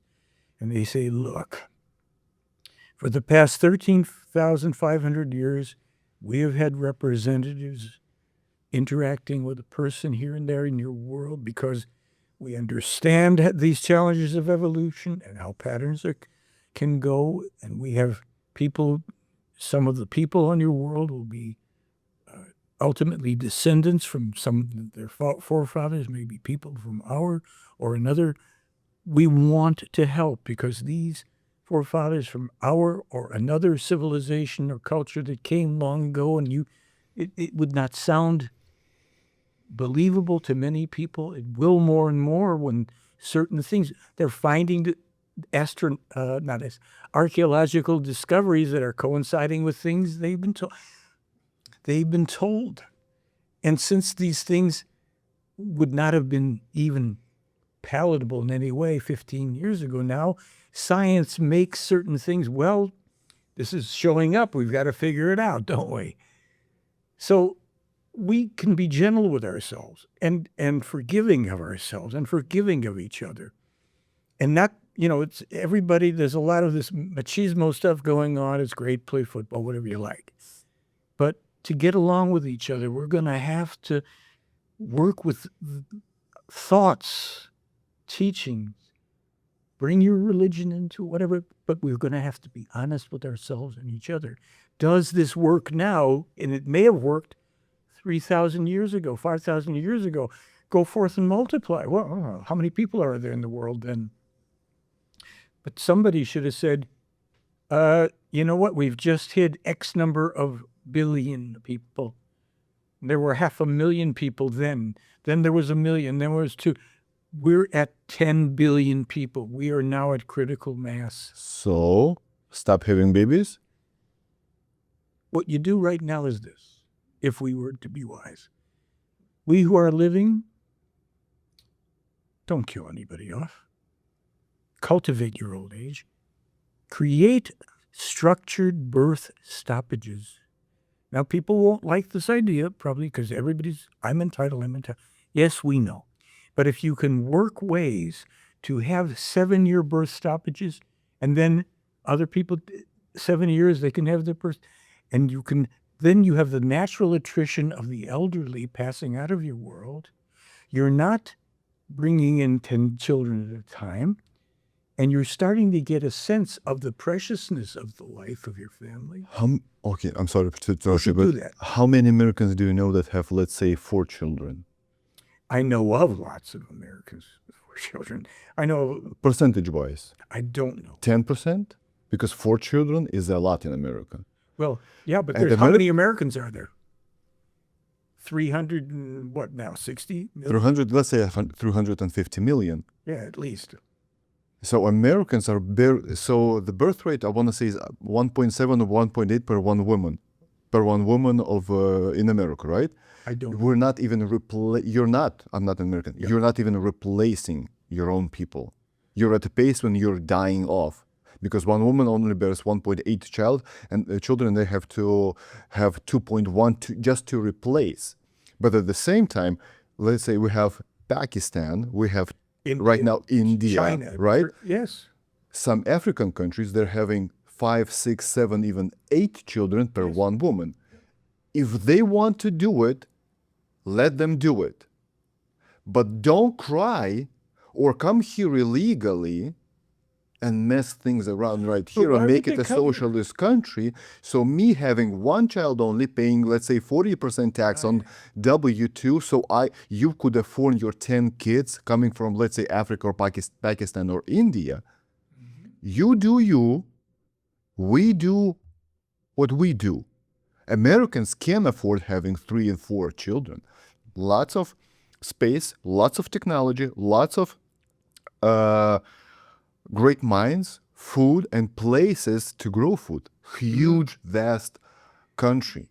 Yeah, I've driven from LA to Phoenix last month. yeah, but Miles upon miles of having arable. nothing.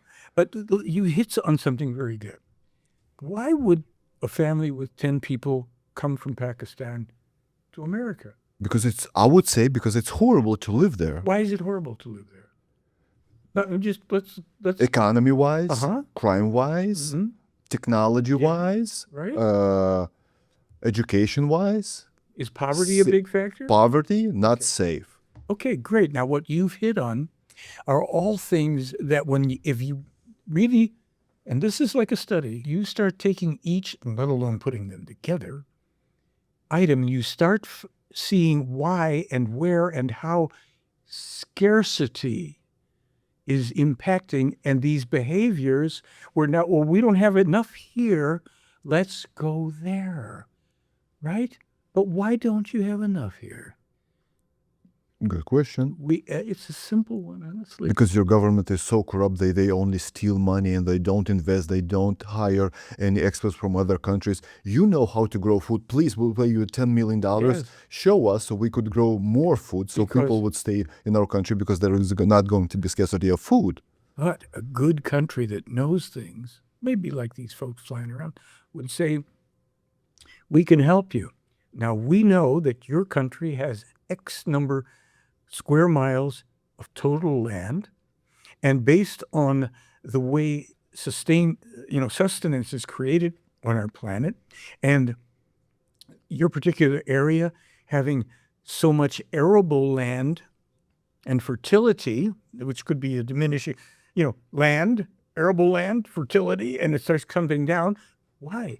Well, because it's been exhausted and pulled and eaten from and all. And because why? Well, because gosh, you folks, you used to live in smaller units where you had your little farms and you could be self-sustaining and all. And yes, these governments came and started to ruin people's lives and all the rest. So you abdicated somewhere your responsibility. You allowed this stuff. And you allowed it to the point that there were people who could tell you that, oh, do this and do that, and it's fine, and you can go there if there isn't enough here. They were violating natural law. The laws of creation are natural law.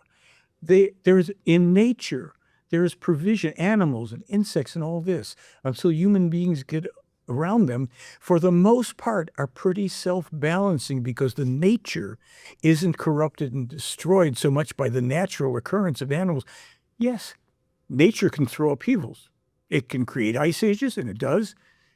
Heat, global warming, earthquakes, and then the planet repopulates things. Species can be diminished and even go extinct. Meteor hits the planet. But overall, there is evolution of life. And when we are following that and cultivating that and nurturing and wanting our children to be healthy and not be burdensome to others or to our land, but to work in harmony. So I've got these babies and I can feed them. And we have enough in this country. And we've been doing this long enough. And a lot of countries probably have before too much Western influence came in. We had these families, and the families worked together. They weren't at the mall all day long, bibbity-bopping.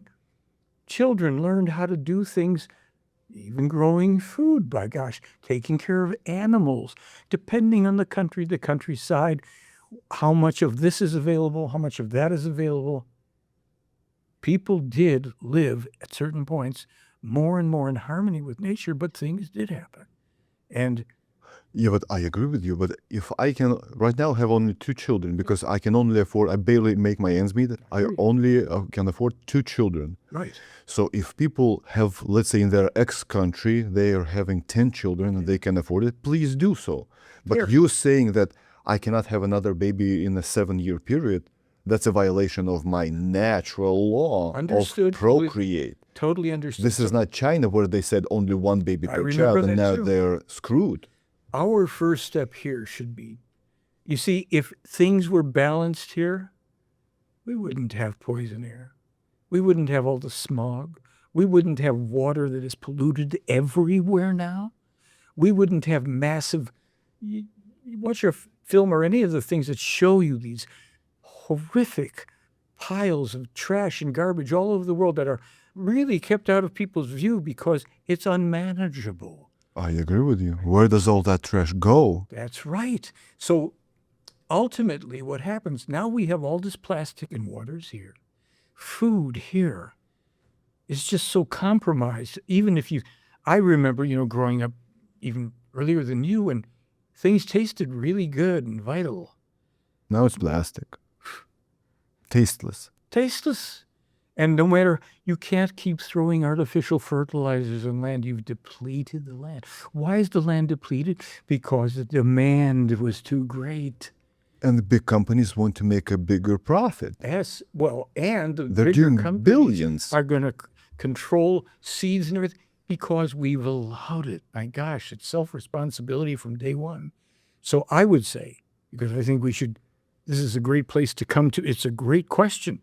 And it's one worth studying, and there's plenty of good material that shows how people can take responsibility and charge of their lives and not feel, see, right now, people are controlled by all these forces. And they think, I don't want to be controlled by the government. You're controlled by the Democrats and the Republicans and the corporations and the oligarchs and the religions and everything else, and you think you're free? And you think, well, somebody's trying to tell you, if you really want to survive and you want your family to have good, nourishing food and clean air and water and everything else, we've got to have this discussion, folks. Go forth and multiply leads to get cramped and experience scarcity and ever more constraint, people living on each other. That creates the strife, and that's where the fights and the wars are coming from too. Well, they've got these mineral, well, maybe you do have things if you were in a certain population. There's way worse things. So I will say, I think we should continue this conversation ongoingly. And the people that are your audience who may object, not no, yes, no, whatever, engage. And I would like to hear from you. I can't always answer everything about this, but I can tell you that everything that's in our point of view has been thought through and is open for discussion. It isn't a dogma. It's options. It's other. We would say there is enough evidence that other beings are visiting and have for a long time this world and would like to see us survive. Since 2004, I've said it. Michael, the last question on my podcast is always the same. Let's have 2 assumptions with you. Assumption number 1 is the President of the United States of America is the most powerful human being on planet Earth. Assumption number 2 is you become one. You become the president of the US. Once you do so, you have all those secret agencies at your disposal. CIA, FBI, NSA, you name it. They come at you and say, congratulations, Michael, you're the president now. We know all the answers in the world. We as agencies, we know everything. You ask us a question, we're going to give you an honest answer. What would be your first question? How soon can we open everything and all of this knowledge to the population so that it can be privy to it, and so that we can engage people in conversation? We can start to know enough to be intelligently working to resolve our core interpersonal, communal, and global differences that we may have, what we could just say would be the heaven on earth that we would all like to have, and to live in that kind of a true peace, love, freedom, harmony, wisdom, fellowship world, because we know that whatever created us, whatever our beliefs, our cosmologies may be, something far greater created us and didn't do it to punish us. If there's punishment in life, somehow we figure out how to live it the right way, I'll bet it's going to be a lot more beautiful. Michael, thank you for coming. My pleasure. Thank you for making this trip. This is officially my longest episode ever. I have never done 5 hours. It's insane. I've only done 4. I had a pleasure. I really had a pleasure talking to you. And we've touched a lot of topics, from UFO to Jesus, Immanuel, And back and forth. world hunger, overpopulation, you name it. I think you do believe in the Creator. You just don't call it a God. No, I accept the idea that the creation is always what has resonated with me, rather than any kind of a personification, a deity form, because while that's more comfortable for people, I'm still comfortable with my unknowing, because I think it's unfathomable for the most part. If ever this fulfills itself and I'm another being and I have access to even more and more knowledge and all, but I'm good with letting, people, I can be, I get in arguments at times when people want to argue, and I can be harsh about it, but I love people, and I love seeing babies and old people, young people. I'm an old person now, whatever it is. I love, and I love life, and I want people to learn to live in peace and harmony and love, whatever works for them, that is the nurturing from within, that they can love their neighbor and their family and everything as themselves. So it isn't the terms to me even. Michael, where should people go and watch our movie? If they go to theyflyblog.com, I'll make sure that there's a blog up there that has the links to the movie. They can get it as an instant download in 2 seconds. We also have it in a really interesting format on a hard drive to try to avoid the interference of AI for as long as we can. Hard drives are not forever either, but we have that. We have some of these teaching articles on another hard drive. We have a little package with, these 2 things together, or just download the film. We also have the sounds you can get from the, I tell people, don't put this in your car stereo and drive around in the middle of the night, because people will freak out, which some people will. They're going to do it after Anyway. you said it, so. Yeah, well, and then we have 4 other films. We have endless material from Billy, a sweet person, and many things are difficult for people when they're in this information, because there's a lot of harshness. The truth is harsh, is what they often say, but we have to grow with what's real and learn to, evolve. Truth is always my goal, to get to the truth. Thank There you. you go. Come to our blog, theyflyblog.com. Link is going to be in the description below. Thank you for putting. Thank you. From the bottom of my heart, I would love to say thank you for watching this entire episode till the very end. Be sure to subscribe to this channel, like this video, and click here or here and watch another great episode. God bless you.